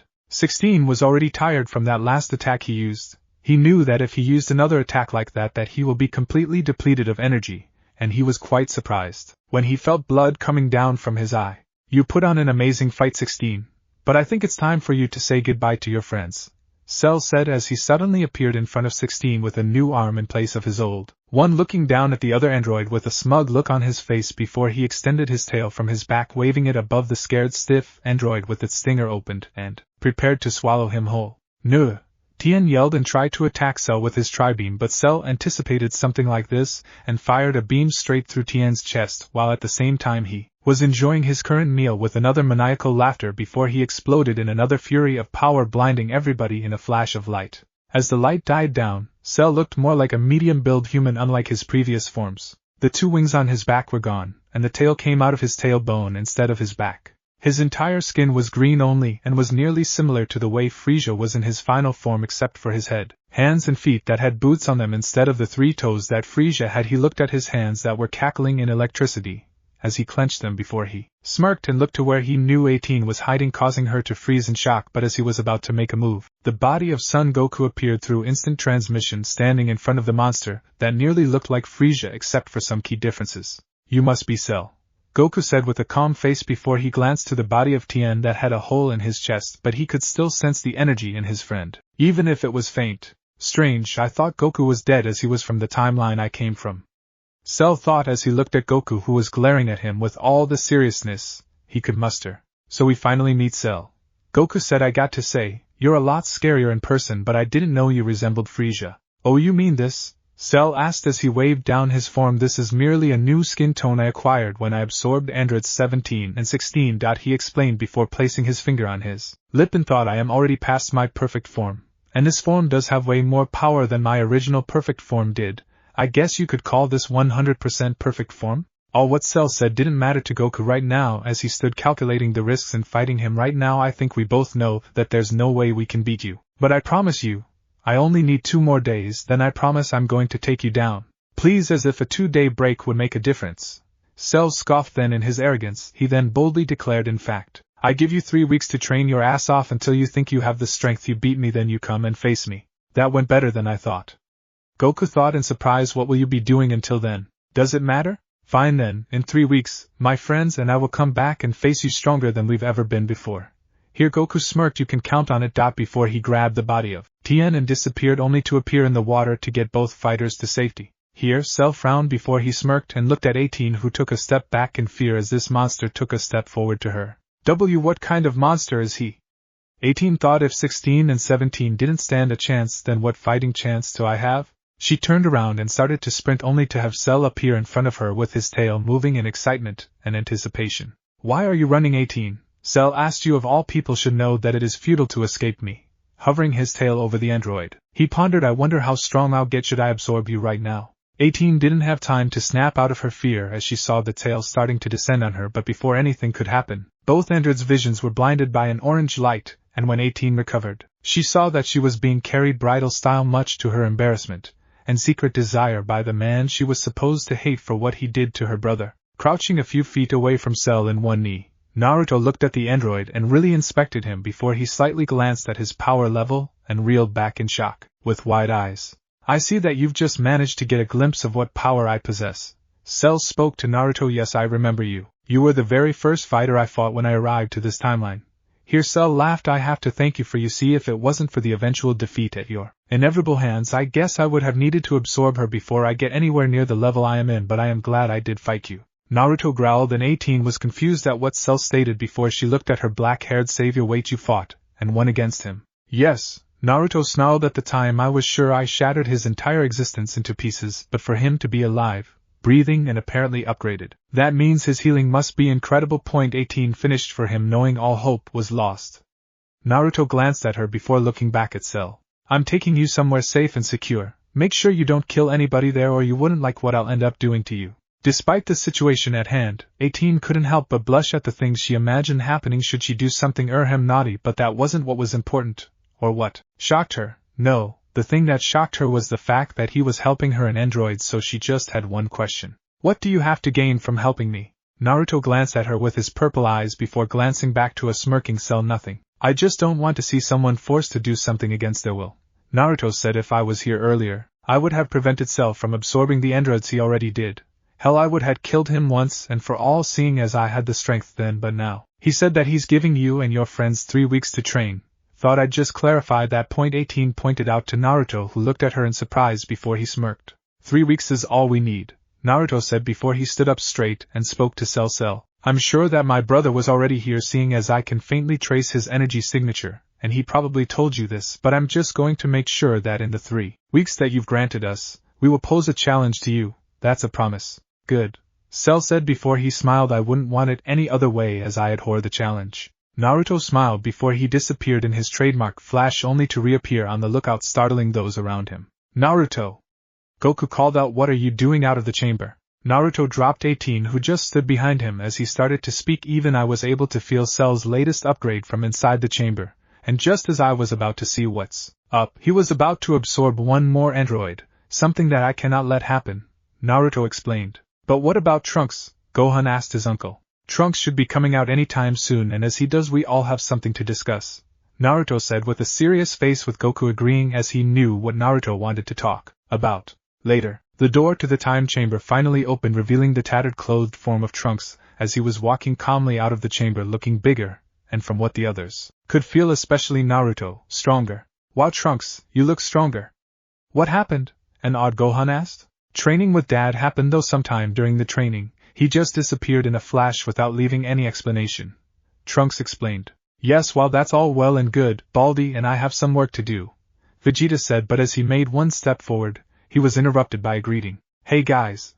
They turned around to see Bulma landing. Wow, Trunks, you look bigger. I don't remember your hair being this long, she said as she pulled on her son's hair. Hey hun, did you bring what I asked for? Naruto asked, walking towards Bulma before giving her a quick peck, much to a certain blonde's charging. Of course, what do you take me for? Bulma asked as she brought out a crate from her jet and opened it, revealing some outfits and armors for the entire group. She handed Naruto and Trunks theirs here. It was a shirt-sleeve version of the jumpsuit jacket that he wore back in Konoha, with a pair of baggy trousers in the same color, with a cloak with a similar color scheme and design that Minato Namikaze wore, except on the back instead of 4th Hokage the kanji was Saiyan. For Trunks it was something similar, only his cloak was purple and black where white and gold was in Naruto's, and his outfit was a pair of black baggy trousers and a wife-beater vest. The rest had an exact replica of Vegeta's current Scion armor, and it was only Vegeta, Goku and Gohan that took a set, while the rest refused before Naruto remembered something. Bulma, there's something I want to talk to you about, Naruto said before taking his wife away from the group as he started to explain what has been happening while the others were having their own conversation. So Trunks, have you finally broken the barrier? An excited Gohan asked his cousin from the future, who nodded in confirmation. It's not really simple, but I managed to do it, Trunks started, but even though I did break the barrier, I'm still nowhere near as strong as my dad. Wow, he's really that strong? Krillin asked. Yup. Trunks nodded. He only got stronger while training in the time chamber. In fact, I would say that out of all of us on the lookout, he is the strongest fighter. Vegeta had had enough of this, and dragged Krillin by the back of his shirt. Come on, Baldy. We have some training to do. He growled. Hey, wait, Naruto called out, walking to Krillin and before bringing out a scroll and handing it to him. Here, this might help you with your training. You sure as hell need it. What about me? Naruto looked at Vegeta with a raised eyebrow at the question. Are you whining? He asked. Besides, you're a Scion. No matter how strong Krillin gets, you'll always be stronger. No offense, Krillin. Ah. Naruto watched as Vegeta dragged Krillin through the door and shut it behind them, resetting the timer automatically before waving bye to Bulma, who just invited 18 into her mini-jet and waved back. It wasn't until they left the area that Naruto turned to the remaining people and started to speak with a really serious voice. Okay, so I heard from Cell that he's giving us 3 weeks to get ready and finally face him. Later, to say that the fighters were shocked at Naruto's statement would be an understatement, and with Goku's confirmation, well, let's just say that they were all glad that they were given this free time. Now they could train as much as they could in the time chamber, but with the limitations. Each person could get only 6 years worth of training but come out every 3 days should their training be complete. After Vegeta and a tired but smug-looking Krillin came out of the chamber, it was Goku and Gohan's turn, and it wasn't until 2 days later, making it 2 years in the HTC, that the two came out with Gohan and Goku as Super Saiyans. It seemed like they had learnt the secret of how to achieve full-powered Super Saiyan like Naruto and Trunks did, but they were a little too late, as they were the second pair of people to use the skill set. Vegeta was once again shocked that Kakarot, and now his son, had thumped him in power, and knowing that he couldn't enter the time chamber, he left in a fit of anger, hoping to find better facilities to train, like a gravity room of some sort, while the others just shook their head at how childish the Prince of all Science was being. Piccolo's exit signified the end of the time training to the group, so they decided to relax a bit for now, and Naruto had to check with how his new guest is doing at his house, hoping that she wasn't causing any problems, and when he got there he was honestly surprised at what he saw. She was playing with his baby boy, and with a smile on her face he guessed that he wasn't as evil as people made her out to be, maybe just misguided. So when he walked over to pick his son up, he was amused with the way she was startled, and by the blush she tried to hide. From then, 18 was welcomed into the family reluctantly by Naruto, but after the warmness he felt when Kuma introduced himself to her, he decided to fully welcome her. So they had a big dinner, and they talked about her past before she was captured by Gero. After hearing a very short, depressing summary of her tale, Naruto made sure that he would be the one to finally get rid of Cell for all what he has done, but not before letting everybody have their own fair share of his flesh, something that touched 18 even more. If he wasn't married she would have jumped him then, and they're not minding that there are people around, and she was clearly surprised of herself as this side of her came into play. All was well with the briefs for now. As for Goku and his family, Goku and Gohan decided to spend their days as Super Saiyans, similar to what Naruto and Trunks did. They even had a small adventure while doing that and got to spend time with Krillin and Marin, and they had to admit, they really do look good together. Chi-Chi, even though was upset at Goku, decided to give him a break. Besides, she started to learn about medicine from Tsunade should anything like what happened to Goku repeat. Tsunade herself was somewhat shocked that Naruto was already married with 2 children, and the third she saw was a future version of the second-born son, and to say she was confused would be an understatement, but hey, she came from a time where pedophile freaks brought back the dead to use against their loved ones, so the surprise didn't last. One thing that did piss her off was the character that was Vegeta. He acted like every bit of a certain Uchiha she knew, and she would be damned if she let something like that incident happen again. So with difficulty, she decided to befriend the so-called Scion Prince, much to the shock of everyone present. Vegeta himself was shocked when she offered to be his friend. Sure, he did see potential in her, and she had the knowledge and skills to back it up. Yes, he knew that she was the one that healed Kakarot. What do you take him for? But he isn't one to show affections, as they are pointless to him. But he did notice something though. Something that would require looking into later, but he still wasn't going to easily accept their friendship. He was the prince of all Scions. He didn't need any friends. Speaking of Scions, he was highly upset when it was declared that that pathetic twin of Kakarot was the strongest warrior around them under Cell, and yes, he knew how strong his common enemy was, and it was something that pissed him up. He was supposed to be the strong one, he was supposed to be the one people depend on, and he was going to make sure that was coming to pass. And with that renewed determination, he trained vigorously in the time chamber, leaving the bald midget to his devices, though he did wonder about the scroll that was given to him, Krillin, and when he came out of the chamber, he was proud to call himself the prince because he was sure that his position had finally been reinstated as the strongest Scion on Earth, because he was able to break through the barriers twice. Unknown to him though, Naruto, Goku, and Trunks had all broken the barriers as well. In fact, they each along with Gohan found a way to perfect the Super Saiyan transformation, but Vegeta didn't know that. In fact, he didn't see the need for that. All he knew is that he had the power, and he was going to use it on Cell, but even he knew that Cell was on another level, so he, like the rest though in a different way, decided to use the 3 weeks to train. Maybe train in a gravity chamber of some sorts, but he needed to find someone with the brilliance to build one, and he knew that he couldn't rely on that bitch of a wife the Uzumaki has. All was okay with Vegeta for now. Little did any of the fighters know that somewhere deep in space, a lone Scion warrior with just destroyed a star with a smile on his face, followed by an insane laughter with only one thing in mind. Kai looked up in shock at what he just witnessed. It was the destruction of the South Galaxy at the hands of the most powerful threat in the universe, a Scion. Everything, living and non-living, completely destroyed. Oh no, it's all gone. King Kai thought with a frown what a truly terrifying power he has. Oh. Bubbles, the Kai's resident chimpanzee, danced as he felt the terrible power as well. What a strange little monkey. I know, Bubbles, King Kai nodded in response before he looked towards the direction Earth was in. If nothing isn't done soon, I'm afraid that we will perish alongside that galaxy. Meanwhile, sitting in a meditative pose with his tail wrapped around his waist, the new and improved Cell opened his eyes and looked to the sky, feeling the energy approaching. Whatever is approaching this region of space must be truly terrifying in power, he thought, and then he smirked moments later, as he felt the excitement course through his Scion veins. Well, fighters, let's see how you will all handle this threat, he said with a chuckle. After all, it wouldn't do to have weaklings in the tournament I have planned. He cackled manically into the sky at the thought that someone might be stronger than him.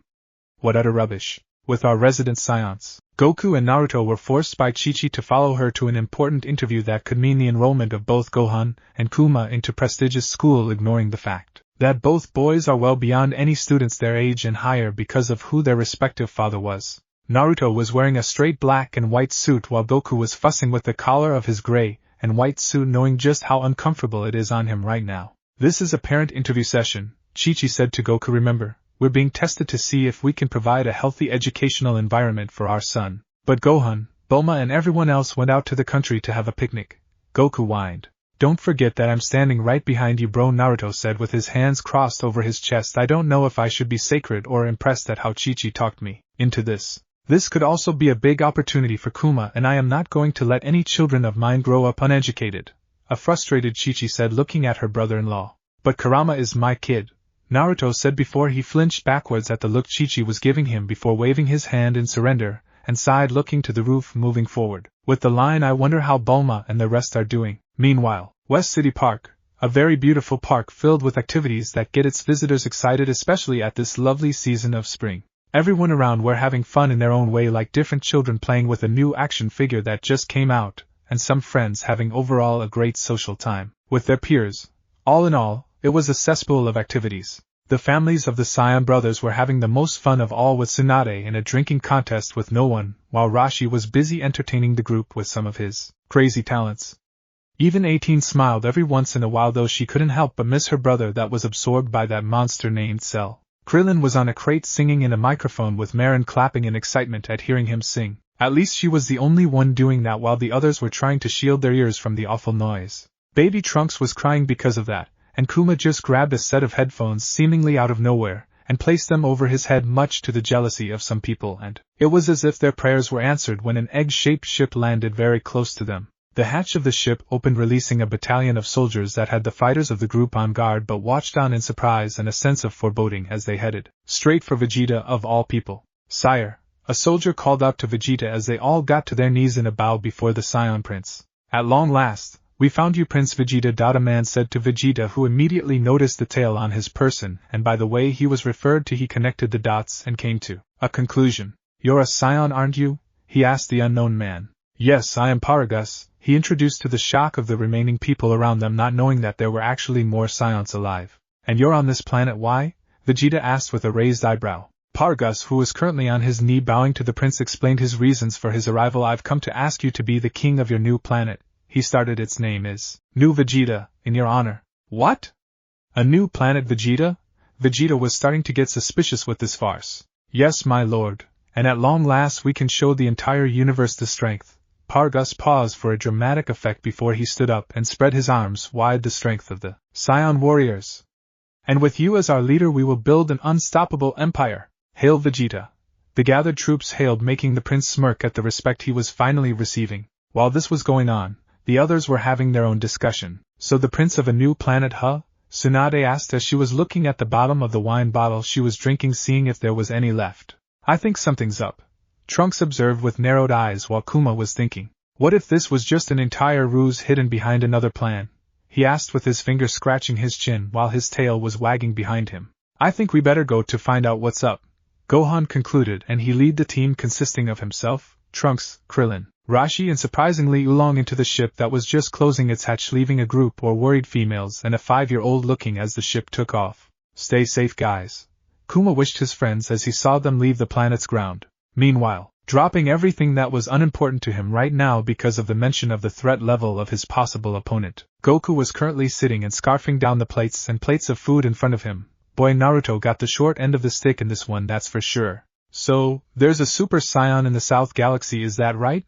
Goku asked as he tried to bite a piece out of the leg of a boar. Actually, he's already torn off most of the South Galaxy, King Kai clarified, disgusted with the way his student was eating. He's on course to hit ours next. Oh, and what I'm really afraid of Goku is that he's stronger than both you and your brother. King Kai finished, causing Goku to get really excited. Really? That's so amazing, Goku exclaimed, getting up from his sit, doing a couple of stretches in anticipation for the fight he is about to get in, while King Kai frowned. This is not the time to get excited. He scolded. This is in the bad thing category, Goku. Oh right. Goku said as he was finished with his stretching before he stood straight. Where do I go to find him, King Kai? I'm not sure. Hey, I know. I'll search for his energy traces and use it to track him down. Goku then assumes the stance for the instant transmission technique and scans out the entire southern galaxy and was shocked at the power he felt. Before that shock turned into full-blown excitement. That's definitely Scion energy, even in its weakened state. He turned to Bubbles with a smile. See you both soon. Before he left with his instant transmission, traveling between galaxies, hoping to find this threat and put an end to it. Appearing in a ruined planet, Goku looked around. I just missed him. But for him to leave such a strong trail of energy behind, that's unheard of, he thought, sensing the energy traces left behind here. Whoa, this is unreal. Maybe King Kai was right. This guy just might be stronger than any of us. Meanwhile, it was a frustrated and annoyed Naruto that sighed as he entered the door to his house, wiping off the sweat he had from his forehead before he took off his suit over his black, spiky hair. Walking into the kitchen, he saw the blonde android sitting down, leaning her head on the table with only a tank top and a pair of black shorts. She turned and saw that it was Naruto, who entered as she was changing the channels in the T.V. Hey, how was your meeting? It was okay, until Goku had to bail on me, Naruto said, opening his fridge, bringing out a drink while his tail was loose. He closed the fridge and walked to sit down with the android and opened the can drink before he drank out of it. How was your day? Well, it was okay if you count that bald guy singing in the karaoke. Bald guy? Oh, you mean Krillin? Naruto asked as he figured out whom she was referring to, much to her shock. How were you able to point that out so quickly when there are at least 3 other bald guys we know? Well, there's Piccolo, but I can't see him singing, especially when he's busy at the lookout. Naruto started to list as he ticked off his finger. And then there's Tien, who is probably off training in some icy glaciers or a waterfall, and Kaiatsu is always with him, so they don't count, leaving us with Krillin and Master Roshi. How come you didn't pick Master Roshi? 18 asked, curious about that. Well, he's old, so his voice box could have a few problems if he did choose to sing, so that leaves only Krillin, and I see him doing that to try and impress his dumb bitch of a fiancé. Naruto concluded, and 18 agreed with the dumb part about Marin. But you have to admit, they do make a good couple. 18 commented, and Naruto had to agree with that. What about you? Naruto asked. Have you decided what name you want to give yourself? Why are you so adamant about me having a name? Well, you were once a human before you were kidnapped by Gero, who wiped out any memory of your parents and other important things. Naruto explained. You're having a new chance in life since your capture, and the first step to move on from what the doctor did to you is give you a name, because being called 18 all the time reminds you of all the terrible things you had to endure as the doctor was operating on you. 18 remained silent, and was touched by what Naruto said to her, and she knew that her feelings for the blonde only increased after he said this. She then sighed before smiling slightly at him. All right, she said, what did you have in mind? Well, meanwhile, the egg-shaped ship that had landed on Earth was now on the new planet Vegeta, as it now was called, with one of its moon orbiting it even though it's daylight. The fighters went exploring while Vegeta was being introduced to the other soldiers on the planet and to the mysterious glum-looking Scion, Broly, who was later found out to be the son of the Scion Paragus. With the threat of the legendary Super Saiyan explained to the prince, Vegeta found it in himself to find this threat and get rid of it, mainly because of the challenge it would bring him, so he had left the planet with Paragus in order to find that monster. According to Paragus, with Krillin and the others, Krillin, Trunks and Gohan were still exploring the planet as they noticed that the sun had already started to go down, but much to their disappointment. But luckily, it was then that Krillin also noticed something a few feet away from them on the ground. I see activity down there, Krillin said as he pointed to where he made the observation, and the other two flew in to see what Krillin was talking about, and saw that he was right. It looks like they're harnessing some kind of energy from underground. Why would they need to do that? Gohan asked. So that they can send it to the palace, because that's the only place that I saw plants growing, Krillin said, but then he saw that one of the workers looked like he could use some help as he dropped a probably heavy item on the ground. Krillin flew down to help the worker up, but instead of expecting the reaction he thought he would have, he was given the opposite, as the younger one whom assisted to help his grandfather spoke out in defense. I'm sorry, we're not goofing off. Grandpa is not feeling too well. It's okay, Gohan replied as he, Trunks, And Krillin landed in the work site with smiles plastered on their faces. We're not your bosses, or anything like that. It seems kind of pointless to try and build anything on such a ruined planet, Gohan pointed out with a curious face. It is pointless, the worker agreed. We were brought here after the Super Saiyan destroyed everything on our home planet. Trying to pick up something twice as heavy as its size. It continued. We work all day and they hardly feed us. Those Scions are heartless. A soldier slid down the slope and spotted the lazy worker and whipped out his whip and started to whipping the worker. Get back to work, he ordered the soldier between whips, making the worker cry in pain at the leather meeting its skin. The elder worker moved in to help his grandchild, but then the soldier saw this as insubordination and proceeded to try and attack the two of them, with the key word being try. Gohan growled and flew to the soldier, punching him in the gut, sending him away from the defenseless workers. Leave them alone.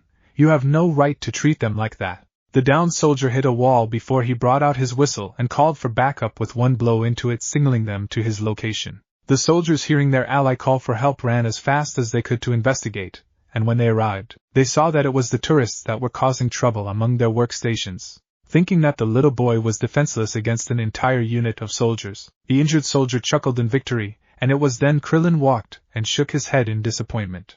TSK, TSK, TSK, Krillin wagged his finger in a no motion before he smirked. If I were one of you guys, I wouldn't think about messing with us.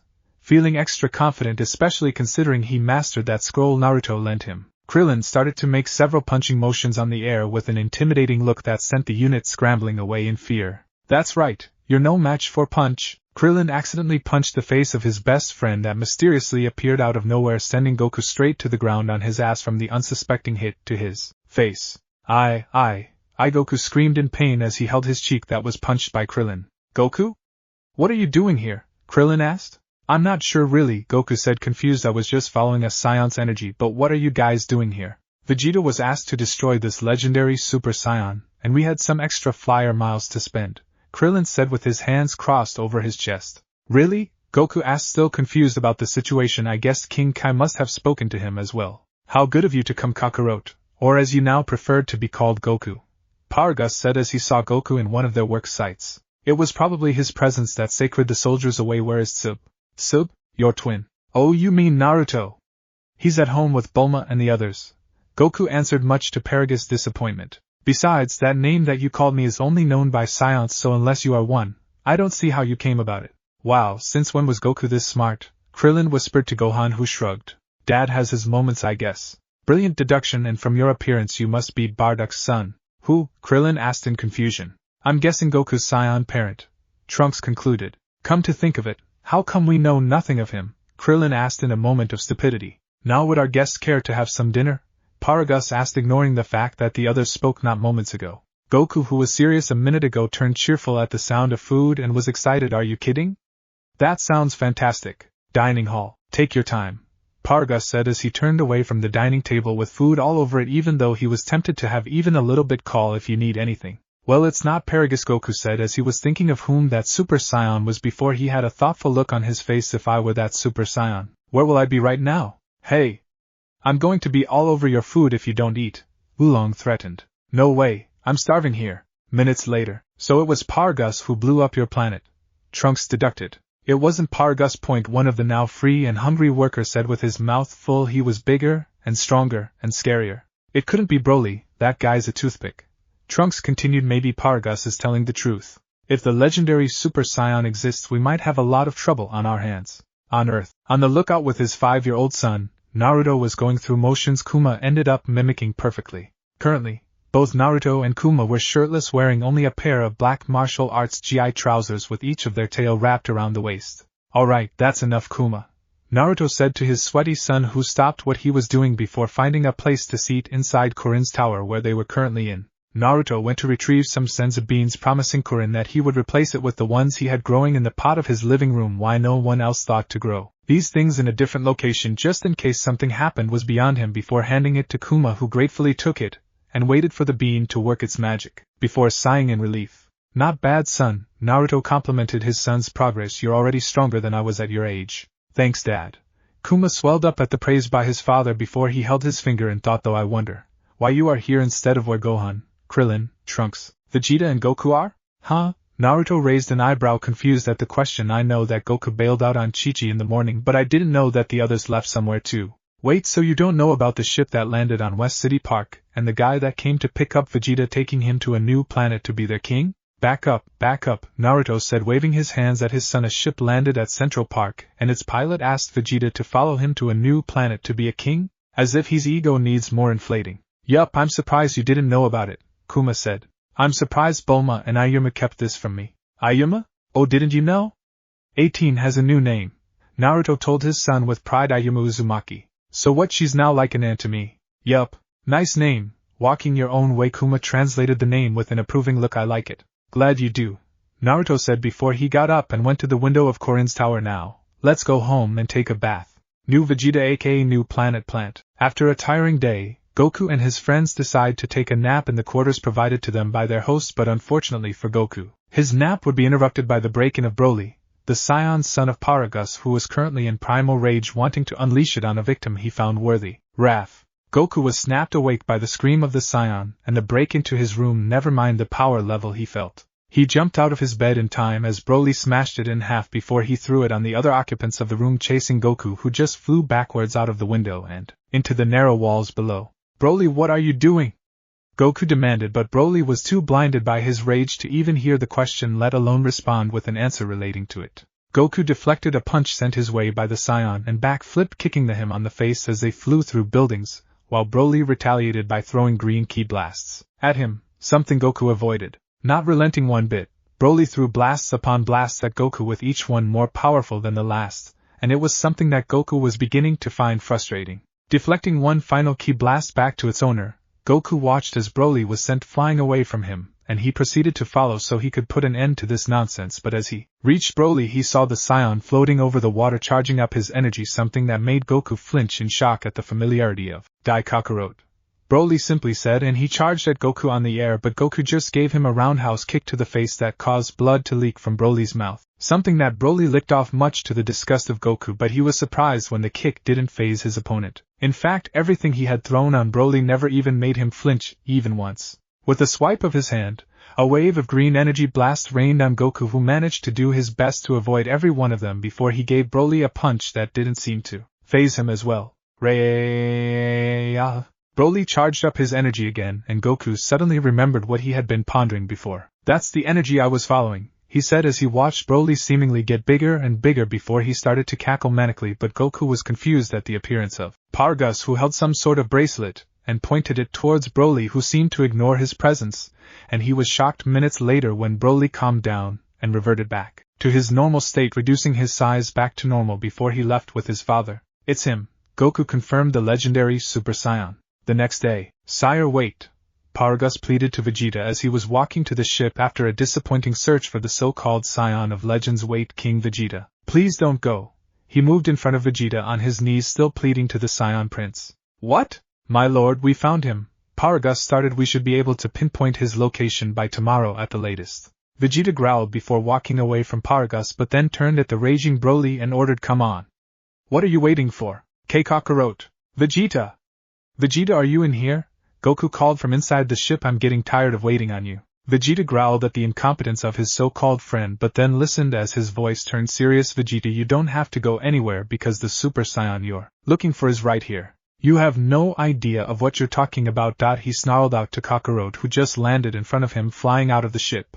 Paragus, either you tell him, or I do, Goku demanded to the father of Broly, who just smirked before he started to laugh madly. So you finally found out about my plan? What plan?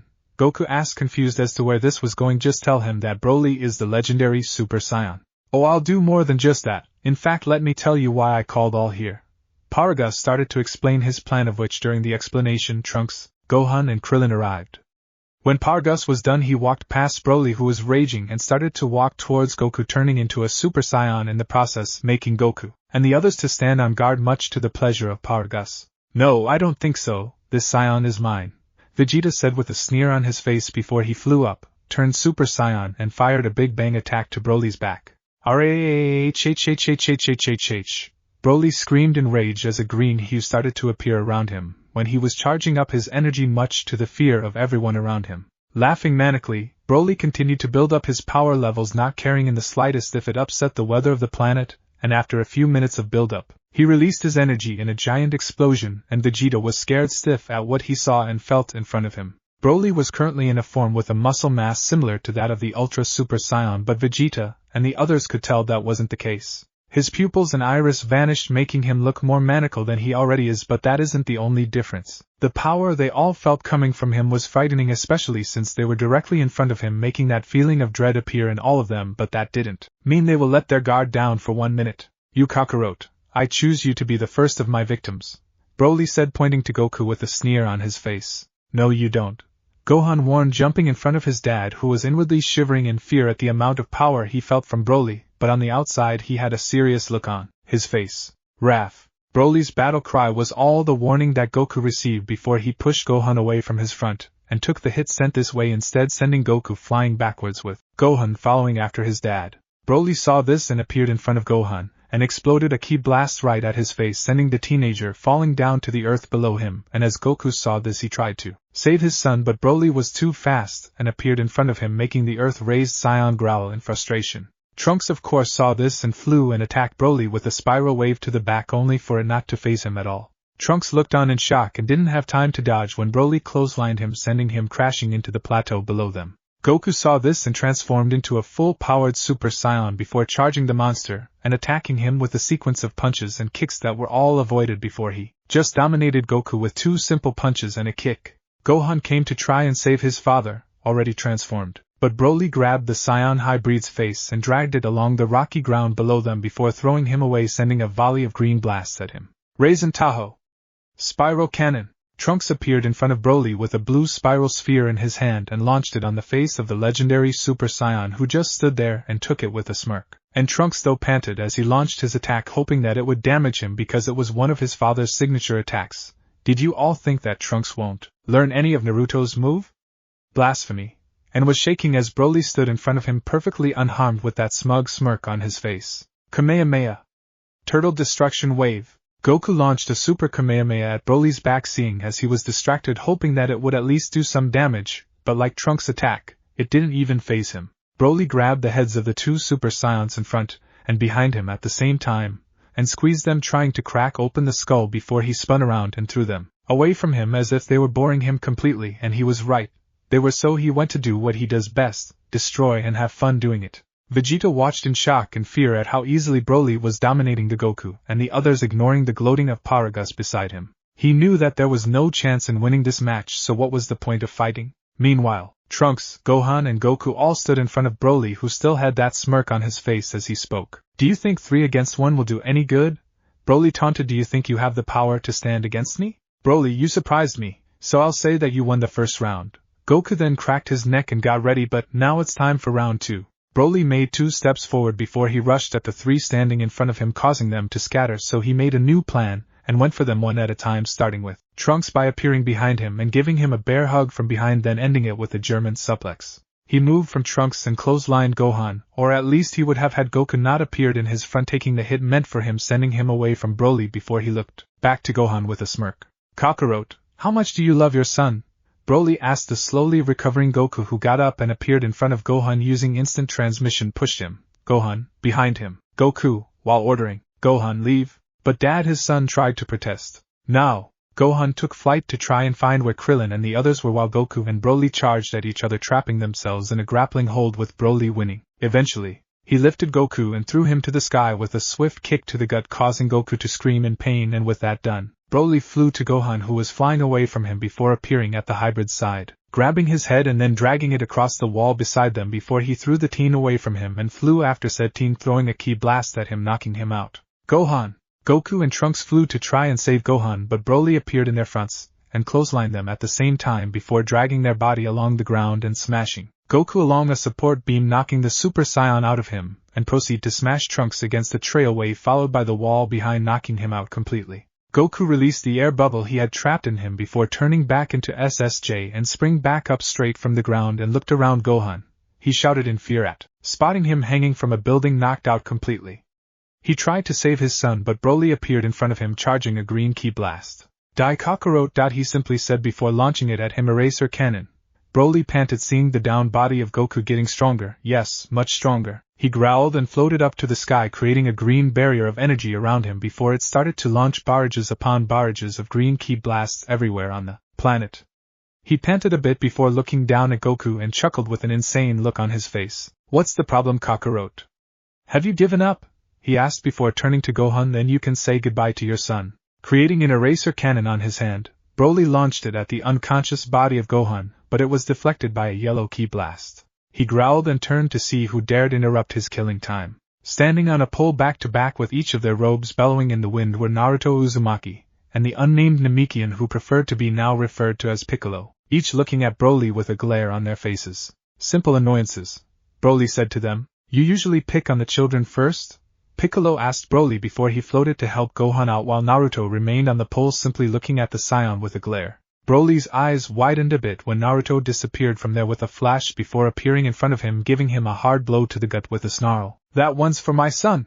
Broly smirked at the pathetic attempt to injure him. "Then you simply don't love him enough," he said before he grabbed Naruto on the waist, giving him a pile driver that was meant to knock him out. Naruto got up from the crater he created and transformed into his full power Super Saiyan, and started to fight Broly like the others did while Piccolo was healing the knocked out fighters. "Gohan, wake up," Piccolo pleaded as he fed Gohan the senzu bean eat. "Piccolo," Gohan mumbled as he saw the Namekian's smiling face before he was excited. "Piccolo, you're here." "Gone now, that hit the spot," Goku said as he swallowed the senzu from Piccolo. "I'd been dead if you hadn't shown up, but how in the world did you know that we were here?" "I heard you and King Kai," Piccolo explained. "I couldn't help but listen in, and with these ears I could hear anything in the entire universe, and also..." Piccolo and Goku looked to see Broly and Naruto fighting, with Broly dominating Naruto. As he was doing with the other fighters, we could feel his power all the way from the look out. It's the type that gives you chills because you've never felt anything like it before. You're not just fighting a Scion, you're fighting a monster. Naruto pushed himself from the ground, avoiding Broly as he smashed the ground he was currently on before he flashed behind the legendary Super Saiyan and launched a spiral ki blast that didn't even faze him in the slightest, much to the frustration of Naruto.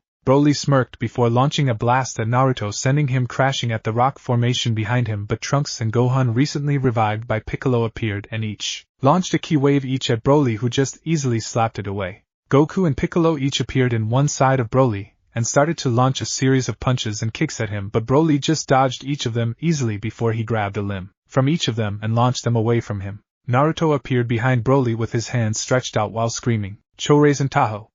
Super Spiral Cannon!" Again, the attack didn't faze Broly, who grabbed Naruto by the face with his big hand and launched another eraser cannon at Naruto's face, sending him crashing to the ground, nearly knocking him out in the process. Broly appeared over Naruto and smashed his down body with his heavy-weighted body, making him scream in agony before he went to take care of the other fighters, dominating each of them. "I don't understand, how can someone be this strong?"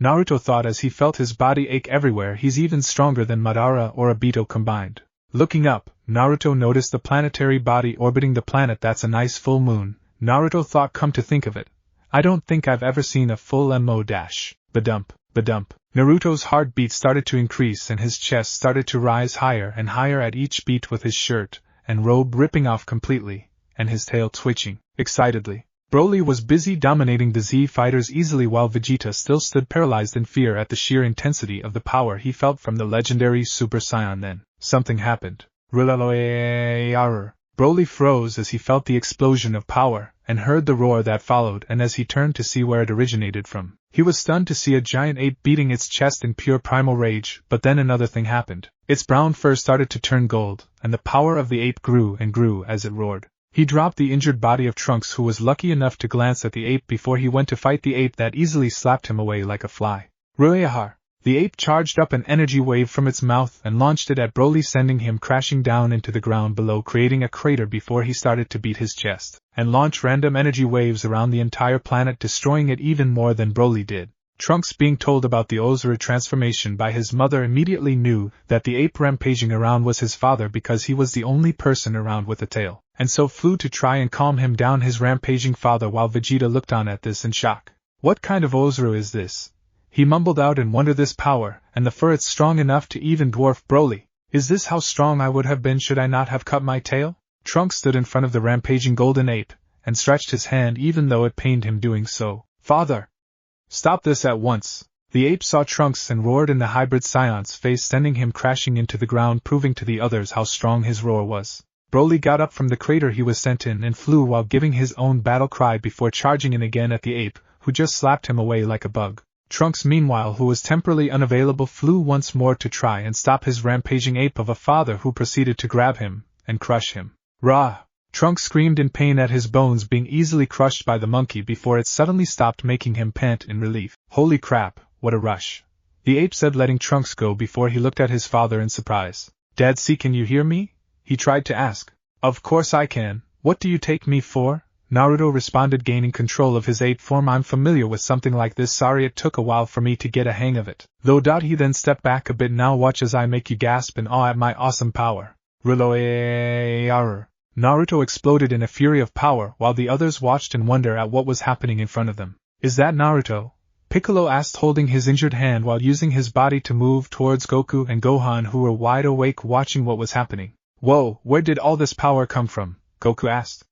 Was it wrong to suddenly feel excited at what was happening, especially seeing that it was his brother who was going through this transformation? Amazing, Gohan stuttered in awe as he also saw what was happening, and when the light died down they were shocked at what they saw and the power they felt. The upper part of Naruto's body was covered in golden fur apart from his chest and upper stomach. His hair was golden yellow like that of a Super Saiyan, but instead of it standing up, it took its normal shape, albeit longer than before, reaching his mid-back. His tail was colored gold like his fur, and he had a dark red shadow trim around his purple eyes. His muscles also grew, making his height increase by 2 inches at least, with a different aura Scions usually had. Yes folks, Naruto Uzumaki just broke the Super Saiyan barrier twice and entered the level we all know and love. Super Saiyan 4. The only difference is his fur being colored gold instead of red. What is this? Broly appeared to see the new and improved Naruto standing still, closing his eyes. Naruto tilted his head in Broly's direction and snapped his eyes open, forcing the Scion back with only sheer willpower, much to his shock and anger. Broly stopped himself from tumbling in the air before he appeared in front of Naruto with a snarl on his face and threw a ki-powered punch to Naruto's face. Naruto's head only tilted slightly at the blow. He glanced at the angry Broly and watched as he leapt back and charged up an energy sphere before he smirked and launched it at Naruto with a maniacal laughter. Naruto! Goku screamed in panic at seeing his brother just standing still as the sphere increased in size while it was moving towards Naruto at an alarming rate. Father/uncle. Both Trunks and Gohan were also calling out to Naruto in panic as well, feeling the amount of power Broly put in that technique, but Naruto just stood there. Meanwhile, Naruto watched with a smirk as the sphere was closing in on him and took a ready position before he kicked it off into space, where it exploded, destroying the approaching astronomical anomaly set for a collision course for new Vegeta. He looked at Broly with a smirk before turning serious. It's time to end this, Broly, Naruto said before he disappeared in a flash and appeared in front of the Scion, moving too fast for him to follow. Naruto had his right hand thrown back for a punch. This is for everyone and everything you've killed. Broly screamed in rage as Naruto's punch went straight through him. Naruto looked on as Broly continued to scream while his body was glowing green from the inside, and it was just a twist of his hand that caused the legendary Super Saiyan to explode from the inside out. Naruto absorbed the explosion into his body, preventing it from destroying the planet they were currently on, and once the explosion died down, Naruto sighed in relief before powering down and turning to see his friends and family and Vegeta looking at him with an odd look. Hi guys. He cheerfully waved to them as if nothing happened, causing them all to face vault, drawing laughter from Naruto at how silly they all looked. Things just got a whole lot more interesting. Should anyone say that the ice glaciers in the South Pole melt because of the unavoidable effects of global warming, they should then be punched in the face because they surely haven't met the Scion twins. Why the redirection, you ask?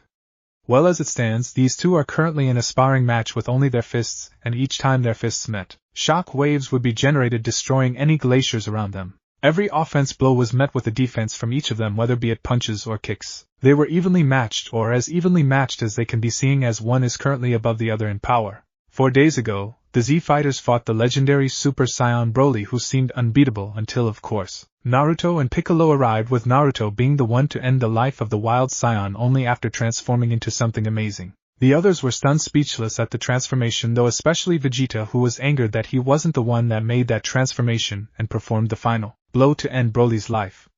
He was upset that he was the only one that didn't do a thing, so as he and the other fighters arrived Earth days later, he just flew off, ignoring the cries behind him. He knew that he had to find someplace to train away from the fighters because as he stands, he couldn't even face them. Piccolo, meanwhile, under instructions from Naruto and Goku, took himself, Gohan, and Trunks once more into the chamber to train them up for the upcoming battle with Cell, while Krillin decided to do something productive with his fiancée, as they were training, because Marin worries too much according to him. Ducking under a punch and deflecting another from his brother, Naruto couldn't help but smirk inwardly at the thrill he got as he was currently sparring with his brother. This is what he liked, the feeling he received from fighting someone almost as strong as you, the rush. He guessed that it was always like this for him ever since Konoha. All those fights he had with the other rookies and sometimes even Sensei, he just loved it. Thinking back, he concluded that while his latest Super Saiyan transformation was strong enough to face Cell as he is now, where Cell's body is probably programmed to easily and instantly adjust his body to fit each transformation, the process can't be said for him, sadly. So with a form as powerful as that, he will need to tune his body step by step for it to easily adjust to the power that transformation had access to. That's why he was training with Goku, to see if he can break the SSJ barrier once more and achieve a form that is, while weaker than his last transformation, it would be stronger than this SSJ transformation. Have to admit, should have done this sooner. Naruto spoke to his brother, as he parried blow upon blow he received from the smirking Scion twin. I completely agree with you on that, Goku said as he ducked under a kick from his brother. I already feel stronger as we're having this spar. It's really exciting. Naruto laughed as he caught a fist from his brother before he tried to knee him in the gut, but Goku caught him with his right hand, stopping the attack. It's a shame you can't use that new transformation to fight. I know what you mean, Naruto responded as the two let go of each other before creating some distance. I think that we're lucky Cell wasn't able to tell whose power it was that he felt all the way from Earth the time I made that power up. I mean, sure, he felt it, but then he probably guessed that it wasn't any of his business yet. That actually gave us a window of opportunity. If Cell would want to pick a fight, then you probably would have lost because of the lack of control you have over it, Goku said to his brother. It's amazing that with this you eventually broke the barrier that Vegeta and the rest of us have been trying to do. While I have broken the barrier, I still think that there were other transformations before this one, and I feel like if I can master those ones, then my body will be able to handle the power of that new transformation. Well then, more of a reason for us to continue our sparring, Goku said with a smirk before he disappeared and appeared behind Naruto using his trademark teleportation technique. Naruto smirked and appeared behind Goku with his own trademark teleportation just as he moved in with a roundhouse kick. You seriously have to teach me that instant transmission, Goku. It's definitely faster and less flashy than my Hiraishin, Naruto said to Goku, who smiled. Sure, but only if you teach me that teleportation move of yours first. Are you sure, Goku? I mean, the mechanics and physics behind my flying thunder god is pretty difficult to understand, especially since you have to know how to draw many complex seals that have probably everything to do with physics, Naruto stated, laughing silently as Goku looked in shock. I have to read a book. Yup, Naruto replied with a cheerful nod, and when you do, you'll have to be at least smarter than, say, Bulma to at least even attempt to draw a properly functioning teleportation seal. Then no thanks, Goku said. I'd rather stick with my own teleportation technique, but don't worry, I will still teach it to you. Naruto smiled in appreciation before he and Goku got back to their fight, both training to gain similar ascended levels of Super Saiyan transformation. Meanwhile, at an unknown time in an unknown place, darkness was all he could see once his eyes snapped open from his previous prison. Escaping wasn't all that difficult. No, what was indeed difficult was the navigation. Last he remembered, he was absorbed by Cell, and from what he could feel, the monster of an android only got stronger after his merging with the biology of the android, something he's starting to regret dearly. He just hoped that the faint power level he was feeling would give him a clue as to where he currently was. 1 week later, Destroy a Robot said as it stepped forward, making the entire room quake. It had the build of a medium-sized athlete with an exoskeleton skin made out of adamantine, the strongest metal in the world, with a look similar to that of a human male. Its head was oval-shaped, and where the eyes were supposed to be, 2 rectangular holes with a lens stood there instead, with colors changing to match its emotion. Blue for safe mode and red for attack, and right now, it was on red. It helped that these attack robots were equipped with the world's most powerful fighters' moves, Goku and Piccolo in the last World Martial Arts Tournament, making Vegeta glad that he had a training facility like this available. Annihilate, Obliterate. 2 more similar robots with the same build as the first approached from behind the first one, with all 3 of their optics glaring down at a sweating Super Saiyan Prince in a room that's as wide as an entire house, narrowly evading a beam of laser from the eyes of one of the robot before ducking under a spinning kick from another. Vegeta couldn't help but think back slightly, as he trained in 450 times Earth gravity, to how he was able to get a fine accommodation fit for a prince such as himself, who knew being out of character for a while did this small good. Maybe he should change the way he acts and accepts the rewards that come with it. I mean, after all, being the good guy will do a lot of good in his life. Nope, just gonna keep being awesome and awesome. Launching a ki blast at a robot from a distance, and watching it hit, Vegeta remembered the female he saved. Now let's be clear. The only reason he saved her was because he felt some untapped Scion energy oozing off her like there's no tomorrow, and there could be only one conclusion to that. But when he tried to confirm his thoughts, imagine his surprise when he got a negative response from the girl he saved. Well, another situation like Kakarot's, but he knew that he would use this to his advantage and mate with the female, breeding a purebred Scion child fit to receive the mantle as Prince of all Scions from him.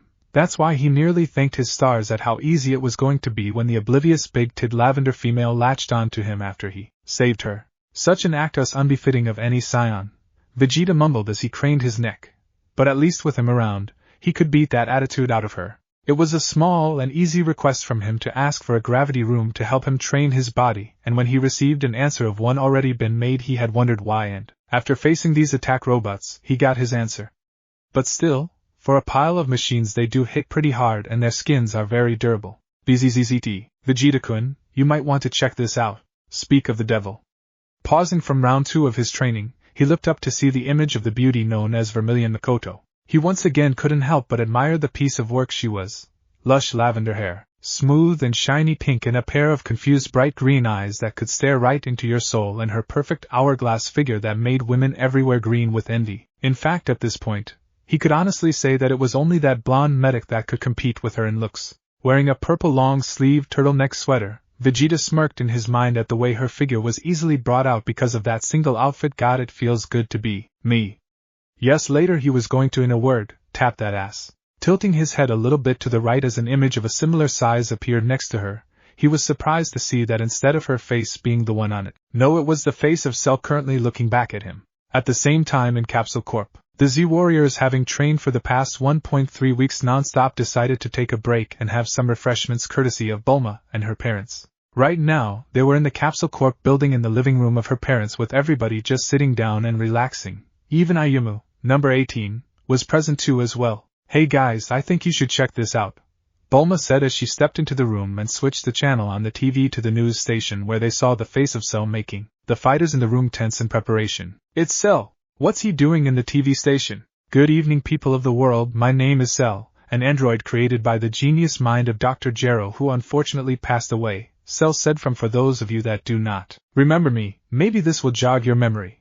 Changing his voice box slightly, Cell spoke in the voice that was known to use to strike fear in these pathetic humans when he was in his first form. I am the terrible monster from Ginger Town. In the TV station, Cell continued his transmission as he was staring right at the cameras pointed at him. 2 weeks ago I was met with a small resistance from this planet's measly excuse for fighters, and when the character known as Son Goku proposed for a 1-day training period because then he knew that he couldn't beat me, I decided to extend it to 3 weeks, and now only 2 have passed.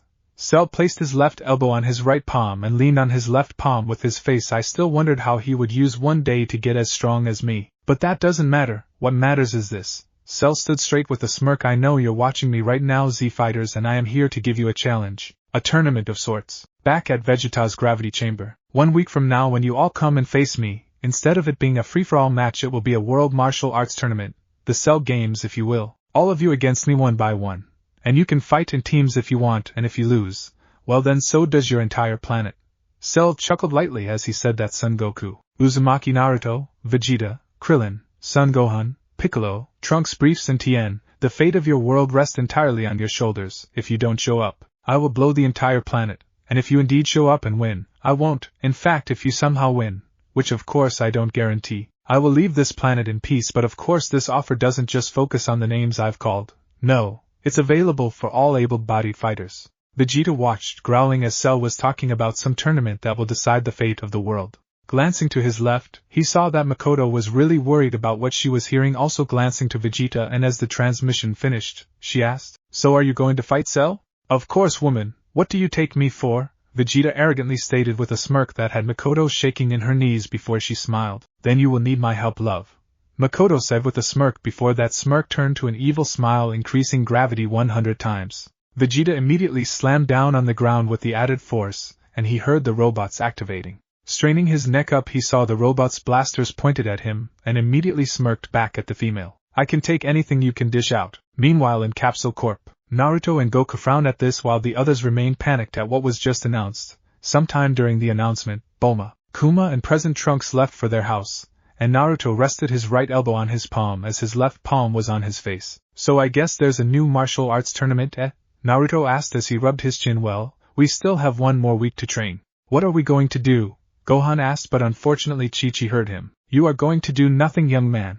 Chi-Chi shouted to her son, worried for her safety. You will come back home with me and hit those books, young man. Take it easy, Chi-Chi. Naruto tried to pacify his sister-in-law. Besides, I can help make sure that Gohan will also add some studying time in his training, so don't worry about that. Naruto was glad that seemed to calm her down before he left with Trunks, Gohan and Goku out of the house. They stood outside and started to converse amongst each other. After a brief talk with Bulma and Kuma, Trunks and I will go and train in the time chamber for one more day, and the following day while we rest our bodies, you Goku and Gohan will enter the chamber and train. Naruto explained to the group, and seeing Goku with a thoughtful look on his face, he continued, although we all have done this before, it still won't hurt to spend the rest of the days as Super Saiyans, something I'm sure you all agree with. I like this plan, Goku said, but don't forget, Gohan and I spent a few days as Super Saiyans before we were called to fight Broly. No, I didn't forget, that's why I said it wouldn't hurt to try it again, and this time with the extra time on our hands, we could gain something from it, Naruto said to his brother, who nodded before he turned to Trunks. Alright Trunks, let's go see your mom and your big brother before we leave to the chamber. Grabbing Trunks by his shoulder, Naruto disappeared with his son in his trademark red-orange flash, leaving his brother and nephew behind, who later went inside to tell the others what they would be doing at the meantime so as to not get worried about their whereabouts. With Cell, I think I should do a little training of my own, seeing as I need to be prepared for when the fighters come and challenge me, Cell said as he got up from his meditative pose. Maybe I'll provide some entertainment for those humans as well. With that, he retracted his tail and flew up into the cold regions of space, and he couldn't help but thank the doctor for his brilliant idea. The cells of Frieza and his father worked wonders in my biology. I couldn't help but feel that there are more levels of power I can attain, but I should train. I don't want to end up like 17. In one simple burst of ki, Cell flew out of the Earth's solar system with excitement rushing through his veins. He felt like he could do anything. What should I test my powers on? He stopped flying for a minute before he was looking left and right. He spotted a solar system with a really big sun and 3 equally big planets orbiting around it at different orbital speeds. He smirked and thought, perfect. He stood straight and charged up his ki before he got into a very familiar stance and began chanting his attack as his power rose and rose. In the outskirts of space, I know I'll raise my power as high as I can, so those fools on Earth can feel my power. That should put some fear into their hearts, Cell said to himself, all the while smirking. Meanwhile, in the South Pole, Naruto and Goku froze as they were feeling the buildup of power from a very familiar source, even though he was light years away. For them to be able to feel him even from that distance, is that, yes Goku, then that means, yes Goku, I noticed. Naruto snapped at his twin, knowing that if they were able to feel his energy from here, then what was stopping Cell from knowing about Naruto's latest transformation from his fight with Broly? It was something that they were hoping to keep secret for as long as they could. With Vegeta dropping on his knee in his training room, Vegeta was gasping in fear and awe at the awesome power he was feeling, even if it was from a distance. That fear and awe turned into anger as he flashed into his Super Saiyan state. How long was he going to withstand this humiliation? The humiliation of utter defeat? How long? Raga! He exploded in rage as he thought back to the freezing terror he felt at the hands of Frieza before and after his defeat, and then his one-sided humiliation at the hands of the female android. It only got worse at the pure terror he felt when he felt the power of the legendary Super Saiyan Broly, and instead of facing him like a true Prince of Saiyans, he stood there, frozen, helpless, useless, as he watched the others fight and eventually defeat Broly with the help of an ascended Naruto Uzumaki. That thought made him howl in rage. How long would I have to suffer at the hands of Kakarot and his pathetic brother? Vegeta growled, unconsciously fueling his anger in his transformed state, and then there's Cell. Thinking of Cell made him only angrier and angrier. He hadn't even met the monster, and from what he heard he was able to get stronger after absorbing 2 androids. As if he wasn't strong enough. Vegeta's face softened as he remembered the feeling he felt as he was training the time the others were fighting Cell one-on-one, and he knew that should he jump in and face the monster, he would be easily and utterly defeated then. That was why he didn't want to help, but now if he thought about it he noticed a pattern he was suddenly following when facing tough opponents. Kakarot, Frieza, pre and post-Namek, the androids, Broly and now Cell. In another sudden burst of rage, His power exploded, damaging nearly all the equipment in the room and blinding everyone's sight with smoke, and when the smoke died down, everyone could notice the change in the prince of all Scions. The golden hair brought on by his original transformation becomes longer and rigid and stands up even more. Increased energy radiation from the result of the explosion caused his aura to take on a jagged, fierce flame-like appearance rather than smooth or flowing as it once was, and finally, he had a larger muscle mass as opposed to before, but the difference isn't that much though. Vegeta-kun, are you alright? Craning his neck to look behind him, he noticed the destroyed room and scared before turning to the girl on the screen. What do you want, woman? I heard a yell, and why is your hair different, and why do you have lightning around you? Makoto was confused at what she saw. Sure, she knew that Vegeta could change hair color, but she didn't know he could change his hairstyle. Vegeta looked at himself and felt more powerful than he had ever felt before. He felt like he could take on everyone including Cell and win, but he knew instantly that if he were to go and face Cell without a plan, he would die. He smirked and flexed his power a bit, liking the rush he felt, but he knew that he needed to get even stronger if he were to hope to even beat Cell and Naruto along with that clown Kakarot, whom he was sure would have felt the power boost by him. Woman, get this room fixed immediately, so that I can train and tame this power before the tournament, Vegeta said to Makoto, who was just looking back at him with a curious look on her face. I know that with this power up, I would be finally get back what was rightfully mine right after I beat Kakarot and his brother. I would be hailed once more as the strongest Scion in the universe. Fine, Makoto said with a sigh from the screen. Come in and have some food while I'll see what I can do about that room you destroyed. HN. Vegeta powered down and left the training room as he thought about what meal awaits him, as he, the prince, was really hungry. After the meal though, he will immediately get back to training and master this new transformation. What he didn't notice was the small path of fur that was growing out of his spinal cord.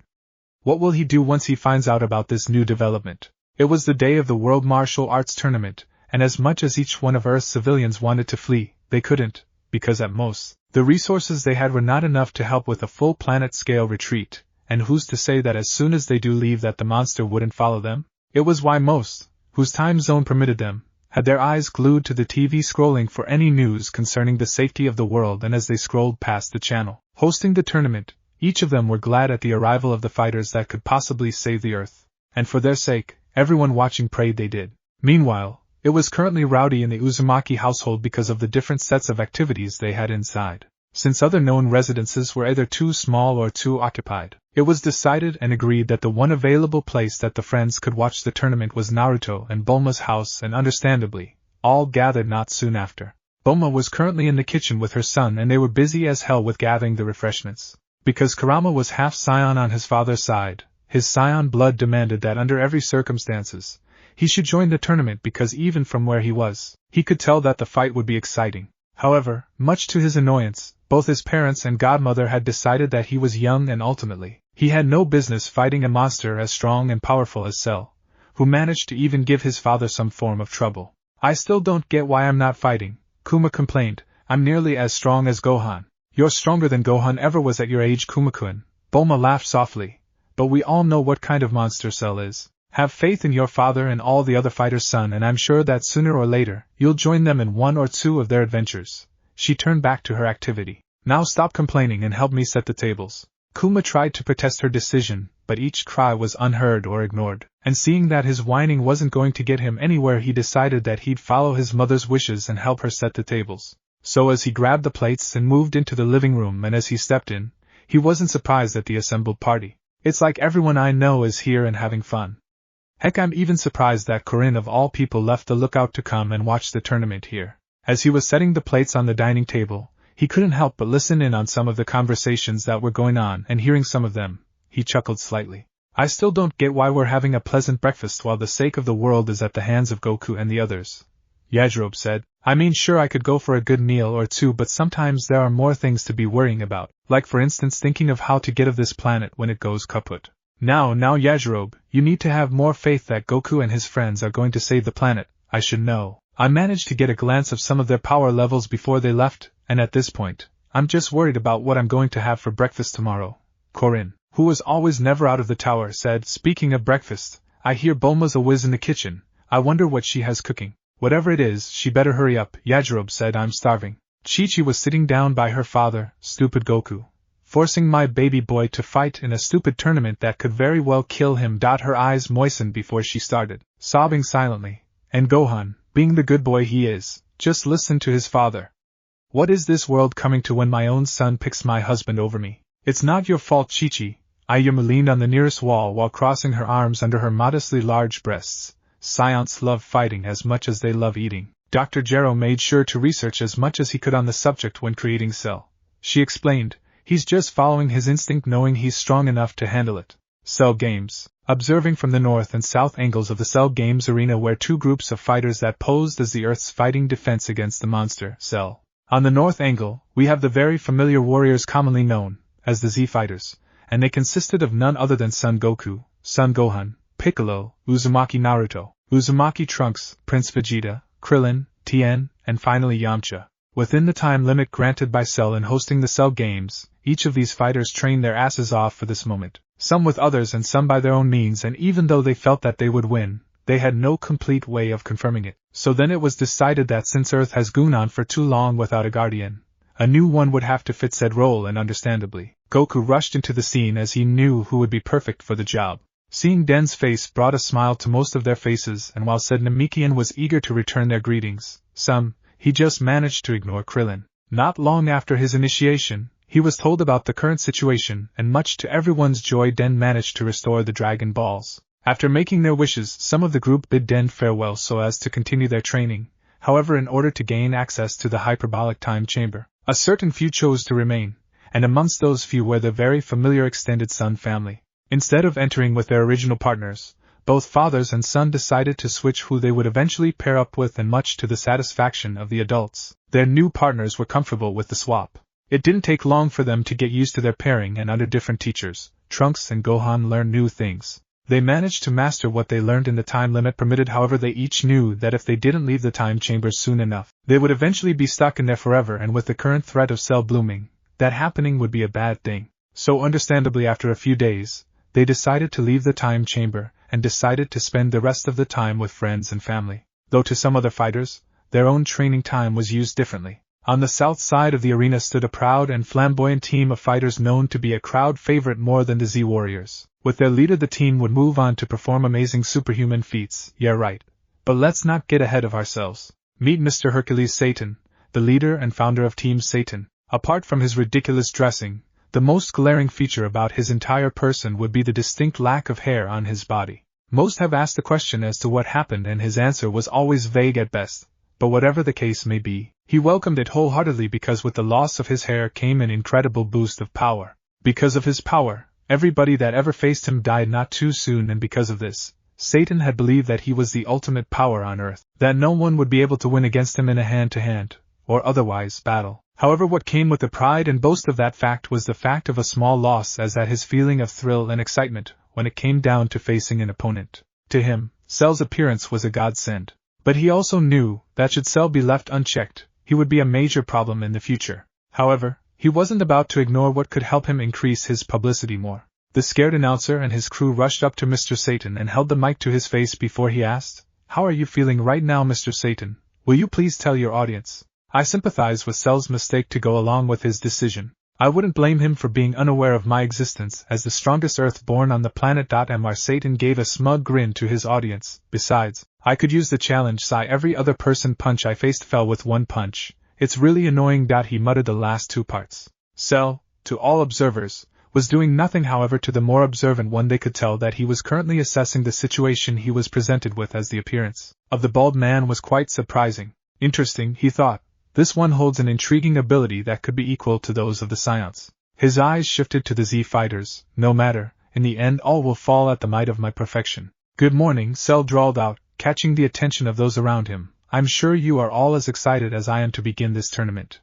His eyes scanned everyone gathered. I am sure that you don't need me to recite the rules of this tournament, and I don't particularly care for who goes first. Just try to make this interesting. Then I hope you all wouldn't mind that I go first. Hercule took a step on the Cell Games platform before taking off his white cape and handing it over to the announcer, before chuckling. If you think I'm going to let you rule over my planet Cell, then you got another thing coming. Z fighters. Krillin sighed in exasperation at the arrival of Satan and his crew before he looked to Goku and whispered his concerns. Are we really going to let him fight? I mean Goku, just look at him. Now Krillin, you know better than to judge someone based on their looks. Goku lightly chided. Besides, this'll be a good time to see what Cell's capable of so that we could try and come up with a plan of action. Ha, Goku coming up with a plan of action? That's a new one. Yamcha whispered to Tien, who just politely ignored him. Meanwhile Krillin was still speaking with Goku. But you have to realize, Goku, that he's just an innocent civilian, he said. He'll eventually fall down to the awesome power of Cell, who I'm sure has only grown stronger since the last time we met him. You have to be an idiot if you cannot feel the impressive power the bald one is hiding. Vegeta scowled. From what I sense, I can tell that he's just as strong as Kakarot in his base form. Heck, I don't know how strong he could be should he go all out. Why, Vegeta, is that respect I hear coming from your tone? Tien taunted. I have to say I'm surprised, considering that it's the Prince of all Scion himself who's doing the complimenting. I have more important things to do than trading useless gripes with you. Yeah, right. Naruto muttered. Anyways, let's just hope that he has what it takes to face Cell. I'm sure that I'm not the only one that'll be disappointed if he's as weak as he looks, but Goku and Vegeta are right. We'll have to wait and see what happens then. Piccolo spoke up next to Gohan. It'll be good if we manage to get a general idea on how strong Cell really is. Yeah, I have a feeling I know exactly how strong he is, Naruto thought. Let's just hope Cell stays that strong and not stronger, because I sure as hell wouldn't want to bring out my A-game so soon. Cell Games Arena. Hercule took his fighting stance in front of a bored Cell, who just stood still and raised an eyebrow. Are you ready to lose? HN, if you say so. Cell took his own fighting pose in front of the bald man, who smirked at the movement and at the action, before silence reigned in the entire arena. Boom! The sudden shockwave from the clashed fists shocked some of the fighters and the Z-warriors, who thought that the bald man wouldn't be able to stand up to Cell, and yet, here he was struggling in a strength match against said monster. You are impressive for a weakling. Cell commented to the smirking Hercule. I'm quite surprised that you're able to survive against my punches. Please, Cell, I've fought against people that have stronger punches than you. Hercule pulled his unoccupied fist backwards. But, as far as I'm concerned, your time on this planet has come to an end, and as its protector, it is my duty to end you permanently. Smack. If I were any other person, that speed and force of the punch might have killed me, Cell mused. However, I am no ordinary person. As he said that, a pair of lasers shot out from his eyes. However, his opponent saw it coming and slightly tilted his head to avoid the incoming blasts. Boom. Oh wow, this is amazing, Krillin exclaimed in awe. I never thought that he of all people would be able to keep up with Cell. I'm sure that even I wouldn't be able to be fast. Hey Dad, how come we haven't heard anything about this man until now? Gohan asked his father. I mean, if he was this strong, one of us would have been able to notice him, right? How come none of us did? I guess we just didn't care enough, Goku simply answered. I mean, we had other more important things to focus on the time. Back to the fight. The struggle was still happening between Cell and Satan, and neither seemed to be willing to give the other the upper hand. However, Satan pulled his head back before giving Cell a headbutt to his nose, forcing the absorbing monster to hold his head in pain, and it was that moment Satan saw the opening he wanted. Got ya! Akuma no Ryoku, Satan punch, smack! Satan expected to see guts of Cell fly over the place from his punch, and he wasn't disappointed when he did see those guts. So as he pulled his hand back and straightened himself, he smirked and turned to the announcer, who was standing still in shock at what just happened. Gero, ha ha ha ha! Satan chortled at their stupefied expressions. That is what Cell gets for questioning the might of Mr. Satan. He pumped both fists on the air, and just as he was in the middle of cheering, a voice made him freeze his tracks. If you are done gloating for a pointless victory, then I believe we have a match to conclude. Satan spun around and saw that his assumptions were 100% accurate. However, that didn't bring a smile to his face, as he was still in shock at seeing that his opponent was somehow alive from the blow he gave. But how? His stuttered question was answered with an amused smile from his opponent.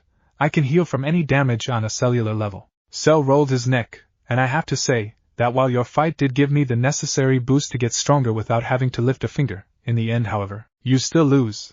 And with that, Cell gave the still shocked Satan a gut-wrenching knee that sent him flying out of the arena, much to the audience's fear, not the Z-warriors. Well, that was disturbingly short.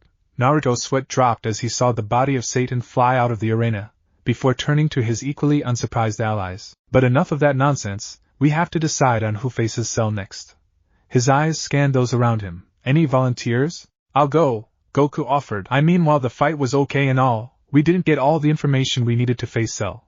Plus I could get a feel of just how strong he'd gotten. Goku, you realize that he was stronger than we all could handle right before this happened, and if I remember correctly, each time either one of you Scions are placed in a 98% death chance, you always come back stronger.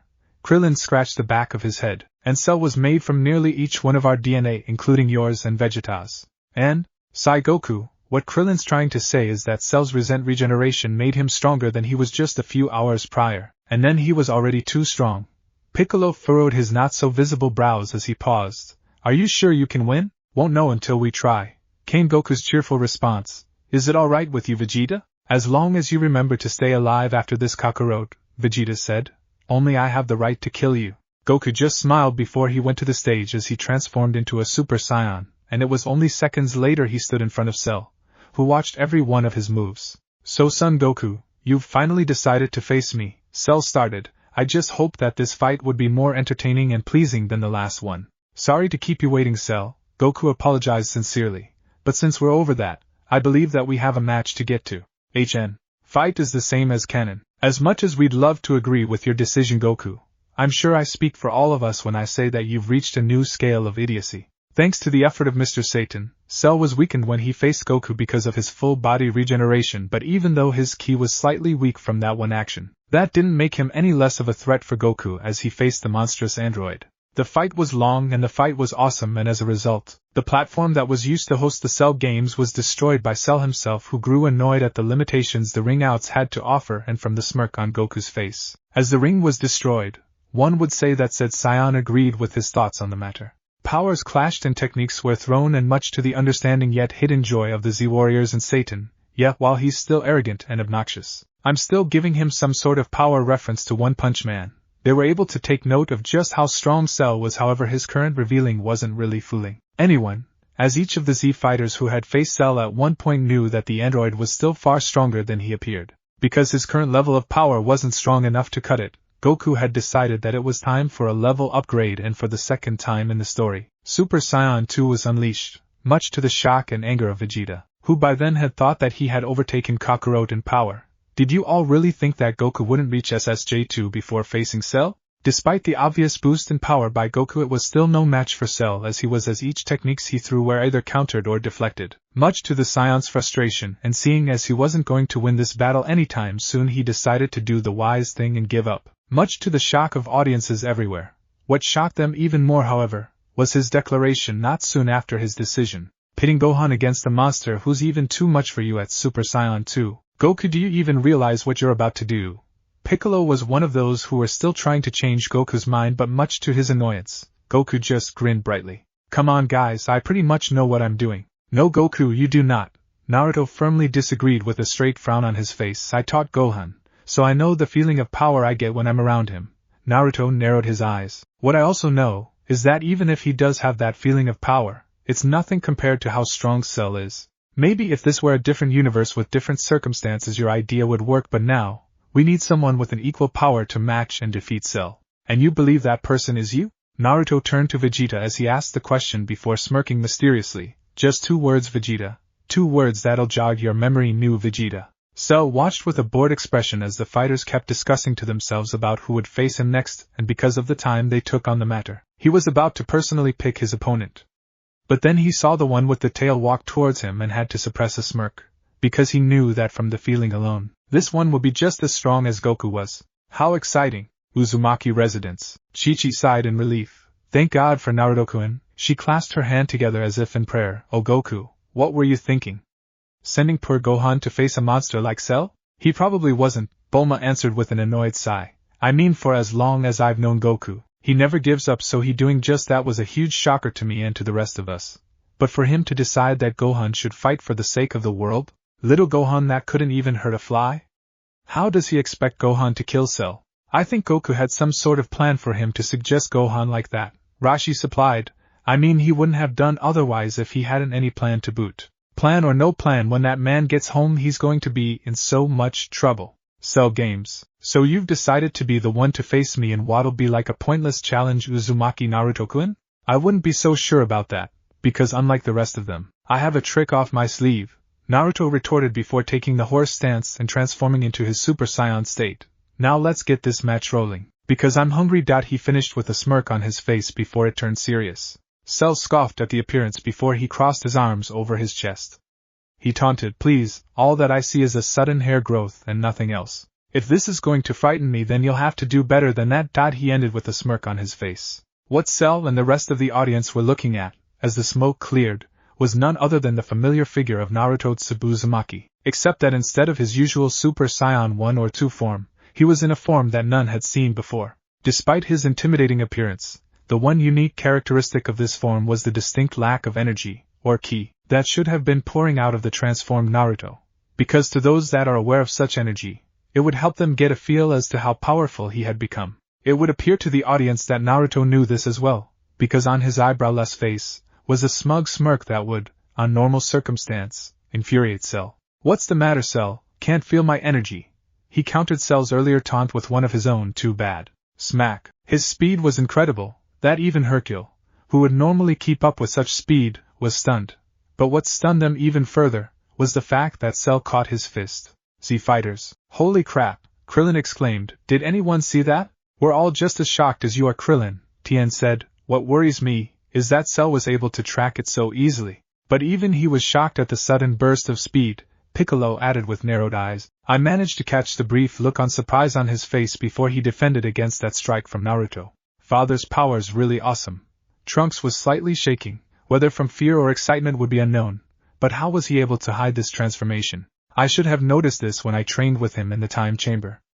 How was he able to slip past my defense? He can perform a more advanced version of Tien's multiform, remember? Gohan theorized, recalling the Kagebenshin technique. He could have used those to either teach us or train himself. They are pretty useful. He added the last part in an afterthought though. He had heard the conversation around him, and instead of outwardly reacting in anger like most would expect him to, he clenched his fists tightly and glared at the now blonde Uzumaki. Noticing this with a curious set of eyes was none other than Tien, who smirked. "Hey Vegeta, aren't you going to add something to the conversation?" He paused. "I mean, with you being you, of course, it's only a matter of time." Vegeta just huffed before taking a deep breath and smirking back. "Your attempts to anger me are amusing at best, Triclops." He looked back at the match about to begin before he continued his statement. "Take your pestering elsewhere, as I have more important things to worry about."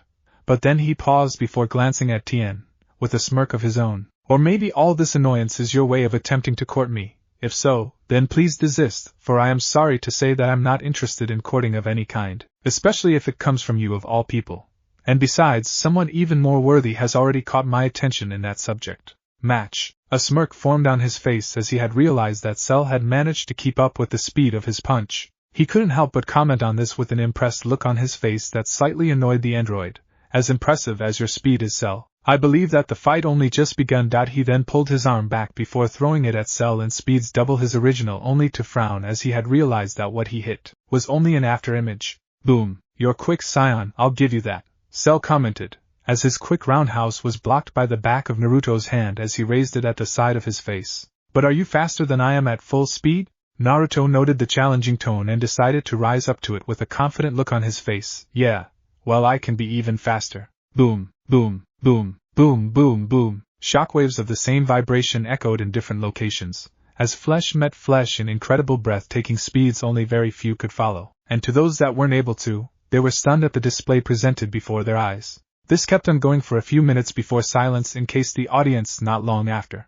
Looking around wildly, each eye on the ground searched wildly for the well-hidden fighters before young Gohan noticed something in the corner of his eyes. He pointed to the sky and cried, "They're over there," and responding to his cry, the fighters and everyone else directed their view up to see the two missing figures struggling once more in a very familiar deadlock, and those with super hearing were able to make out, with no effort, what was said between the two. "It is quite surprising that out there in the world, a fighter of your caliber exists, only to die later by my perfect hands," Cell commented, as a sneer formed on his face. "Any particular last words before I decide to end your life?" "Really, Cell? Is that the best you've come up with?" Naruto taunted as he struggled with his grip. "I've noted how you fight, and while you do have some form of fighting of your own, all the time you rely on the fighting styles of others you copy to get by. A prime example being that of Goku's, of course." Is that so?" Cell asked as he paused in his struggle. "Then I suppose that you're quite familiar with this particular technique." Unlike before, Naruto wasn't able to dodge the quick kick to his stomach, which resulted in him hunching his back slightly. Cell, taking advantage of the distraction he created, appeared over and a few feet away from Naruto before taking a very familiar pose that had some in the audience very, very frightened. Kamehameha. It was a flash of red light that appeared from Cell's cupped palms, instead of the familiar blue light that they were all accustomed to. But that small change didn't do anything to ease up the fear within them because as said beam was fired, each sensed the power that was hidden. Recovering from his attack not soon before, Naruto turned around to confront Cell, only to reel back in shock at the attack that made its way towards his person. Crap, he thought briefly before he managed to gather his wits, and not a second too soon, he stood firm and cupped both arms over his chest. Cell, now I know that you're playing me, because even I can feel the power behind that attack, and from where I stand I know that it isn't a threat. And why? Simple, because I can do this. He ended the statement by shoving the beam up to the sky, much to Cell's anger, and he looked back at the android with a smirk forming on his face. See what I mean? Seriously, Cell, if you want to impress me, you know that you're going to have to try harder than that, because right now, the only reason you're still breathing is the possible promise of a decent spar from you. Uzumaki residents. Hearing the words that were uttered from Naruto silenced everybody as they watched the really big flat-screen TV in the living room. They all stared in shock before somebody decided to break said silence. That brat, it was an angry Tsunade, who had arrived just as the tournament started. Does he realize that angering Cell could get us all killed? Sure, she had faith that Naruto could win this battle for the Earth, however. There were times where the faith would be questioned, and now was such a time. I think he knows that, Bulma added with a frown on his face while trying to actually figure out what her husband was doing. But if he does, then why would he actually do that? Kayatsu asked with a worried look on his face, but it later changed into confusion as his question was answered by a familiar source. Maybe it's because he's counting on Cell to get angry. Kuma was that source, and his suggestion focused all the attention on him. He noted some confused faces in the audience, and decided to elaborate with his own question. Think of it. What's the main disadvantage for an experienced fighter if he just lashes out his anger in the middle of a fight? He becomes sloppy and easier to read. Rashi answered as he realized where Kuma was going with this. He hummed a bit in thought before he gave a really big grin as he added, I have to say, kiddo, your dad has a pair of brass, bigger than anyone I've ever met. And Chi-Chi, being one of the most disciplined in the room, slapped the back of Rashi's head as his last statement was said. She glared at him before she ordered, do not use that sort of language in front of children, old man, and she was satisfied by the whimpers she received, and the rest that didn't add anything into the conversation just shrugged, before they all returned their sights to the television near them and resumed watching the fight that would determine the fate of the entire Earth. Naruto vs. Cell. Like it was predicted by Kurama Uzumaki, Cell did indeed become angry at the words that were just uttered to him. He snarled, do you have any idea who you're dealing with? And Naruto chuckled, of course I do. It is why I take great pleasure in knowing exactly why I am doing it. Cell grit his teeth loudly before he finally had enough.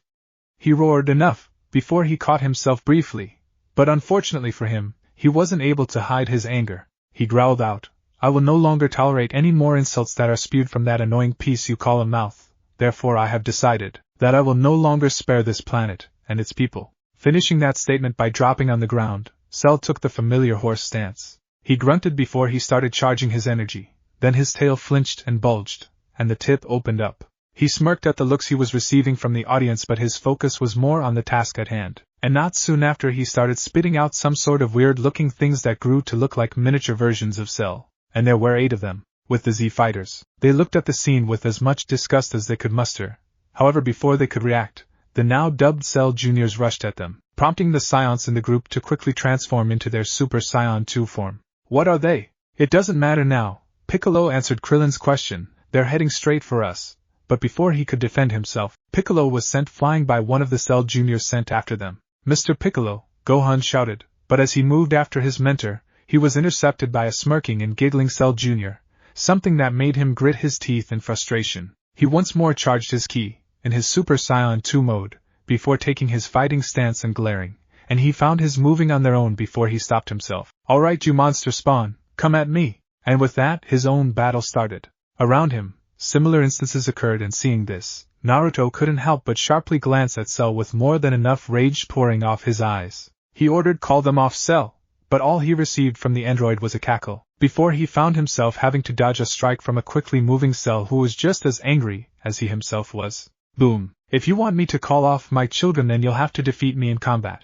Cell explained with an angry twitch in his face. The flaw in the particular plan, however, is that you will die before you even get a chance of at least besting me in battle. Allow me to show you. Naruto was sent flying away from Cell before he knew what happened. Cell saw this and moved in before the blonde had time to recover. He flew and grabbed Naruto by his left feet before performing a very familiar dragon throw. Thank your brother for allowing me the pleasure to use that technique in particular," Cell drawled before he started firing barrages of rapid fireballs at the sailing body of Naruto, and as the fireballs contacted, an explosion was seen. Boom! Cell knew that Naruto wasn't done with that move, which was why he smirked when he heard a cry from behind him. "Destructo disc!" Naruto threw the yellow disc, made of ki, at Cell and growled as he saw that all he hit was just an after-image. He turned, as soon as he sensed Cell's energy, and fired a one-handed energy wave at where Cell would appear, and as the android did, the move connected. Crash! Cell's body was sent flying down to the ground below him, and Naruto frowned as he still sensed Cell's ki energy. "You seem to think that I wouldn't notice, that you are still holding back." He spun around and saw the slightly bruised body of Cell, steadily floating behind him, and glared. "Releasing my anger, Cell, it's not good for anyone, including me." He crossed his arms over his chest and continued speaking. "I can barely control this form as it is, and you're wanting me to release my full anger at you. Are you sure you're not looking for a quick death wish? In all your smug gloating, brat, you seem to have forgotten something," Cell said before simply pointed down below him as he finished that statement. Understandably, Naruto's eyes slightly widened in realization, because in all his excitement, the Scion completely forgot about what was happening below him. "I can mentally command my children to let go of their restraints, any time I want. Z fighters." Goku was struggling to free himself from the grip of one of the Cell Juniors, as he was losing a lot of air. He thought, "Damn it, why won't they let go?" before he stopped struggling for a moment. He then threw his head backwards, using the back of his head to hit the chin of the Cell Junior behind him, and feeling the thing let go of him was a relief on his neck. However, he knew it wasn't done. He panted, "These things are just too powerful," before he found himself blocking a strike from the Cell Junior. "Gohan, are you alright?" "I'm fine, Dad," Gohan called out. He too was fighting against one of the Cell Juniors. His attention was drawn back to the fight, but as his vision shifted, he noticed the distinct lack of Cell Jr., causing him to shift his head from left to right in a really rapid pace. But then he heard it. Boom! Gohan, Trunks, meanwhile, had heard Goku's cry from his own battle and was about to turn in response. However, he, like Goku before him, was caught in a really tight grapple. He thought, "Damn it, these little monsters are too strong. Stronger than the androids," before he let out a loud grunt while releasing his power, explosively. The explosion was powerful enough to send the Cell Jr. off him for a few minutes. However, the Super Saiyan 2 from the future knew that he would not win this, not anytime soon at least. Hercule, studying the fight with an observant gaze in his coal eyes, was Hercule, and he had to admit that each one of those fighters knew how to fight. It was disappointing that he didn't get one of those Cell Juniors to face, because he knew, from seeing the fight, that they would be the challenge he was looking for. He couldn't face Cell because he had an opponent he needs to worry about, but as the hero he claims himself to be, he would do his best to keep the civilians safe, while he added any input he could on the battle in front of him. Just because he was not using ki doesn't mean that he isn't as aware of it as the fighters currently giving their all in this fight. Mr. Satan?" Hearing the stutter of his name, he glanced to his left, to see the reporter, with a microphone, looking at him with a large trace amount of fear laced in his eyes. He answered, "Yeah," and the reporter sighed in relief. "Aren't you going to do anything, sir?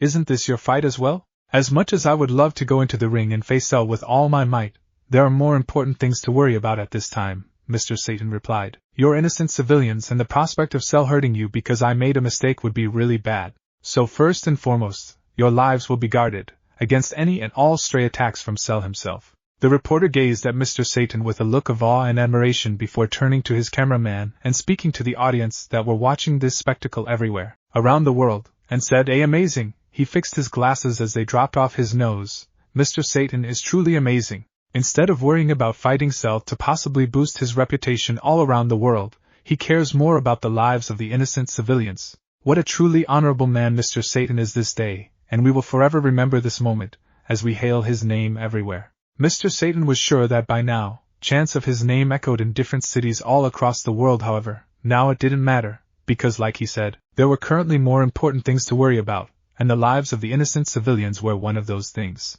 Though while troubling one of these fighters for a spar would be an awesome idea, Mr. Satan thought, we all have to get through this chaos, first and foremost. Naruto versus Cell. Naruto glared as Cell smirked because he realized that the android spoke the truth, something that made him angry. He snarled, "Cell, call them off," but his answer was only a growing smirk. Cell chuckled slightly before he crossed his arms over his chest. "It doesn't matter how many times you tell me that, and it doesn't matter the mood in which you do so, because I will never call them off. Cell paused in his speech before he sneered at the Super Saiyan. I recall telling you that the moment I die, they would all perish as well. Sorry to say this, but in the end I lied.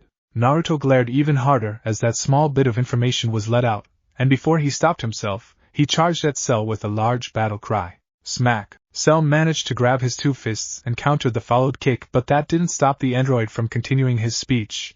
Did my words make you angry? Did they make you want to stop holding back? He narrowed his eyes at Naruto's green ones. Even with what you're putting out, I can still see that you're holding back. It's so obvious. But to think that you could defeat me with such restraints, that just makes the Scion DNA in me angrier, which is why I take great pleasure in doing this.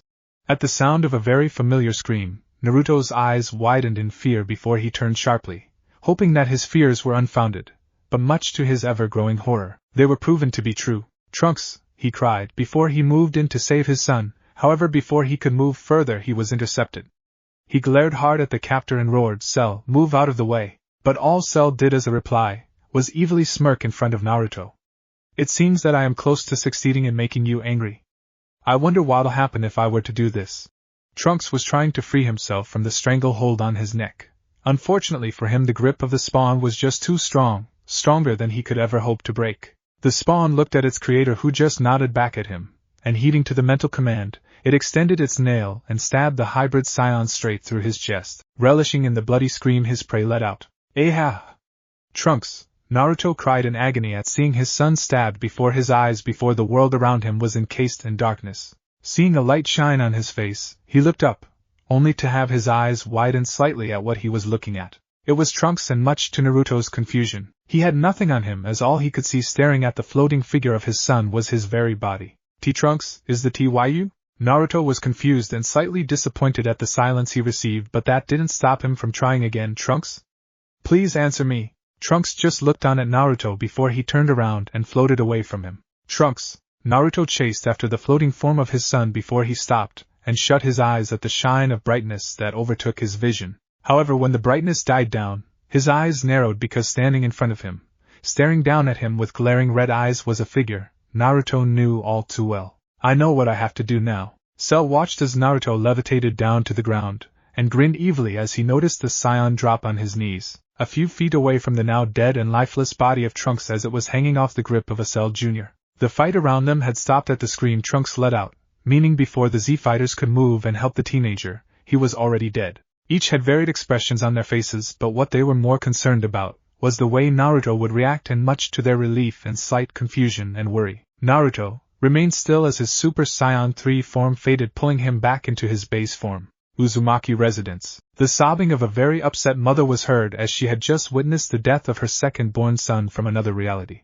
Even though she knew of the technicality of his relation to her blood, she couldn't help but feel really upset and distraught at his death, because whether it was in this reality or in another, Trunks would always be her son. Kuma was right beside his mother the moment he felt her discomfort. Like his mother, he couldn't help but feel distraught at the death of his little brother from another timeline. What made him even more upset was the fact that he could have stopped it from happening had his father let him join in the fight.